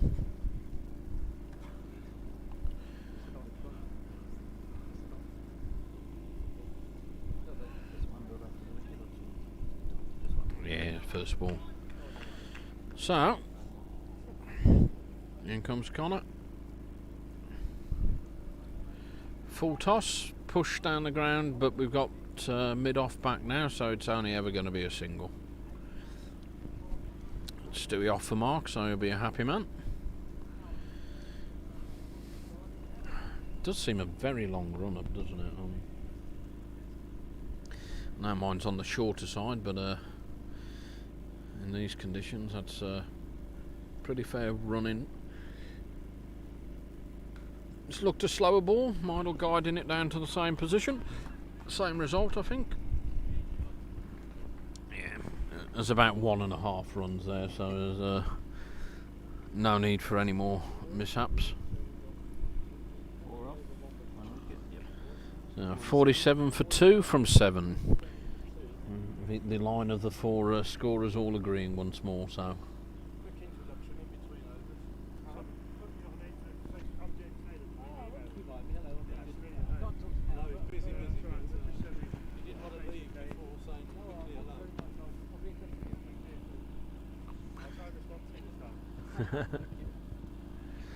So, the young Connor, I think it is to continue, is it? Jacob, sorry, Connor's on the other end. Ah, welcome. Right, yes, that's only Tim's hat, and we've lost Tim entirely. Yeah, well, he's gone looking for coffee, but we're not sure whether he's gone to Turkey for it. So, we have to be relatively close. Yes. So, welcome. We're joined by a representative from Isle of Man, who will hopefully answer any questions that are tittling through. Isle of Man are probably 5 to 10 years down the road on where we are. Straight back at him, and a sharp chance. In terms of development of the game within the country. So, you want to sort of do a little introduction about what you've got going on, the formats, your programmes, how you're developing cricket in Isle of Man? absolutely. So we have age group squads for boys and girls. Boys, we've got under 13s, 15s and 17s, and obviously the national team. And we have a women's side that are just in their infancy over the last couple of years.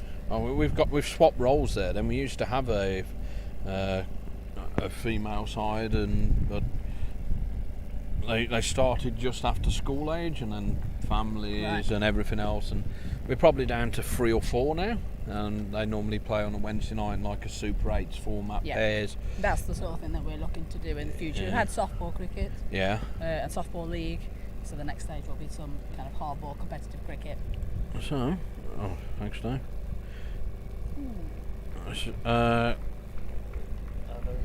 The 2 names, so Kawiti and Webster, still part of the Isle of Man setup? They're no longer part of the Isle of Man setup at the moment. Ollie Webster retired a couple of years ago after we went to Guernsey in our T20 International, when we had our air bridge. So Ollie Webster retired after, don't quote me, but quite a number of years in the Isle of Man setup. And Kieran Court is no longer not part of this squad, but he has been in Mydell thumps that out to deep cover for a single. So a lot of batting power for a single there.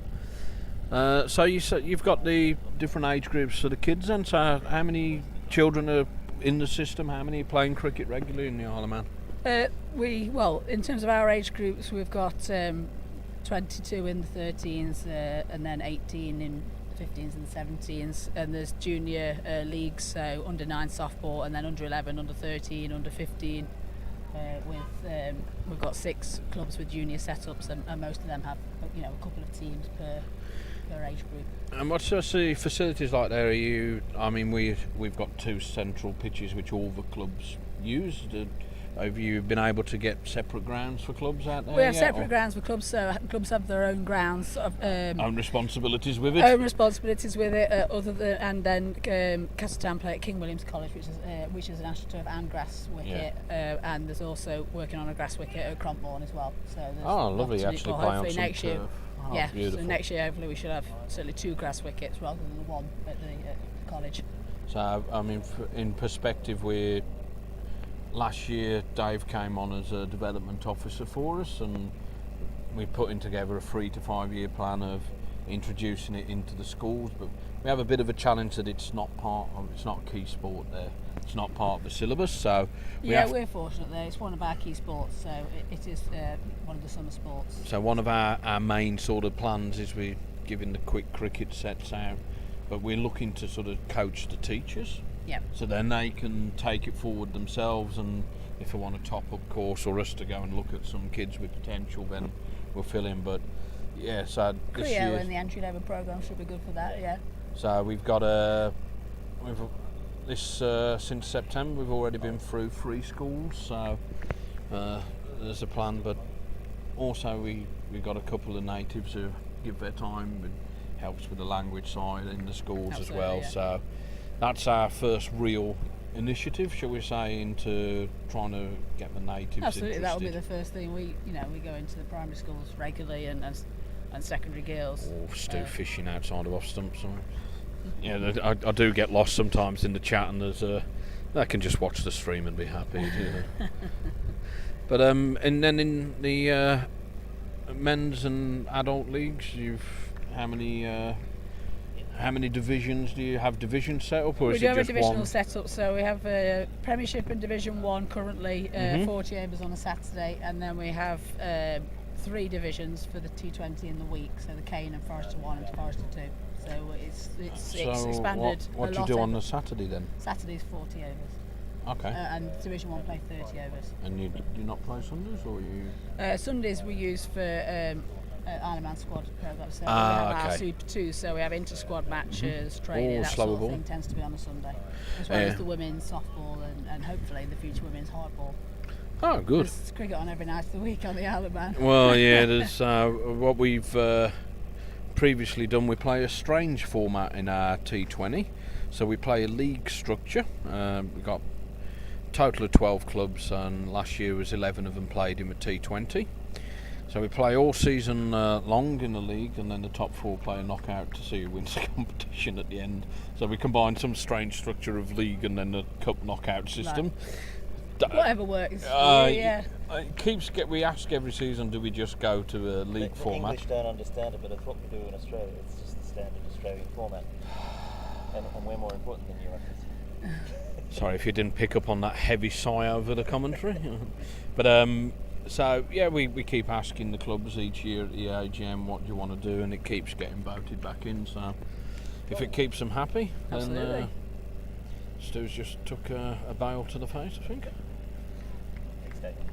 Yeah, no, Robbo. Well, it's so and then Sunday we use for our 40 over format.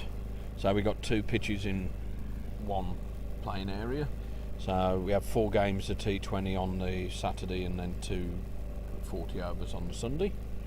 And then mostly midweek is the training nights, and then Wednesday we have the Super 8s, which is the women that still play, introduction for adults or the younger kids come into play, but most of it comes either through people already playing in the league and it's their spouses and children, or expats. There's quite limited interest from the natives at the moment, so we've got a couple which are in the side at the minute, but they've been with us since almost the beginning. They've been playing 15 years, but there's 2 of them left in the national side, and probably at most 6 or 7 around the league out of 120 players. So it's that conversion rate. Yeah, I mean that's school programs, isn't it? Yeah, nominalising the cricket so they get used to playing it in school. Or at least that they know it exists in the first place now. But then I guess if they're doing it in school, we still have to give them that link to the clubs as well, so if they show a genuine interest, they can come on. Then they've got someone to go to and say, right, I want to start coming and playing and doing it outside of school as well. So that's probably the next stage on our learning journey. Yeah. And your involvement now, how long have you been working with the Isle of Man? And just over 7 years, just over 7 years. Oh, newbie then. So, and talking also a bit with Greg earlier, but a lot of the players out there now have come through with the youth system, so you're starting to see the benefits of the hard work. We're starting to see it come through. The bowler at Murray, Dolan Jansen is 15 and he's been in our age group since he was 10, so he's making his debut today. So well, hopefully it goes terribly wrong for him and we win. And hopefully not. Nice one, Midle, just pumped down to mid-off again. But no, you had a very good first game as well. The fielding in your first game was pretty exemplary. To say we got in at 12 o'clock last night, it was a good performance, yes. We had the gamble on that. With our flights, we either got in at like 1:30 to the hotel, and the night before, or we had to come a couple of days early.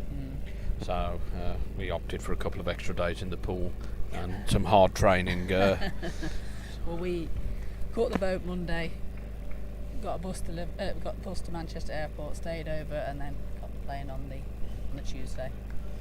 All right, good. So you were meant to have another competition after this, weren't you? Yeah, we were due to go to Corfu, but it just didn't really come into fruition. It was difficult, all the different border controls and Midle tucking that away behind square. COVID, and it just too many problems and not much. Too difficult to go ahead with. Yeah. And how many T20Is will you get in now with that being off? Will you get your minimum required 6, or? We'll get our 4 here, and then we'll look to try and play some more shortly after Christmas. Okay, and who are your normal sort of touring grounds at the moment for the Isle of Man? Where do you go for your internationals? We haven't really anywhere that's having one. Well, yeah, we were the first round of COVID. We went to Guernsey because we had an air bridge. So no kind of documents needed for that. And prior to that, we'd just been part of the World Cup qualifiers. So this is COVID has kind of held everyone back really from really embracing the T20 internationals, hasn't it? So. Yeah, well, this is our first international for 10 years, so we can't fully blame COVID for that one, but it's been a good excuse for the cup. Then the second game, it was completing, I think, 8 overs for them, 10 overs for us before first wickets went down. Can say the batsman learned very quickly, or? Well, that's a good thing, isn't it? You learn about the pitch and the outfield, and conditions. And then what's the next stage? So you've got a pretty solid league structure in place. You've got the kids and women's cricket. So what's your next stages? What do you see in the next 3 to 5 years in the Isle of Man, or what would you like to see happening? Well, increasing number of sides. Again, we've almost doubled in terms of division to have Division 1. Yeah. But look to have 3 And and 4. how do you run the Division 1? Is it 2 teams from the same club, so one plays in Premier and one Division 1, or is it 2 completely done by relegation and promotion? Well, we already had the Premiership, so it was teams. Stu's then underneath that. There's a guy coming round, and well Good taken, catch. well judged. And it was then teams then added onto that to make a Division 1. Yeah. And then again this year, more teams are added on again to make some more additional teams. Because this is one of the quandaries we're looking at now with 12 clubs. We have a policy where your minimum requirement is the 8 players, and then you can have up to 3 subs. But I mean, our goal is to see that the first division, we don't ever see any subs, we never see anyone not with 11 players out there. What we're thinking of trying to do is reorganising that the Premiership is from the set number of clubs, and then Division 1 would be second 11s. So if you're first 11 short, you draw up from the second 11 and that way. But we got a few clubs that have probably got enough to run 2 teams, but only probably 3 out of the 12 clubs. So we're trying to work out then the balance between second teams and some of the weaker or developing sides, because 3-4 years ago there was 4 teams. So a lot of work's been done by different individuals to go out and set their own team up, recruit players in to form those teams. But I mean, the Tartu is probably the classic example. They're in their 3rd season now. First season they lost every game. This season they're probably finishing about mid-table. The side's growing in maturity and establishing itself, getting some extra numbers in. But it's a balancing act between when you split into 2 divisions and when not to. So who's that? Looks like Rana Rahman attacking the pitch with his bat. Foolish and straight bat into the gap, and Rana's off a mark straight away. So Meidel has, in the background between us, Wittering got to 20 off his 30 balls, 66 for 3 off 11. So happy with that, I think, at this stage. In the balance, really? Yeah, I think we'd minimum target of 130 here, and anything above that we'll Meidel straight down for another single. But good rotation, run a ball, nothing silly. And your targets in the next few overs, what would you be looking for your guys? Just keep breaking the partnerships up, I guess. I think keep breaking the partnerships, yeah. Dots and ones, really. Try and put pressure on that way. Rana again, and there's another single. So, but yeah, I mean, our scores so far have been 102 and 130. So, like to see continued progress. Yeah. Been a bit of a mixed bag, really. There's Meidel's doing quite well again here. He's probably been the most successful.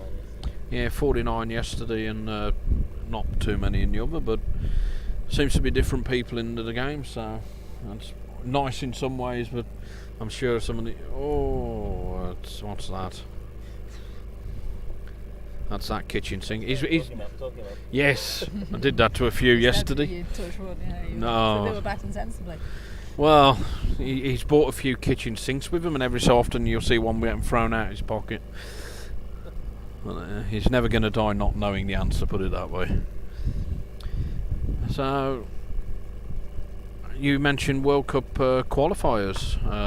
Sharts, Meidel, that's out to deep cover, but fielders there. So, we're obviously our first one in 10 years, and our main focus is getting to those 6 games to qualify for the ranking and keeping our points. You're a little bit then further on talking about qualifications for World Cup. So for the, let's say, smaller nations, how does that process work to get into that, offered the opportunity to step up that next level? I believe the best person to talk about that is Greg, the national team Yeah. coach. I mean, our aim is to move up the rankings so that then when we go into World Cup qualifiers, you're seeded differently, so you're not seeded at the bottom. Yes. Which Well aware of that bit. which makes it very challenging, doesn't it? You have to be on the top of your game for every single game, and it's hard. So we're looking to move up the rankings, as you are and as Cyprus are as well. Yeah. So what we got?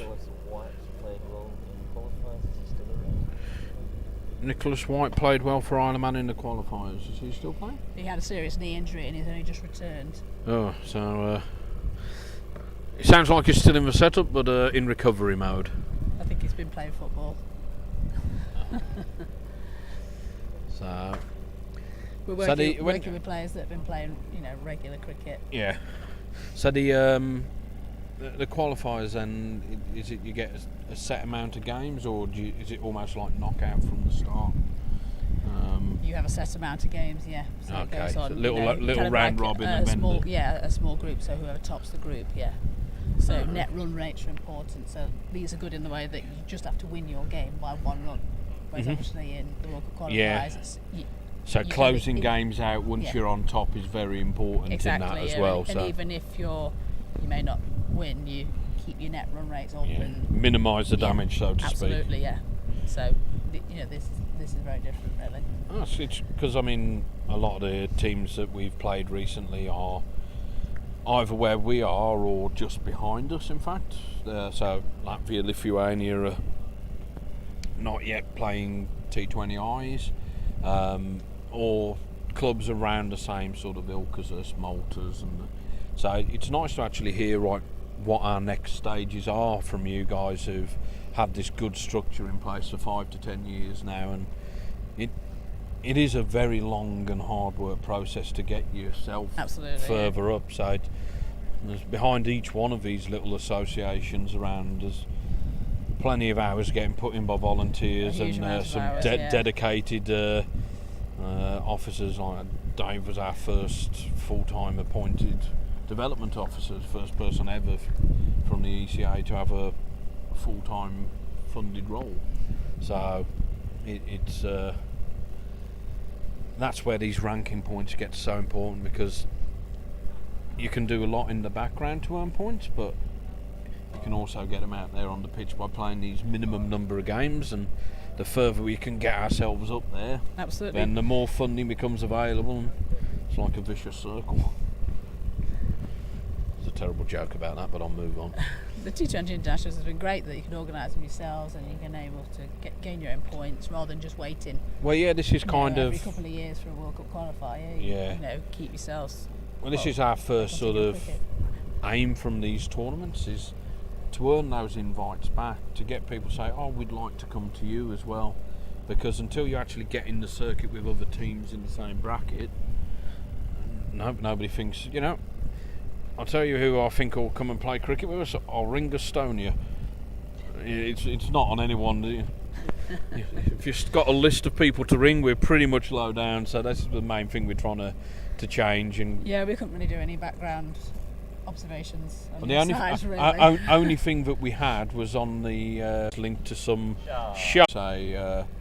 Played cricket before they joined the Isle of Man sort of setup. So obviously with the kids, they're probably mostly from the Isle of Man, but the older members of your squad, are they UK based mostly, or they actually live on the Isle of Man all their life? Apart from two, they're all based on the Isle of Man and play Isle of Man League cricket. So if you've got 1,000 people sort of in the system somewhere or playing, it's a pretty good conversion percentage by populace. Yeah, and Al works in London, but has lived on the Isle of Man. I was born on the Isle of Man. Our players predominantly live and play on the Isle of Man in the league structures over there. Well, as you probably tell from the team sheet, not too many of our are native Estonians, but the expats there, they do bring the love for the game, and a lot of the administrative side and the real push to move us on is from us wrinkly old men. Oh, you're not willing to push then, Dave. But yeah, we've got also a couple of natives who just love playing the game, and they quite happily. I mean, Mark Tomoya has helped set the grounds up with us and introduced us to the different councils around the country to try and spread the game to the different cities. So it's certainly a game which, if you can get people interested, then there's normally the sort of nerds who'll put the time in to help grow it. And that's spreading the enjoyment of the game, isn't it? And it's part of the attraction. So 6 overs to go, 87. Dave, you 130, 124 is the current predicted. Just got to accelerate. Yeah, I think so. And I think Rana's never going to have too much of a problem with accelerating. Rana will normally go at the ball hard. Midor's got himself hopefully set now, so see what happens now when captain coming back on. Yeah, so a change back. Matt comes in, pulls his trousers up as he does every ball. Good length though. He's controlled his length. Good job he didn't have any ice cream, it'd be coming out at this point. So he's controlled his length very well. It's in his bowling. It's very well. With the extra bounce of these concrete pitches, that's a lovely push that was backwards. New for us. Yeah, they're different to the AstroTurfs on the Isle of Man. You got the sand-based ones, same as us. Yeah, so it was different. I mean, allowing us to have a look. 4 runs there actually from Midor. That's just crept out. And even the grass is different compared to the Isle of Man. Yeah, it's we spoke about that quite a bit. It's very spongy and slow. Yes. But it's got to be resilient enough for. No, absolutely, yeah. But not a lot of rain. No. And that's a tidy little tickle for a single as well. So Midor's playing pretty clever cricket out there at the minute. But yes, with the harder pitch, it means as a spinner you've got to get it that little bit further up. Otherwise, tennis ball bounce is never a spinner's friend. Yeah, I mean Matt bowls good pace for a spinner. So it's chopped on. Rana's gone. Has demonstrated that. Yes, that a little bit flatter and pushed. Yeah, he bowls a good pace and still turns it. But yes, you do have to adjust your length on this AstroTurf. Because we changed grounds probably 3 years ago now, and previously we had the concrete with a bit of mat over the top, and we had 45 to 50 metre boundaries. Didn't see too many people opting to bowl spin there. So now we've changed. We've got the sand base underneath, 65 metre boundaries. All of a sudden all the slow bowlers are starting to appear in the wicket common quite a bit more regularly. And this is one of our skipper and one of our natives, Marco Vake. So keeps wicket as well. He's been in the setup for 13 years. He's just turned 30, so he's started young, but one of the few ones who's really stuck at it in natives terms. So lovely to see him do well this week and become our Estonian poster boy for our marketing propaganda. You're certainly keen to get out there. Yes, he's very energetic and lively little character, Marco. No doubt his wife is tuning in from Estonia to support him. He's probably got a little Rasmus bouncing on her knee. Why's Daddy in the sunshine? Full toss to begin with, straight back for Marco down to mid-off. So I think we'll probably stick a bit more to commentating now on the business end of the innings. We can waffle a bit more in a second about the different development plans and also a little bit about previous experiences, I think. It's just down leg and quarter wide, so might have brought out the sweep. Didn't connect, so we'll take the extra ball. So what would you think are your bowling options for the last 5 overs here? Where would you see your skipper turning? I would see him turning back to Joe Burrows to bowl down the hill. think I say hill. there's a hill. Yeah. Marginal. Yeah, so Joe to return. Looks like Jacob Butler is coming in to return as well. Matt's got one more over. So you have to understand just how flat Estonia is. So we are actually lower than the Netherlands. Right, yeah, because the Isle of Man is not. It's very hilly. It's a beautiful little part of the world, the Isle of Man. I had some family over there. My Uncle George used to teach in Douglas, but so I spent a few holidays over there seeing them. But yes, certainly different to our pancake. Not accustomed to this weather though. No, that's one thing. We can just about touch 30 degrees in the summer in a nice spell. We can also hit minus 30 in the winters, so it's... we don't go to the minuses, but we certainly don't go to the plus 30s. So, Jacob comes in. Mark onto the front foot. Should be a single down the ground. Yep. And the two deep fielders are both herring in, so there's very little chance of it making its way through. Happy as a coach there, seeing both of them rather than the one with the arm in the air. Oh, yes. That's how we coach it in Estonia. Look who's closer, look who's younger, then make a pick. It's very rarely me. Says our resident slip, Mr. Heath. Yeah, first slip in the T10 game. So, how are we looking? my door's up to 43. Marco's just come in. Yeah. Who were the other ones? Right, Ali got most of them, I think. Yeah. Rana just chopped onto the stumps. Chip started rolling, then Ali ran him out. Terrible mess up with the running. Yeah. Yes, he was looking good. Oh, he's somehow got that down to a short, fine third man, but off the bottom of the bat, really. Chalk it up. So, run a ball for this over. If you're in the Estonia seat, you'd like to see a boundary now to go on top of that. I think Isle of Man, you'd be quite content just to see singles. So far. And Midor's gone, but cow corner and swallowed. Yeah, so Midor forms for the second time this week in the 40s. There'll be... So...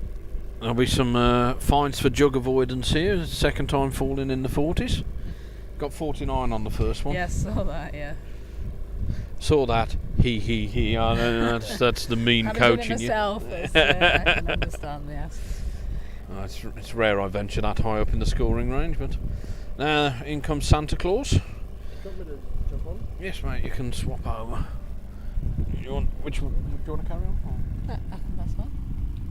Do you want me to jump on? I can jump on. Yeah, that's great. Yeah. So Mr. Heath will now join me. Thank you very much for your time, and probably try and have a chat in the second part as well if you're interested. Yeah. So quite interesting to hear about the next steps for us, Tim. Afternoon, Crossy. Hello, matey. How are you? I'm a little bit sad to see Midor drop in the 40s again, to be honest. He's done a lot of hard work there, grafted to run a ball for a long time. Yeah. It's the right time to try and push on now, but There's 4 or 5 overs to go. yeah. 94 runs, so you're probably looking to nearly get that 130 mark like yesterday. Yes, that's pretty much the target we've set ourselves to, well, in the commentary box at least, just to beat that previous score, and currently predicted 1-2-4. Okay. We've lost a couple of wickets in the last couple of overs, so a hairy single leg ball. And how's the I've just got back to the ground. How's the Isle of Man you went bowling? to Turkey for a coffee, didn't you? Yeah, popped in, had a lovely Cypriot coffee. It was very strong, and so good I had a second one. How's the Isle of Man bowling attack? They looked pretty good this morning. How's Estonia handled the bowling attack? I think the bowling's not probably been too much different. It's probably a little better suited to us than the Cypriot bowling, to be honest. Yeah. It's not quite... There's not so much pace on the ball, so that's a bit useful for us. Mm-hmm. But the key difference between this and the first game is they've probably difficult-ish chances, but I think they've dropped 3.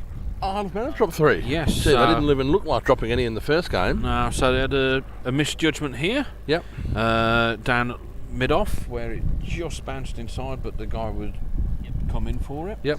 and a couple of other, half chances. Yeah, where I think they'll be talking to themselves as missed opportunities given the levels they set themselves in the first game. Yeah. Do you reckon it could be a bit of heat exhaustion for the Isle of Man team? It's 29.5 degrees, I just saw. And the half is that killer part of that. Yeah, mate, it's always the half, which is always just tips the scales over. But no, I think it is their second game, but just sometimes just you don't go to plan. Yeah. So, but no, the bowling has been pretty decent. Very few extras from bowling, so I don't think we've seen a no baller wide for a good while.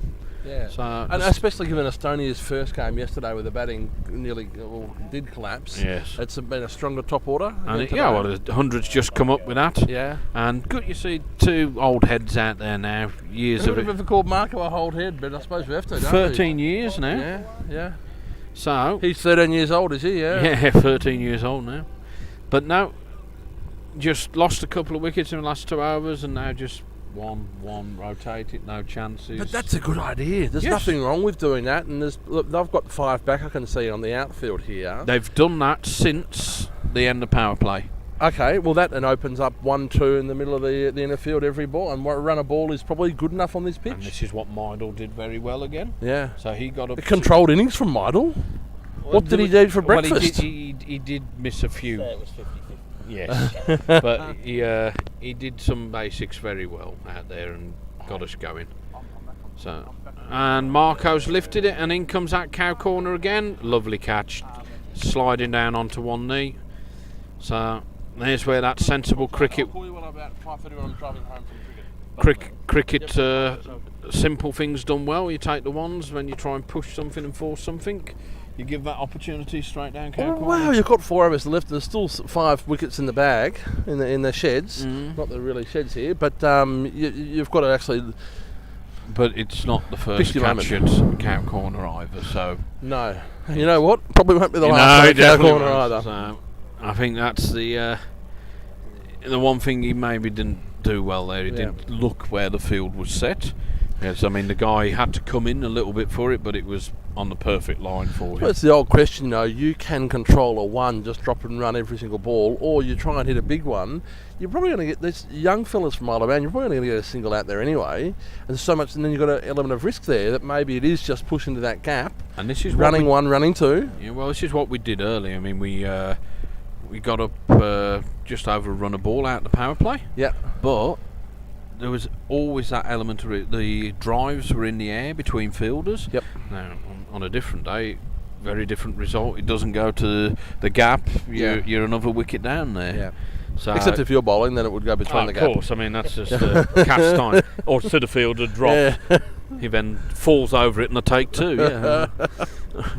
But who's come out for Estonia here? I can't see the number. Shuvo. Oh, Shuvo's come out. Okay.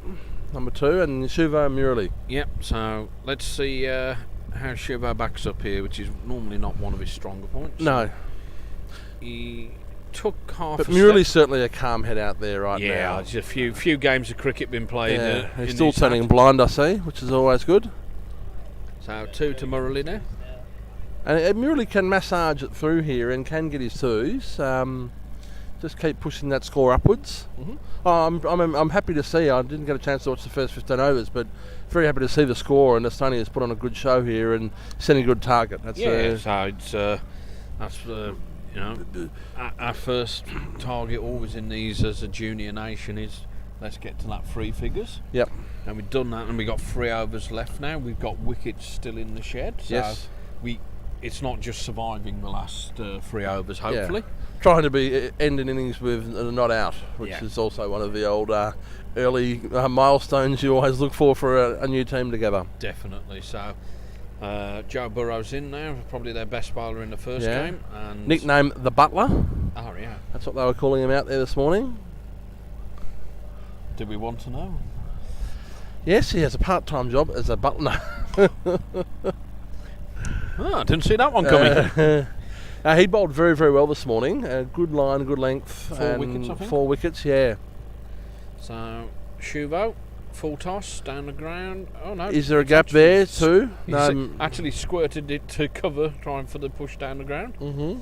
So now just a single. Muley's happy to farm the strike a little bit, and I think it's a wise move too.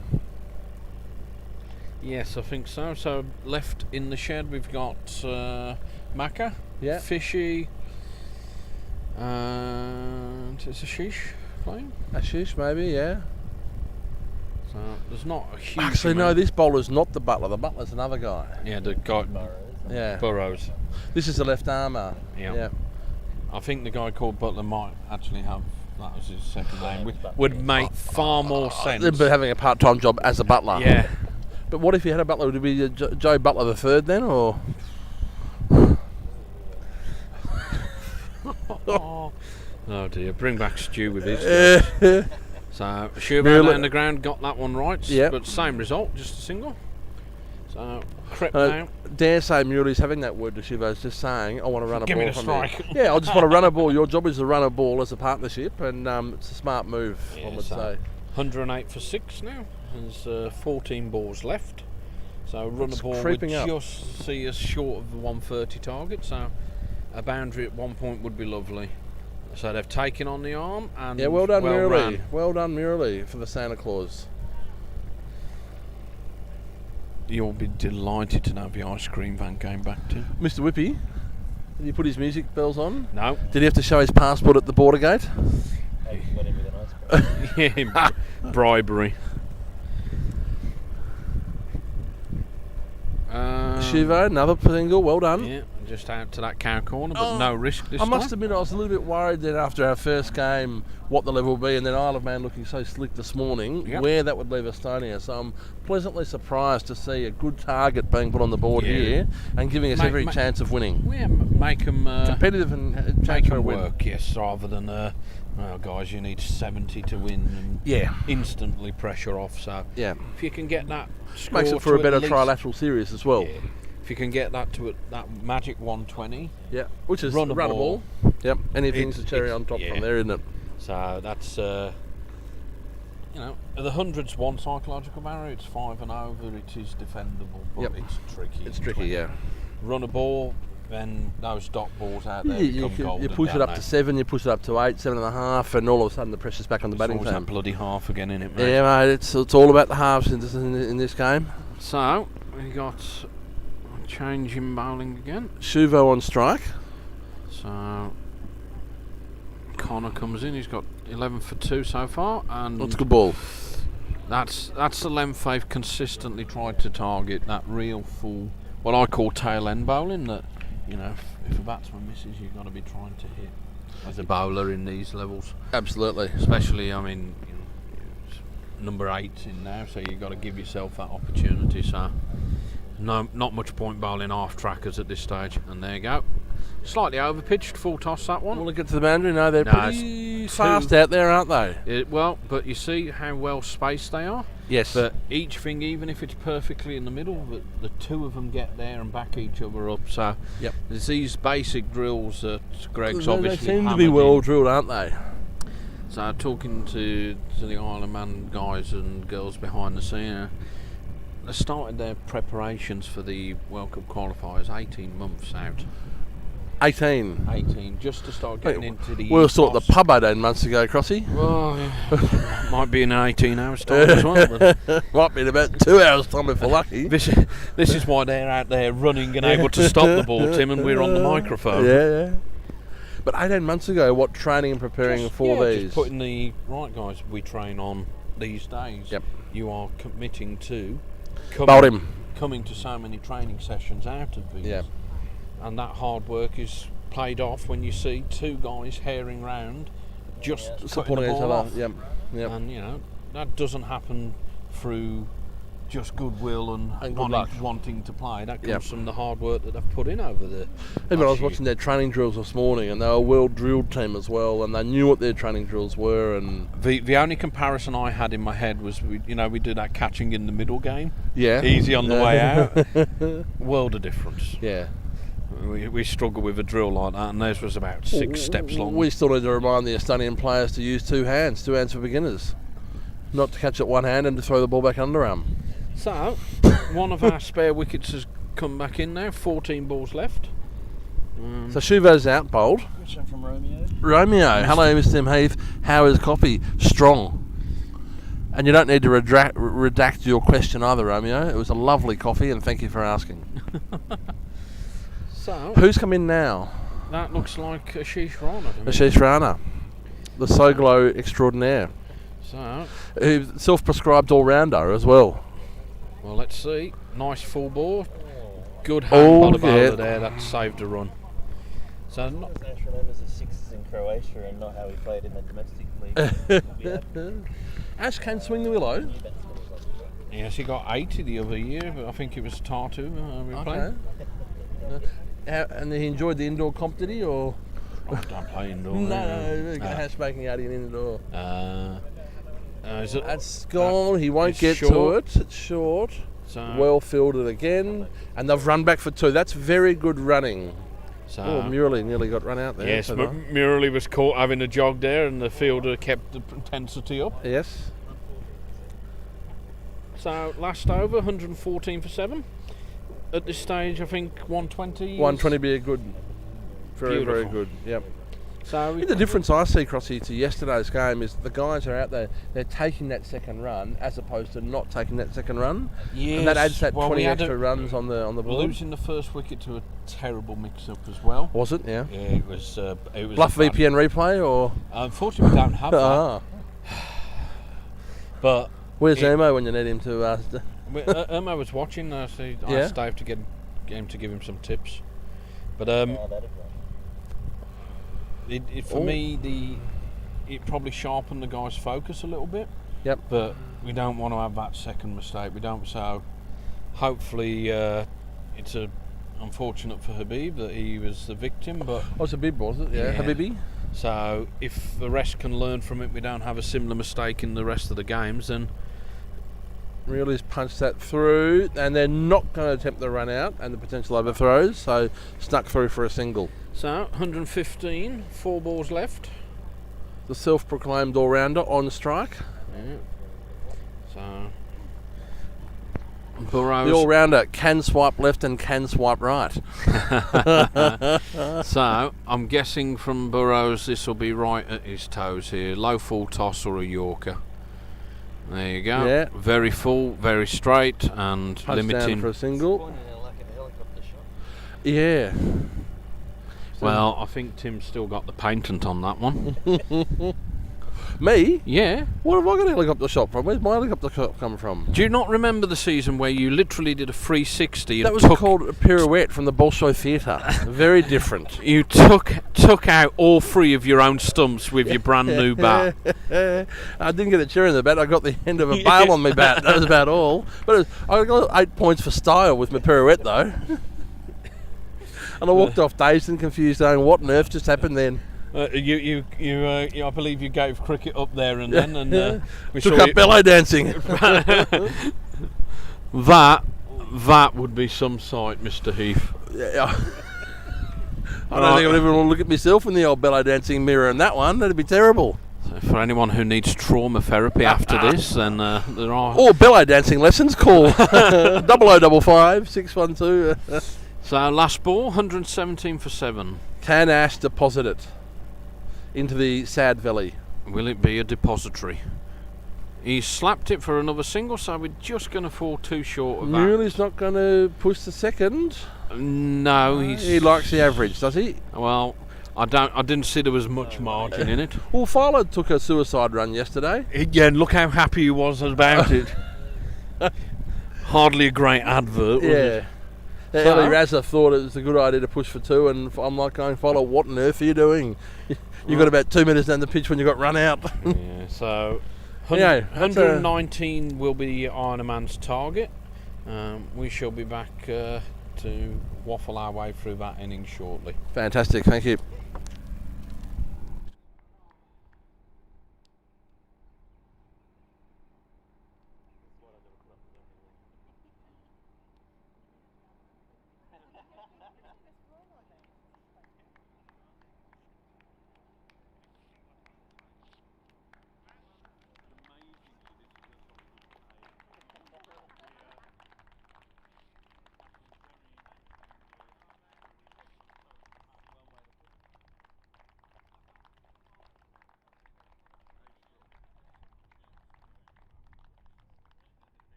okay?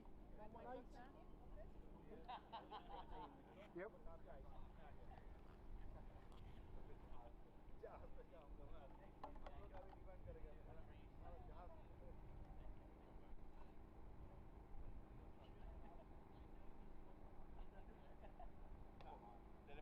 What goes on tonight? A bit of team bonding for the Weatherman. Team bonding at Barbican. Oh yeah, I forgot you only just arrived. Save that till later.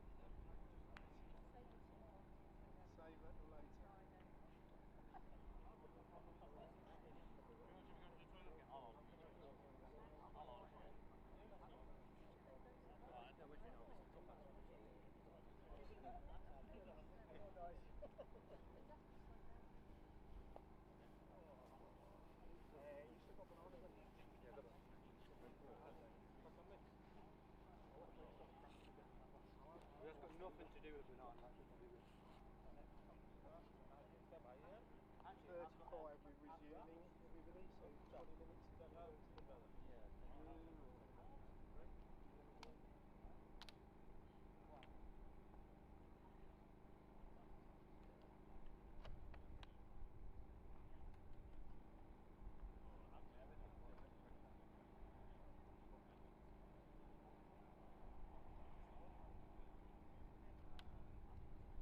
So are they a little bit more higher security here than normal?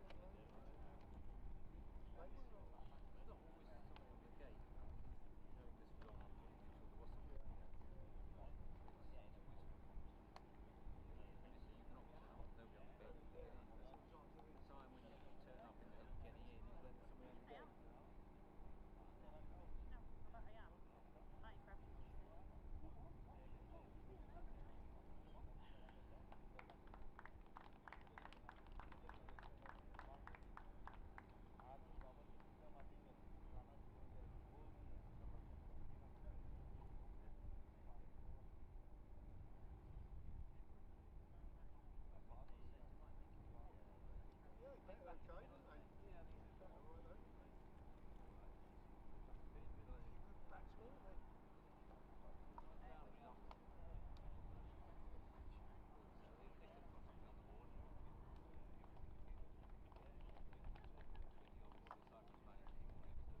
Sorry? How long have you lived in 14 years. 14? Yes. Long time. What do you do? I was working for Apple for 7 years, and now I left my job and I'm trying to actually I start my office immigration related work. Oh, okay. What's your own government? What's your own business, basically?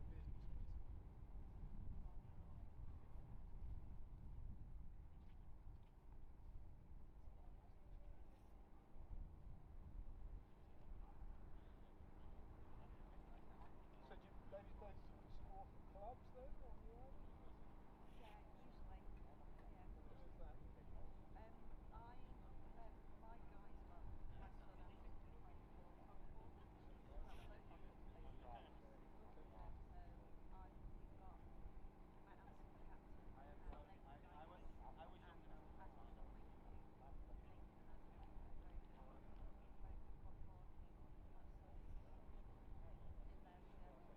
And also he'll make him do his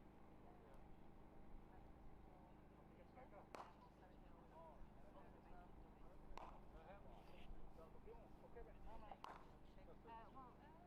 Union Mills, but isn't Union Mills. So we've got two in Dublin, Michelin top one. We've got Union Mills, which are just outside. Belfast and Kingston on the west. Ramsey up north. Crosby in the middle. And then Castle Town.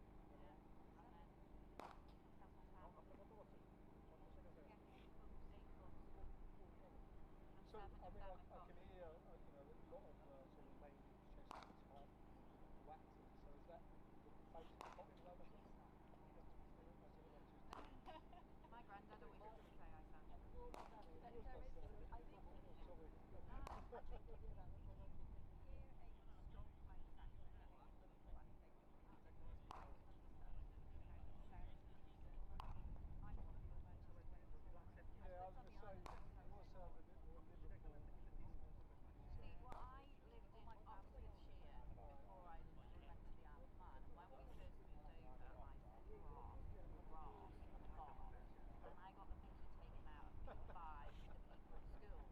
So I deliberately changed to say grass fast. Okay. My mum hates it. So what is a bit of a Manchester type dialect? Yeah, That's closest. there's lots of Irish, there's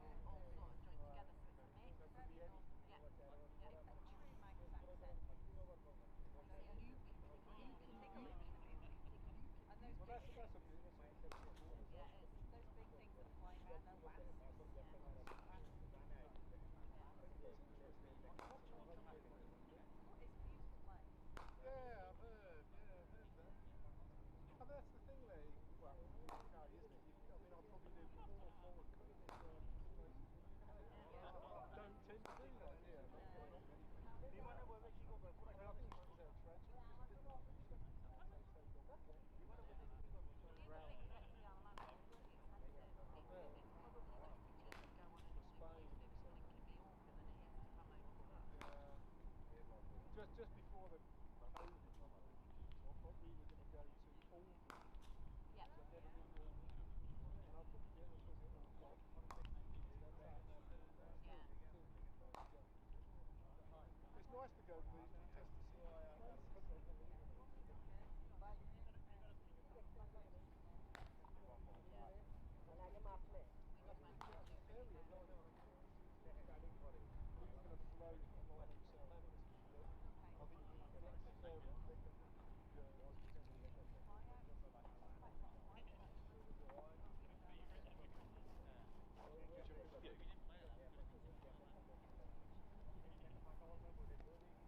Ferry at night time.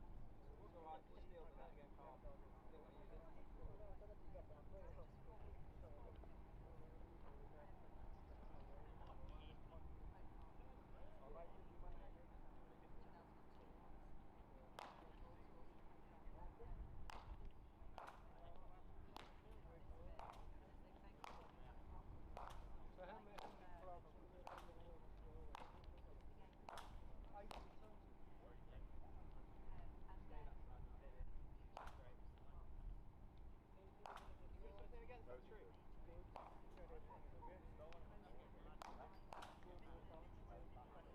most of these guys who are playing today, they have all started on the island.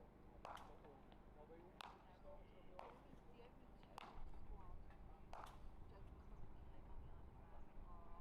live on the island at the moment are two girls out there, one is a men and one is a woman. Connor was on the island a couple of years ago, out running. But then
Good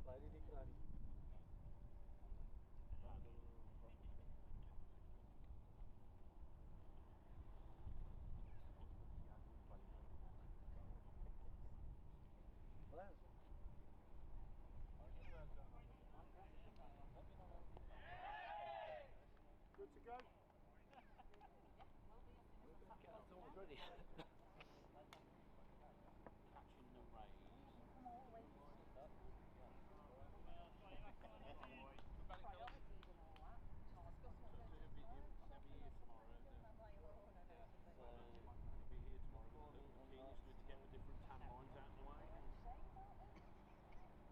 Your man Kenny tan lines across. Oh, he's popular. Right, just centre over to the batsman and then Stu's going to face. A little bit of touch. Establish last time that might as well. That's usually on my birthday day, isn't it?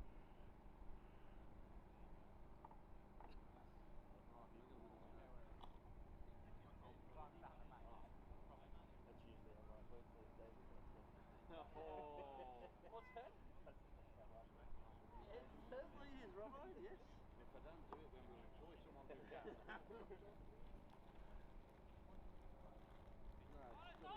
This is going to be classic. This is going to be peanuts everywhere.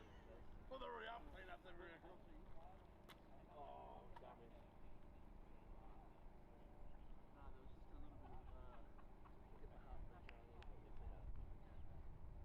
Pistachio or something? Really? That's why I'm being athletic because of that. Right, well, I shall into it.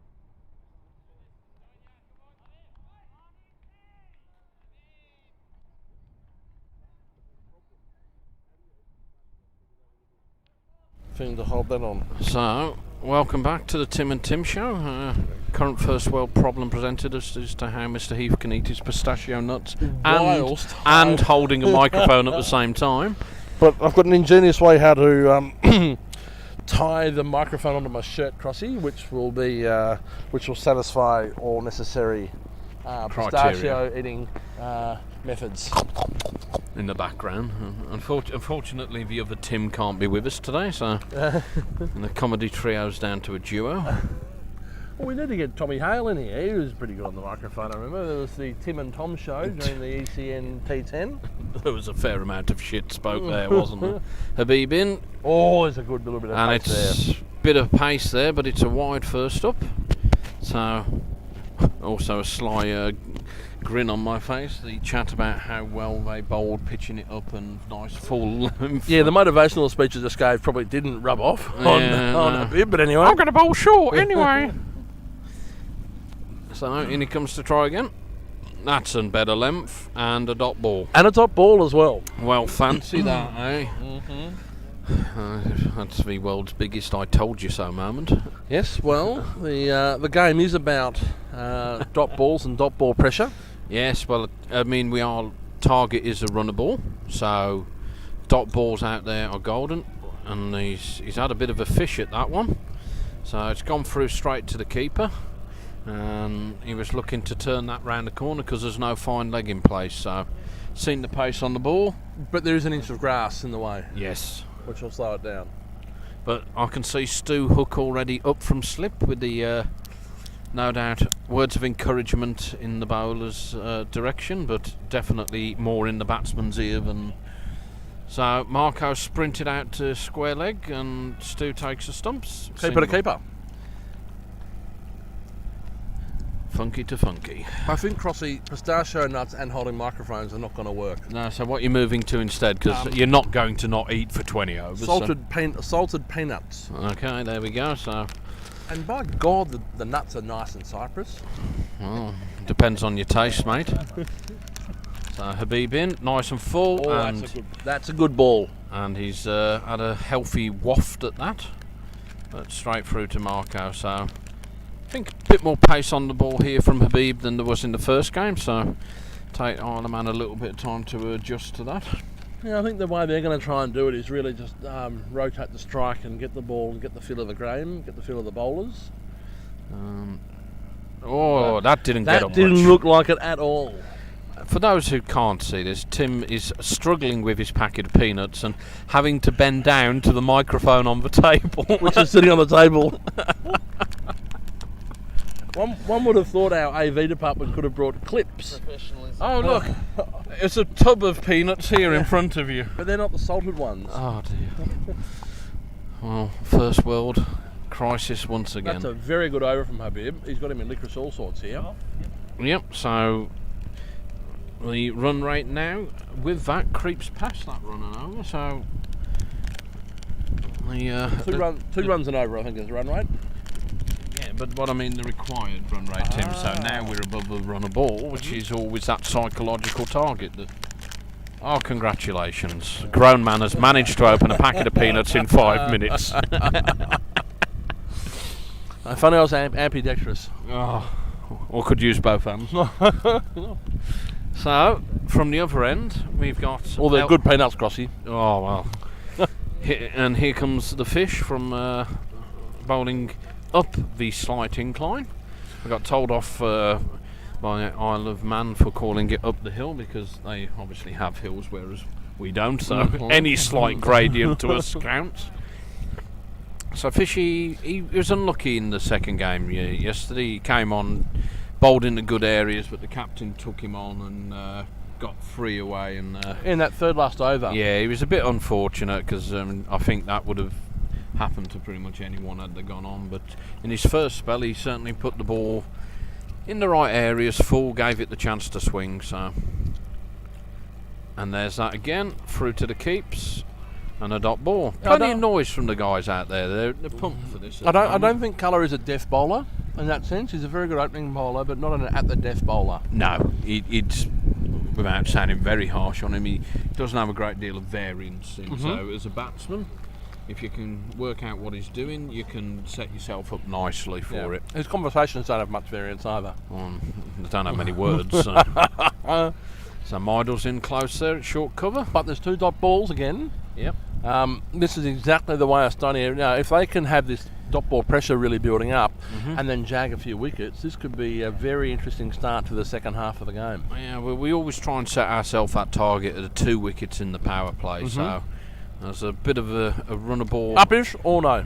In the gap though, so there's a bit of an extra dynamic in this innings in particular with just under that 120, but if you can come out under 30 runs in that power play where you're limited on the field positions as well, that'd be good result. Yep.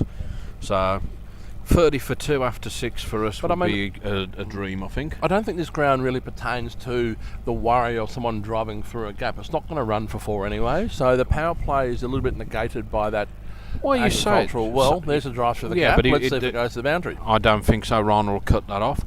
But no, okay. Well, okay. Ali Masood has come from slightly further afield to get that one. But Ali, talking about him, in the power play they had their mid-off up. Okay. And it was a very clear tactic for Ali against the spin bowler that he was trying to go over the top, and there was a couple of jumping efforts, but he got some decent reward for it. So. Do you think they were just trying to try and get a mistimed shot and a catch then, or? No, they had the one back and the other one up because they were only allowed 2 out. Right. And they wanted protection leg side. So Ali saw this and went, right, well, you're bowling a full length, your mid-off is up, the calculated risk to reward ratio's there. Charge. And I'll take that on if the ball's in the right area. Yep. And I'm sure Isle of Man batsmen are looking for a similar opportunity. So where is that fielder that I can look to go over if that ball is nice and full? Well, is that runner at mid-off there and you've got Murali back? Exactly. So it was the same scenario and Ali picked his plan. Yep. Really got to watch out for runners' vertical leap. Yes. He sometimes shoelaces actually get off the floor. Not that we can talk much about shoelaces leaving the floor. Well, if we're going to do that, I'm not going to be saying a lot in commentary, Tim. I wear sandals, so in fact I don't have to get my shoelaces off the floor anymore. I'm glad you didn't call them thongs. Robbo, score check please. 4 off. Lovely. For those who couldn't hear that, it is 7-4-0 off 2. And the expected rate was 12 and over, so already Yeah. They're pushing that out there. So Habib to continue. Habibi. And he's coming into Adam. Has just pushed that down to third man. Fishy or tied it up for a single. So we got a slip and a gully that's all the way back on the edge of the circle. So there is probably one there every time. There is, but if you get that shot wrong, then we're pushing enough that there's a chance to get that catch for the top edge or the mistimed.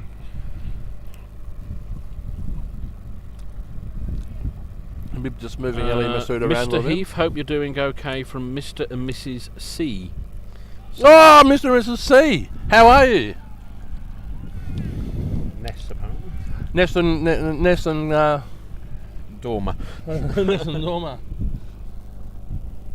Ian's off to Rome. Ian's off to Rome next week to umpire at the Vatican. I said to them the Vatican was the smallest cricketing nation in the world, and the rest of the comment is, wish we'd known about this earlier. Would love to be there. Oh, well, Ness and Ian there's a big shot. Oh, no, it stopped early, yeah. Ian and Ness met us in Corfu, actually. Okay. They were there travelling, and they came and watched and became two of our very best supporters of Estonian cricket back in the day. They came across to Estonia a number of times, and it was actually Ian was the one who convinced me I should be wearing a helmet. So he convinced it's everyone. Him we've got to thank for that, is it? Yeah, and they actually got me in the nets, and I put a helmet on, and they pelted bounces at me for half an hour to realise that it didn't actually hurt enough to worry about it. And since that day, I've worn a helmet. Well, so thank you, Ian. I was about to say it could be the single highest turnout at training. Come and bowl bouncers at Beefy, and half the population comes down, probably. Yeah. I'm just wondering how I'm going to be able to do it.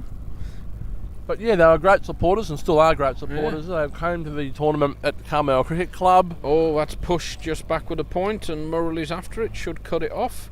They're back they for pick up two there. So, with a ball to go in the third over, it's 11. No loss yet.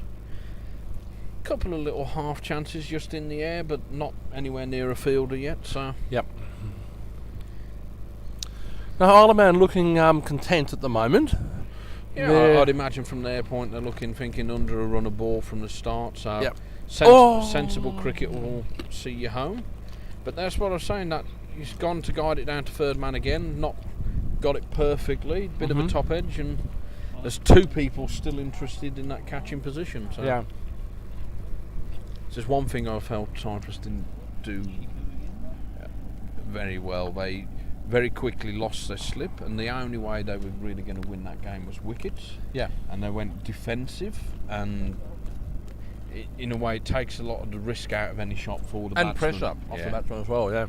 So difficult for the skipper to manage the target they were setting themselves, so I don't want to be too critical, but the first few overs I felt they needed to attack a little bit more than they did. Yeah, and Estonia, in your opinion, they're doing that attack, you think, right now? At the moment, they've got guys on the edge of the circle, but as we say, the mid-off is up, so he's offering that chance to go and play that drive over the top, but we've got a slip and a gully in. So we're presenting a batsman options, but we're setting a field that if he gets it wrong, we give ourselves a chance at that wicket. Yeah. So at the moment, I think the field's probably about right, and what's been pretty impressive for me is the bowlers have also bowled to that field. To the field, yeah. So, which is sometimes a hard thing to do in Estonia. Well, and also for the skipper, it's hard to set a field when the bowlers are not sticking to the plan. Yeah. Yeah. You faced that issue in Estonia during the domestic league, Crossy? Here's a chance. That's a big shot. Yeah, he's got that one, and that's gone into the cricket net. Basically, that's over to northern Cyprus. That one, I think. So, but at times, trying to find a balance was difficult, especially in the lower scoring games. It's lovely when you get 180 on the board and you can go for the throat and they got a boundary. That's okay. Yeah, yeah. But if you are defending 120, then boundaries are crucial for the game. So what would the required run rate be at the moment? 100. So that would be 6 and over. Well, mate, you're exemplary today. Well, defeating Peanut Packet. Oh, I enjoy my maths. That's a bit uppish. But will Murley get the second? No, a little bit of confusion from Isle of Man here. But Muley's no chance. underarms it in. Yeah, no chance presented because they took cautious option. Yeah, but I got a run from the ball, so fishy that 6 was well picked up. So playing with the swing through the line, yes. Yeah. So again, uppish. Rana will. Yes, he fields. I love the trepidation in your voice. Well, Chris. the one thing Rana can do is catch the ball. He's got a pretty safe set of hands, but if it's along the floor, he's not as confident. Cooks a mean butter chicken as well. Well, it's Hooker Palace is obviously Rana's. So I was back home. Who's a fan? Oh, that's underneath. That's gone very long over cover. Yeah. So, and for those new to Estonian cricket, that is a shisha/restaurant establishment. Yes, in at the good old Hooker Palace, heart of Tallinn. Are we on commission? Not to be confused with other types of establishments. Yes, and my enunciation isn't always the best. What is the difference between enunciation and pronunciation? Yes. Okay. This is the forum for the We're at the World Economic Forum here, the World Literary Forum, and obviously I'm multi-tabling forums at the moment, am I? Yeah, so later on we'll be reading from our book of the week, Spot the Dog. I had a bit of Roald Dahl the Witches to read later on. Ah, the twits. If only, Crossy, we had the Cypriot shipping report, we could call ourselves the BBC 5 Live here. Well, we have actually got a bit more cloud cover today than yesterday. Yeah, true. It's generally a little bit cooler, but again, at the end of our game yesterday, we just got the shadows from the trees that we're sitting under while we're commentating creeping onto the pitch. Yeah. Onto the pitch even? No, onto the ground, yeah. Okay. Not the wicket, the pitch. The pitch. So, we're already now just at the start of the second innings, and they're already there. So maybe because it's the second game of the day. No. But just it seems that there's some changing trajectory quite quickly at this time of the year here. That's good wheel. So we have Habib coming in for his third over now. Yeah. Back to the cricket, one would say. Yeah, but we've done the meteorological report and the shipping report. There's another freighter stuck in the Suez Canal, but it's all right. Yeah. Had Filer's cricket bat on it, but we smuggled it off. Smuggled it off. Oh, didn't get that one on radio. Thank God, Filer. Bravo, under the belt. Under the belt. Holy dolly. I bet we'll probably get a comment in a minute. He's probably tuning in from the hotel room while he's working. Tuning in from the local Gyros restaurant. The gyro. So they've brought a second slip in here. Ali Masood the second slip. And that's pushed and through. Around comes Meidel by the look of it. Yep. Have it in, backing up. So good single cricket Estonia. So 2 slips. That's showing some intent here. Yeah. Nice move by Marco. They need to push for that wicket. Yes, I think that's the key, that the Nova need to try and get some breakthroughs. Wide ball called. You have much fishing in the Isle of Man? Well, we had one there. Yeah, you got one out in the middle right now as well, I think. Yeah. So, wide ball that, but a bit of extra pace from Habib coming down the hill, and I think on the occasions he's asked the question of the batsman, he's normally won. And then that's a good slow ball too. Follow it up, and Ali Masood. Jeez, what a good arm on him. Oh, yes. He nearly taken Habib out and sent him to hospital. So buys there. That's some good, clever bowling from Habibi. Just beat him for a bit of pace. Habibi. And then follow up with a good slower ball. And so good it beat the keeper. Yep. So batsmen have a little conflab. Fairly well balanced match at the moment. I don't think there's a clear favourite coming through yet. Those couple of boundaries in the last couple of overs has steered them back under a runner ball. Another dot ball though. And then dot ball pressure, and well backed up by Habib and Mac. He's followed through a long way there. He was literally backing up the keeper's end. He's keen, Crossy. He's very keen, Habibi. Yes. Makes you wonder who had the stumps at the other end, but the umpire, I think. The umpire. The umpire on his own. So And he's on to the next one. How about Philo and that? What's the comment? Philo says, I did not hear it, but I agree with it. How are you, Yim? Hope work's going well. We're looking forward to seeing you down here tomorrow making 100. So, we've still got 2 balls to go in this over. I must admit the peanuts are fantastic. And yes. Oh well, you might go for a little I'll tour. tell you what, I think you'd eat the profits. I was looking for olive trees yesterday. So, and I found the olive museum. So, is it 30?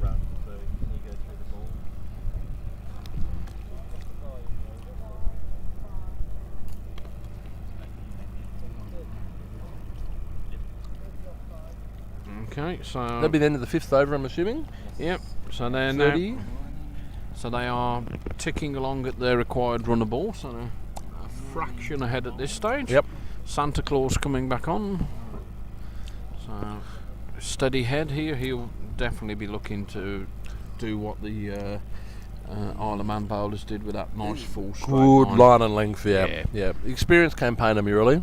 Yes. It's a stalemate of the Estonian Cricket Association for a good stalemate. Isn't it the word? Stalwart. Oh. Sorry about my enunciation then, Crossy, yeah. We've lost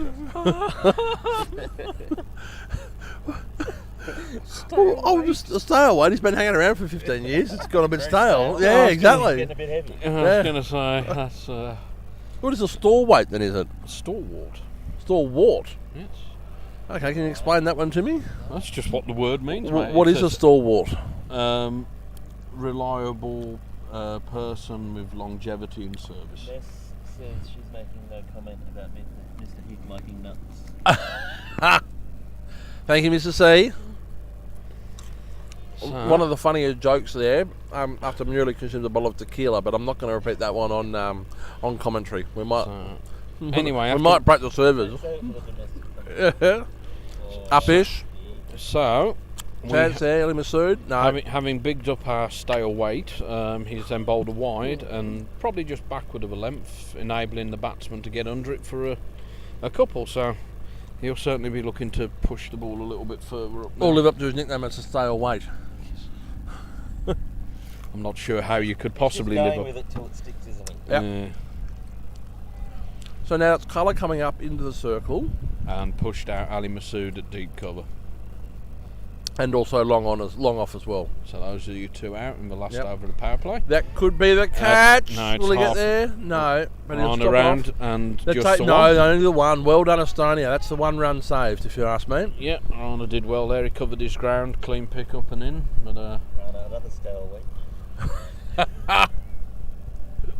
That's going to stick. It's going to stick.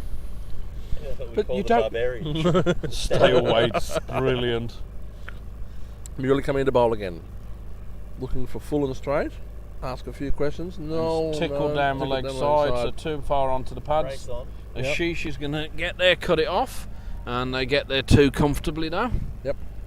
So, Yeah, just drifting down the leg side there, and the batsman was able to give it a nice little tickle. yeah, they did that in the first game. When you drifted onto the pads, it was normally runs. So there was a beautiful clean pickup where he just lifted it over fine leg. That was a lovely shot, wasn't Yeah, it? that's, I was at the square leg on that one. that was probably one of the shots of the day for me. That Island's calling for Mac. to commentate or to have a bowl. Probably both.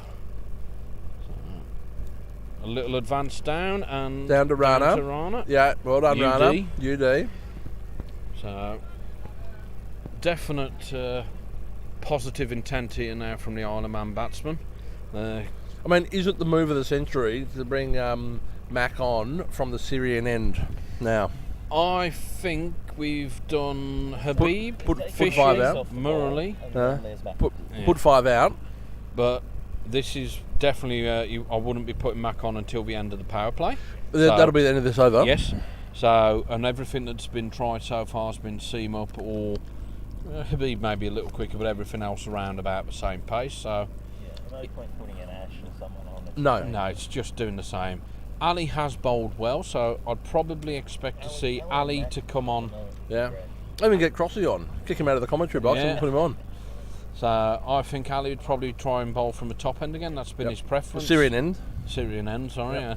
So then Mackie from Upish. That's a nice shot. But utterly safe. There's no cover is short. Rana is quite straight at mid off. So he's picked his gap very beautifully there. Oh, that's an expensive over, unfortunately. 7 6s to 42, so we'll give him 7 runs and over at the moment. Yep. So, but I think that's 2, 4, 6, 8, 12 from that over. So.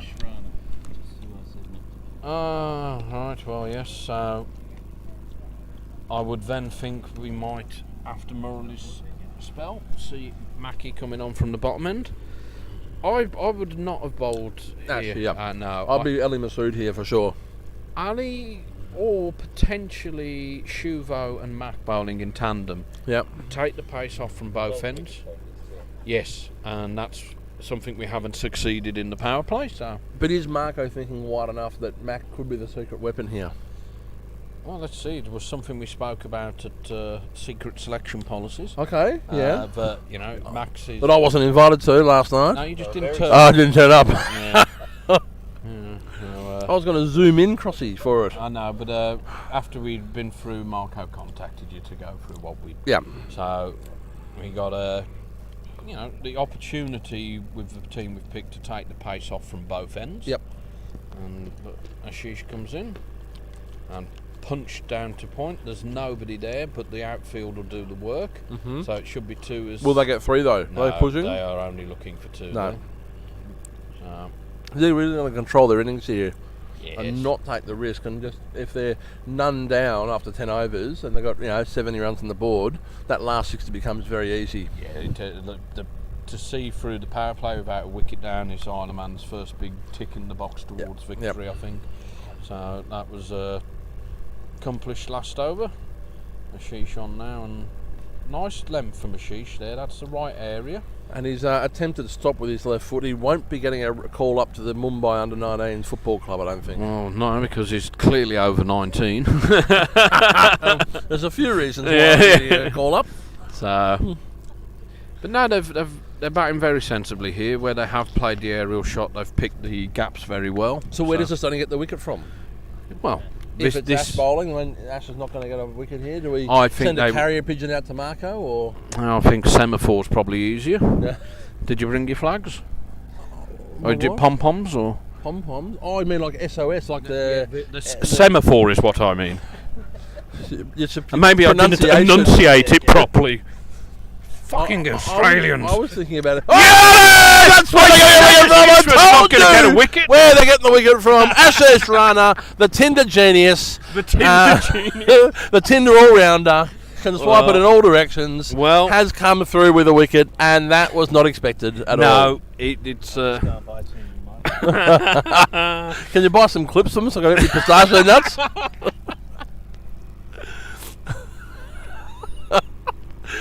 They wouldn't have to eat me pistachios with my left hand. But bipartisan, I think. I thought you were going to say to get the baked bean can out with a bit of string across here. And, remember the old baked bean cans? You used to do that. Is that semaphoring or? No, that's the one with the flags. Oh, flags. But no, what I was going to say, to get that wicket, I think you try something different. You take that pace off the ball. Mm-hmm. You offer them that chance that they've got to go rather than use the pace on the ball. Yep. You've got to make them make it happen themselves. Yep. So that would have been my call. But I mean, Ashish has pitched the ball up. Yep. Obviously, he's getting a bit of movement out there, but you get that when you bowl a fuller length as well. Could he be the secret weapon, Ashish?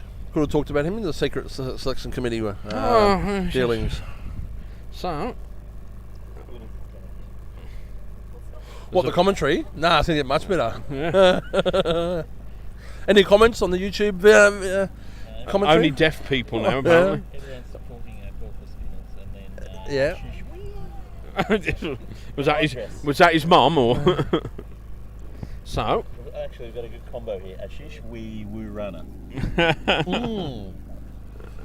So, Well, both of them are not spinners though. Oh, Rana. no, as in, Ashish Rana. Oh, Ashish Rana. Yeah. Oh, okay. His Benny name. Jones says, enjoying this combo, 2 absolute stale weights of the So, Ash back in again. Again, full length and a dot Batsman ball to has follow watched it. You're allowed to have dot balls and leave balls in this Yeah. competition? So, Well, he wouldn't want to come and play in Estonia then, because we just do kitchen sink work in Estonia. So we In our domestic comp. well, indoor, after 3 balls, the score must change. So, you hear that comment wittered quite a bit. Ash coming in again. Full Oh, he's got him on the leg! He's answered the question! He's given him! He's Rana! My godfather! Shit does get wickets.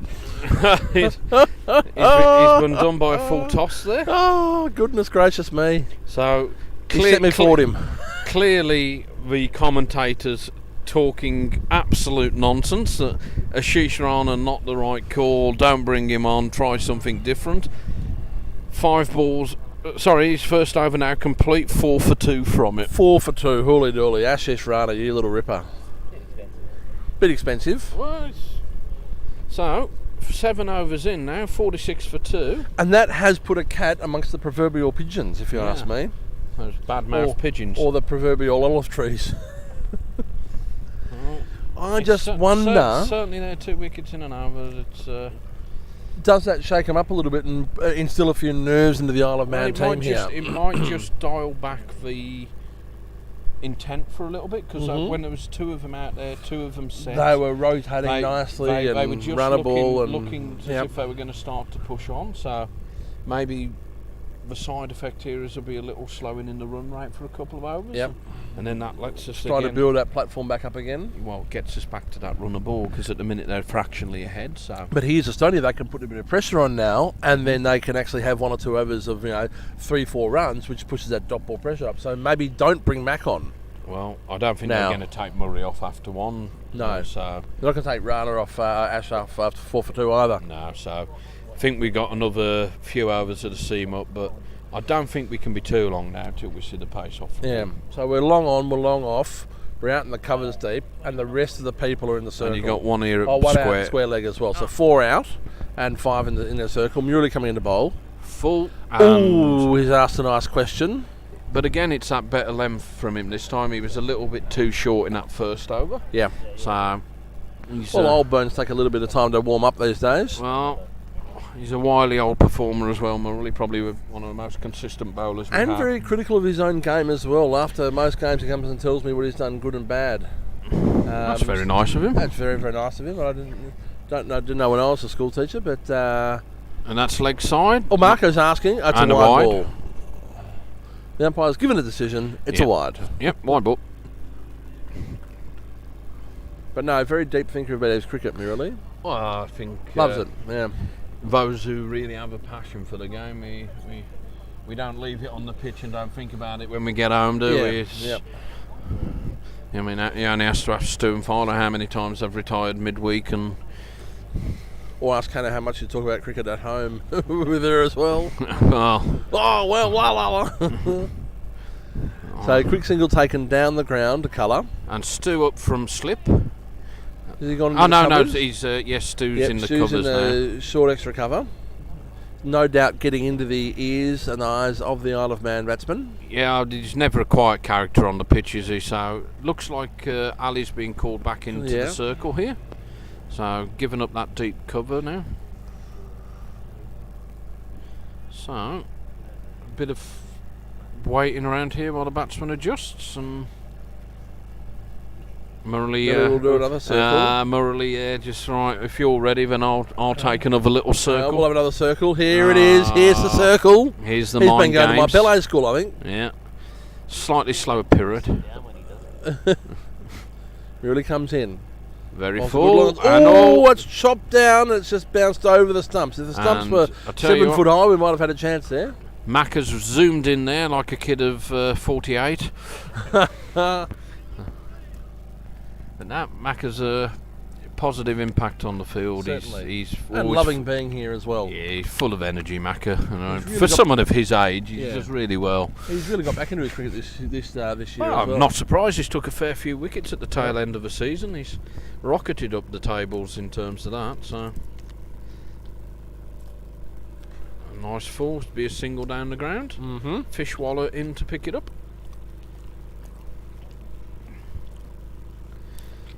Yeah, that sun's creeping still. Saw Stu there waving to keep the ball low on the... He was waving to the sun gods, asking for a wicket, I think. So, let's see if Murray will answer. 70 off 74 balls is a conundrum at the minute.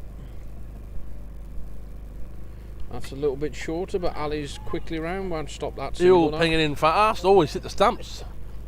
Or at least Marco close to the stumps. Marco might have brushed the stumps, you think?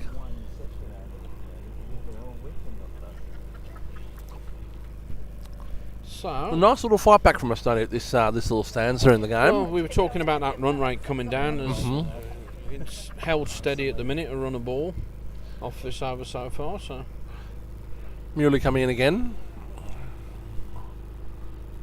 Nice length ball, but it's punched down the ground so long on. Will they push for two on runner? Yes. Yeah. Most people would. Yeah. Yeah. So now 6 off the over. 52. The ICC panel of 14 scorers is giggling more than scoring at the moment. Yes. They might be giggling at our jokes, Crossy, you never know. Oh, I'd hope their IQ is higher than required to get our jokes, mate. Ashish Rana. Yeah. So, I hope Mark... Yeah. Probably the reason we're out there as Marco's skipper and us here commentating with the calls we would have made, mate. I had a situation, I'll tell after this ball from Ash. Back foot. Yeah, one run, push through. Yeah. Oh, hello. Hello, good recovery fish. So we sent out an Estonian captain about 15, 16 years ago to play in a domestic game, and he wasn't quite sure how to captain. So it was back in the day when you had Bluetooth earpieces. So he had a Bluetooth earpiece, and we were on the phone calling him and instructing him what to do from the sidelines. Oh, wow.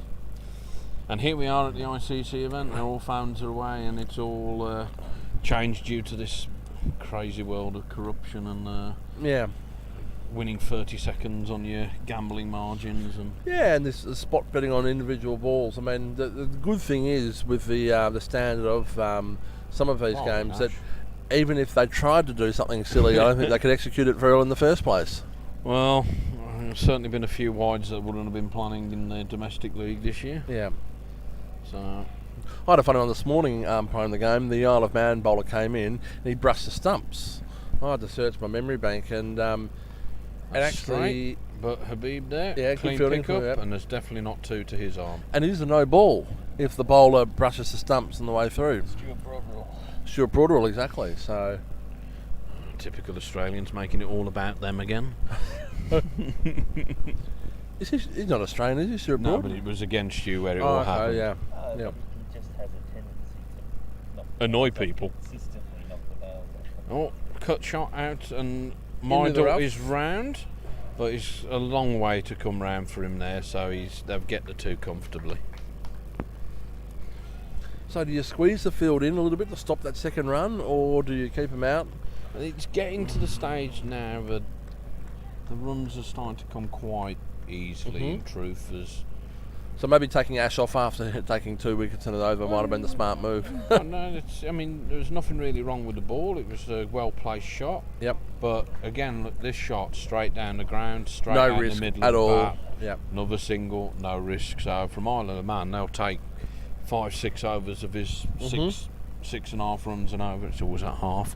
It is a half. Get ahead of it, and then they're well set to the final push. Then, so I think the ball is in Estonia's court to try and make something happen. Here. I'm calling for Mac.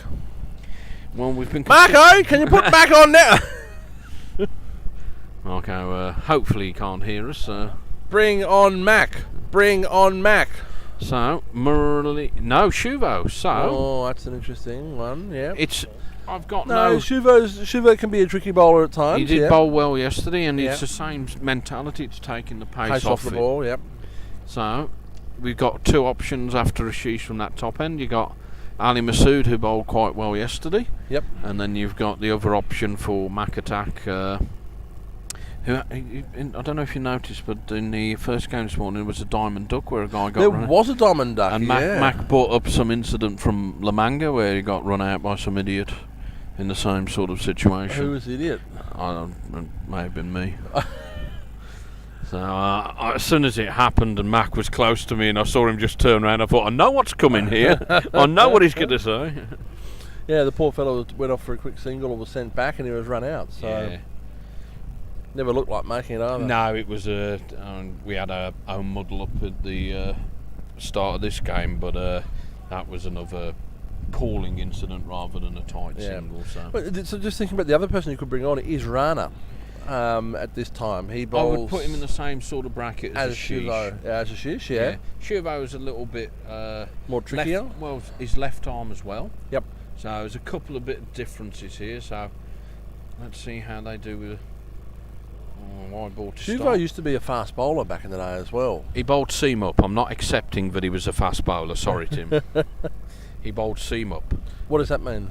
So I think fast is relative. Yes. Okay. Yeah. So seam up is... You're playing against 11 snails.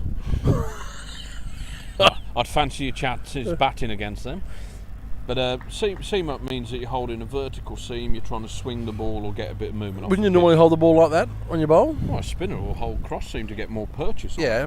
So this is what Shuvo will be doing now, trying to get a few revolutions on the ball. Oh, so he's bowling little diddly dobblers with some revolutions. Yeah. So, but he's a little bit different to Mac, whereas Shuvo will bowl a bit flatter and a bit quicker, whereas Mac will give you the full F and G looping in. Yeah, the flight or guile. Flight and guile. Or. And I think Ryan's pretty straight up and down. Yeah, Ryan's straight up and down, but he bowls a good line. Medium. Yep. He's a solid domestic level bowler. Yep. Don't see him posing too many problems. Yep. Containment is his strength. It's rare he'll go for an over where he goes to 10, 12 runs. So yesterday when they put colour on that third last over as well. And hindsight's perfect, isn't it? So. Yeah. But especially in the sports betting industry, hindsight's a great thing. Yes. Or being the bookmaker. Yeah. That's foresight. Very good. So Mac has got something behind that. Got a bit of foot on there. And he's unfortunately running it off at the moment. Probably not actually saved a run because we had the cover behind him. So body on the line for not much gain. Oh, the bus is here. Alright, we'll call the game off and go home. Are we a bit behind on overrate or?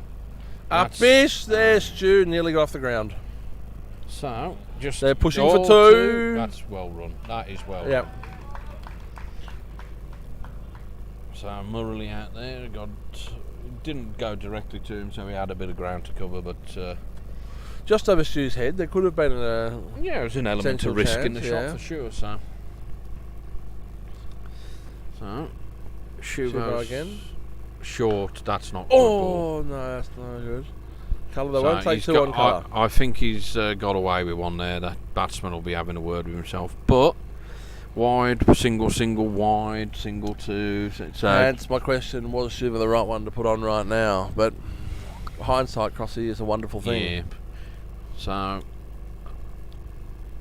up again, punch down the ground to Rana. No, it's Murley. Murley's now long on. Rana is... Where's Rana hiding? On the telephone. He's at Gully just checking in at how Hooker Palace shisha sales are doing for the day. Checking in with Ronnie, no doubt. The Rocket. That's not Stu warming up, is it? It might be a long warm-up then. So, for those that aren't aware, Stu has spent nearly a year and a half protesting that he's been underbowled because his penultimate outing as a bowler was 2 for 2. 2 overs, 2 for 2.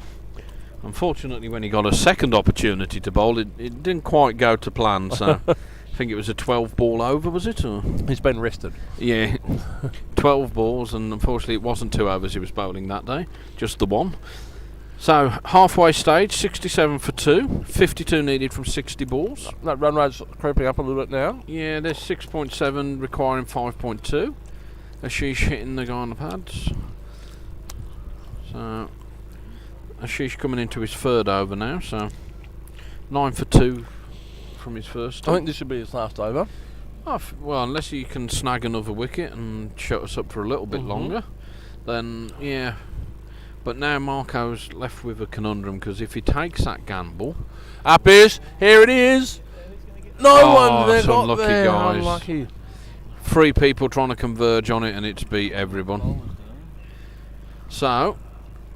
The problem probably called with Marco with I've got the gloves, and you would normally give it to the man with the gloves. Yeah. But either way, you got to give one call and go with it. Yep. So, but my problem now is only 50 you runs. Can't put Mac on with only 50 runs to defend. Well, you Right,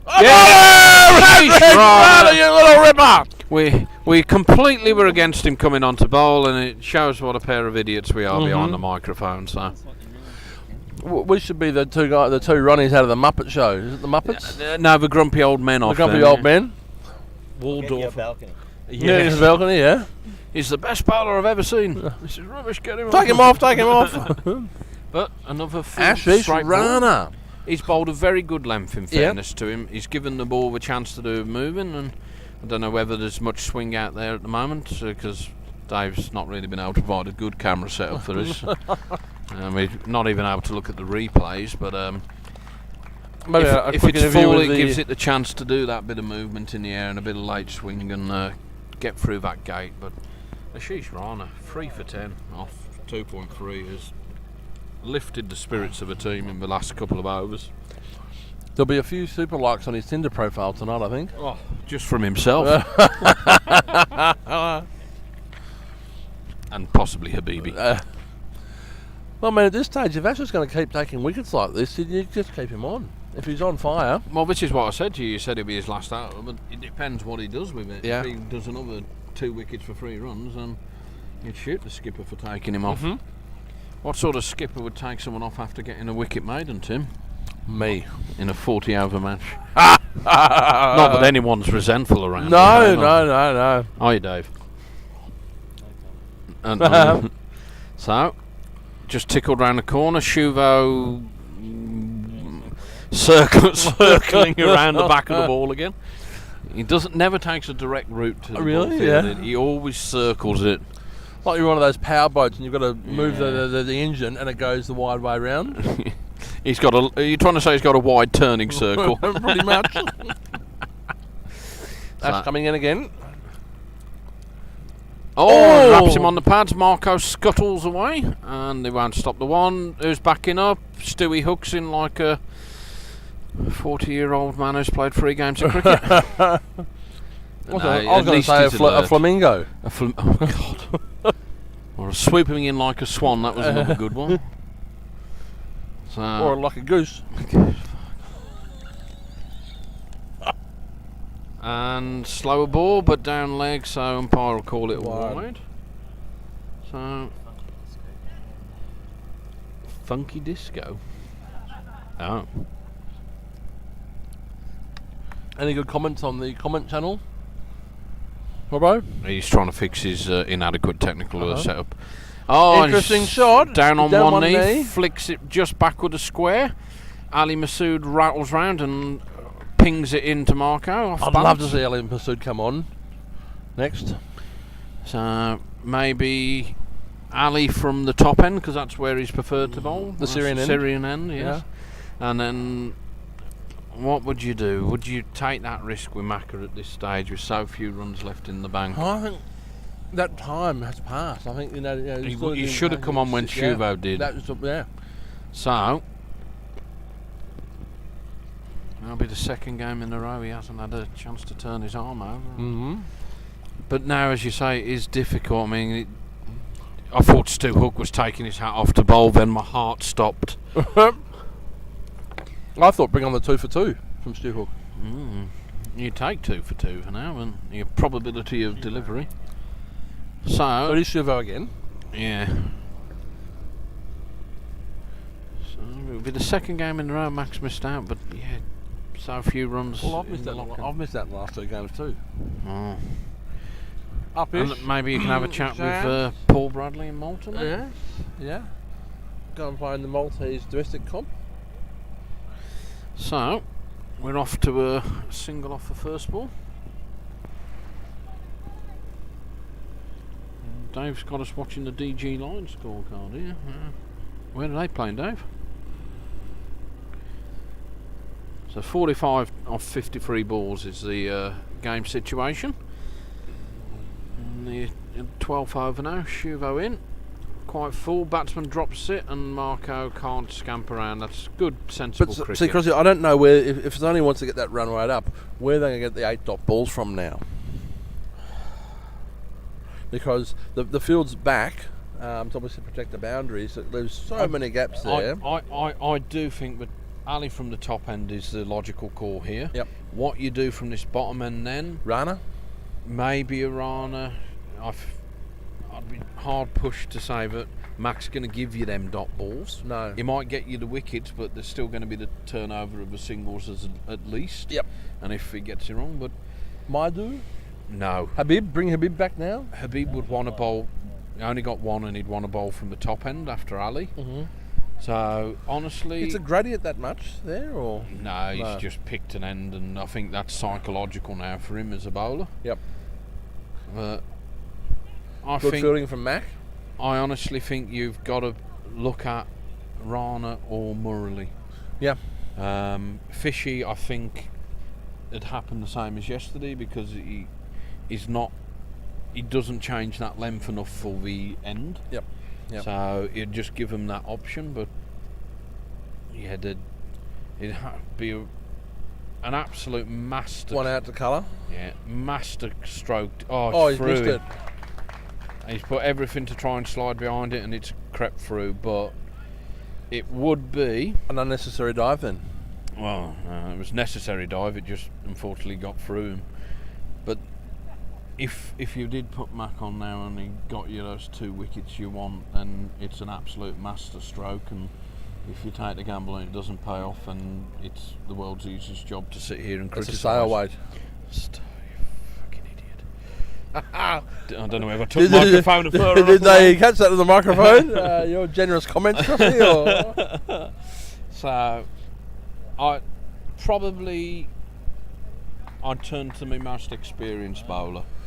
I'd say, Murali, this is your job. I want you to come on and bowl 2 overs of Yorkers, full straight. You'll have your 2 guys back, 2 guys close in and straightish, and you take the risk. You don't put the guy out a deep backward square to give that cover, because you're asking your bowler to bowl a specific role. We were playing Greece in a 50 over comp in 2009 in Corfu, and we'd made 90 off the 50 overs. And Murali came on, and I said to Murali, as my captain's advice, I need you to bowl 10 overs of full and straight Yorkers, please, Murali. And he goes, yes, Skip. We didn't defend it in the end, but we got it to about. They made the runs in 37 overs. So part 1 of the conundrum here, then. Ali Masood on from the top end. Good. The mental telepathy is working, or the, what do you call it? Signalisation? No. Semaphore. He's trying to get semaphore, yeah. Marco has seen us waving furiously from the boundary line. Ali's got a real whippy action. He normally swings the ball in quite a lot. That's good. That's good. That's also a wide.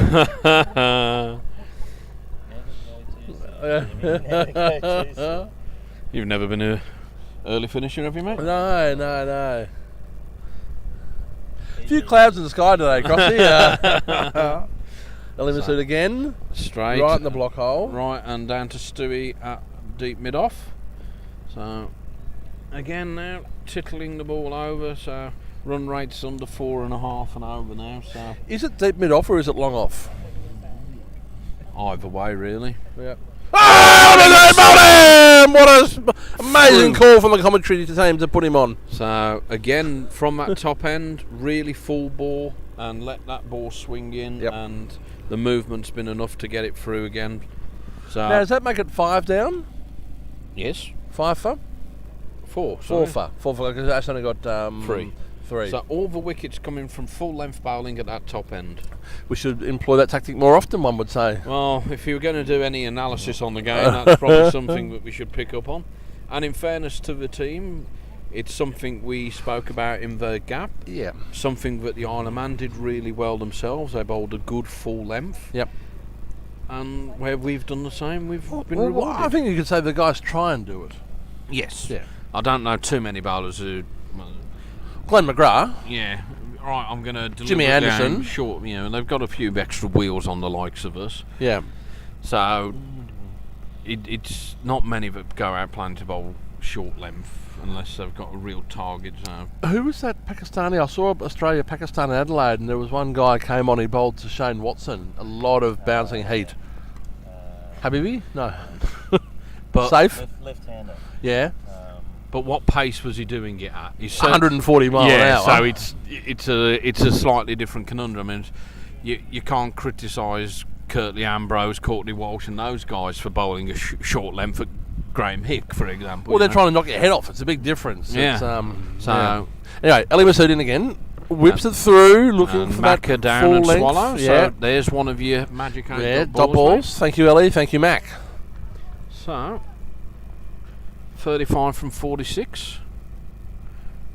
That's out to me to the bat, but Punch down to Maidul, is it down there? Habibi. Or Habibi. At deep mid on. Correct. Otherwise known as long on.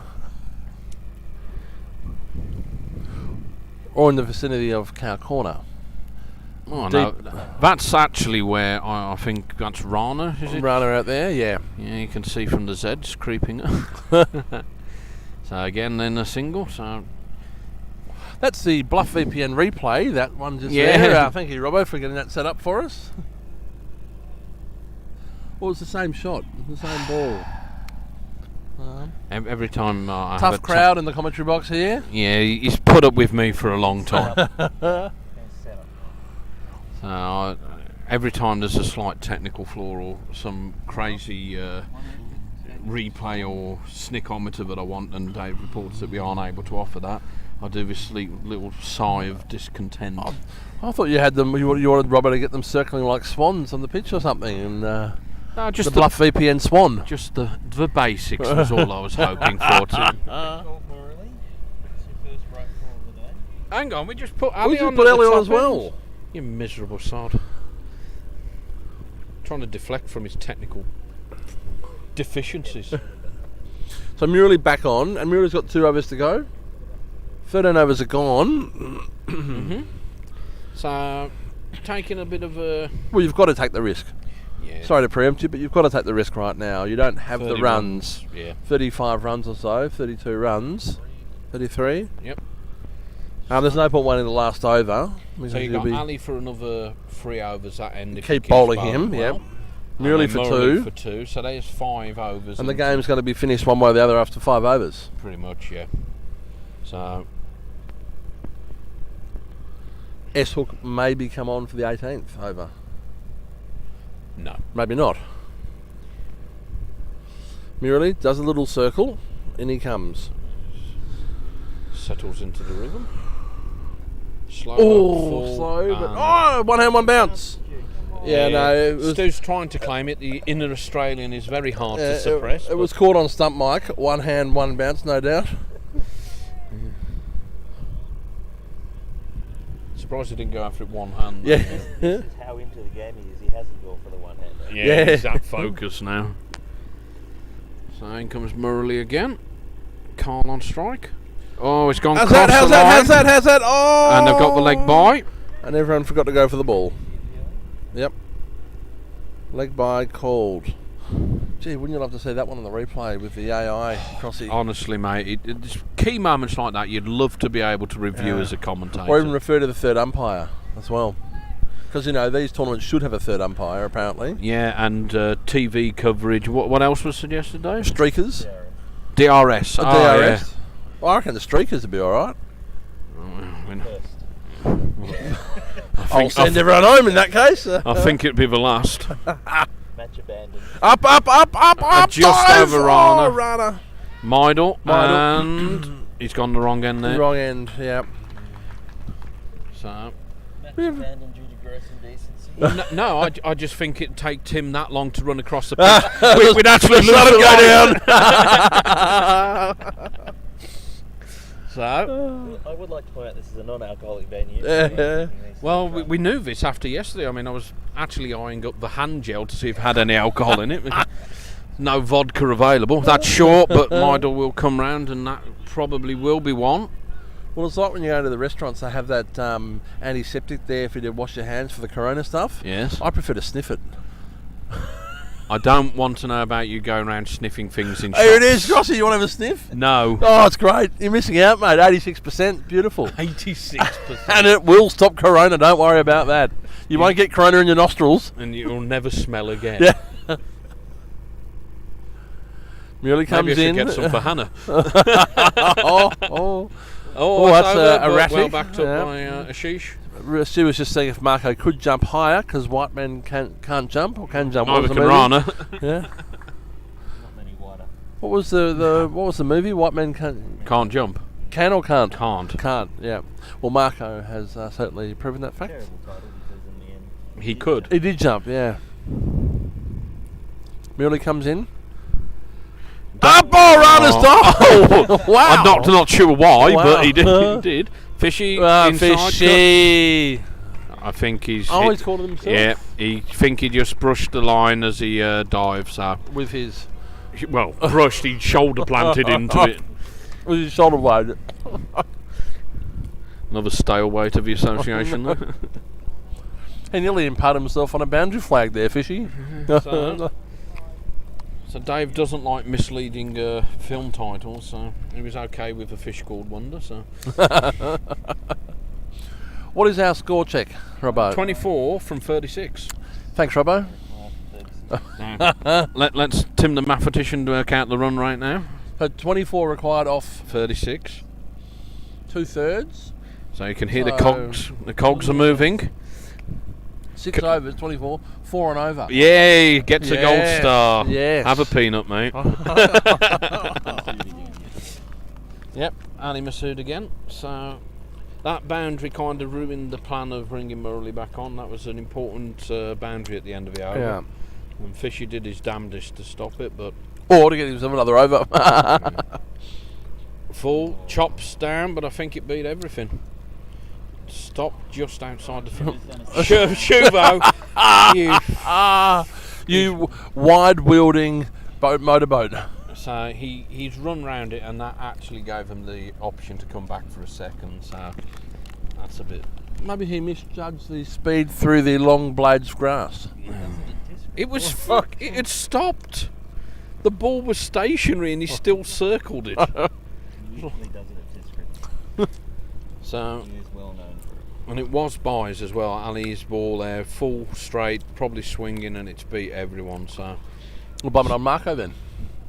I like him standing up to Ali because extra factor. Yep. Oh, that's up and short, gone. And that's very well put away. 6 runs over fine leg, and that's the difference between bowling a full length within swing and a short length within swing. Yep.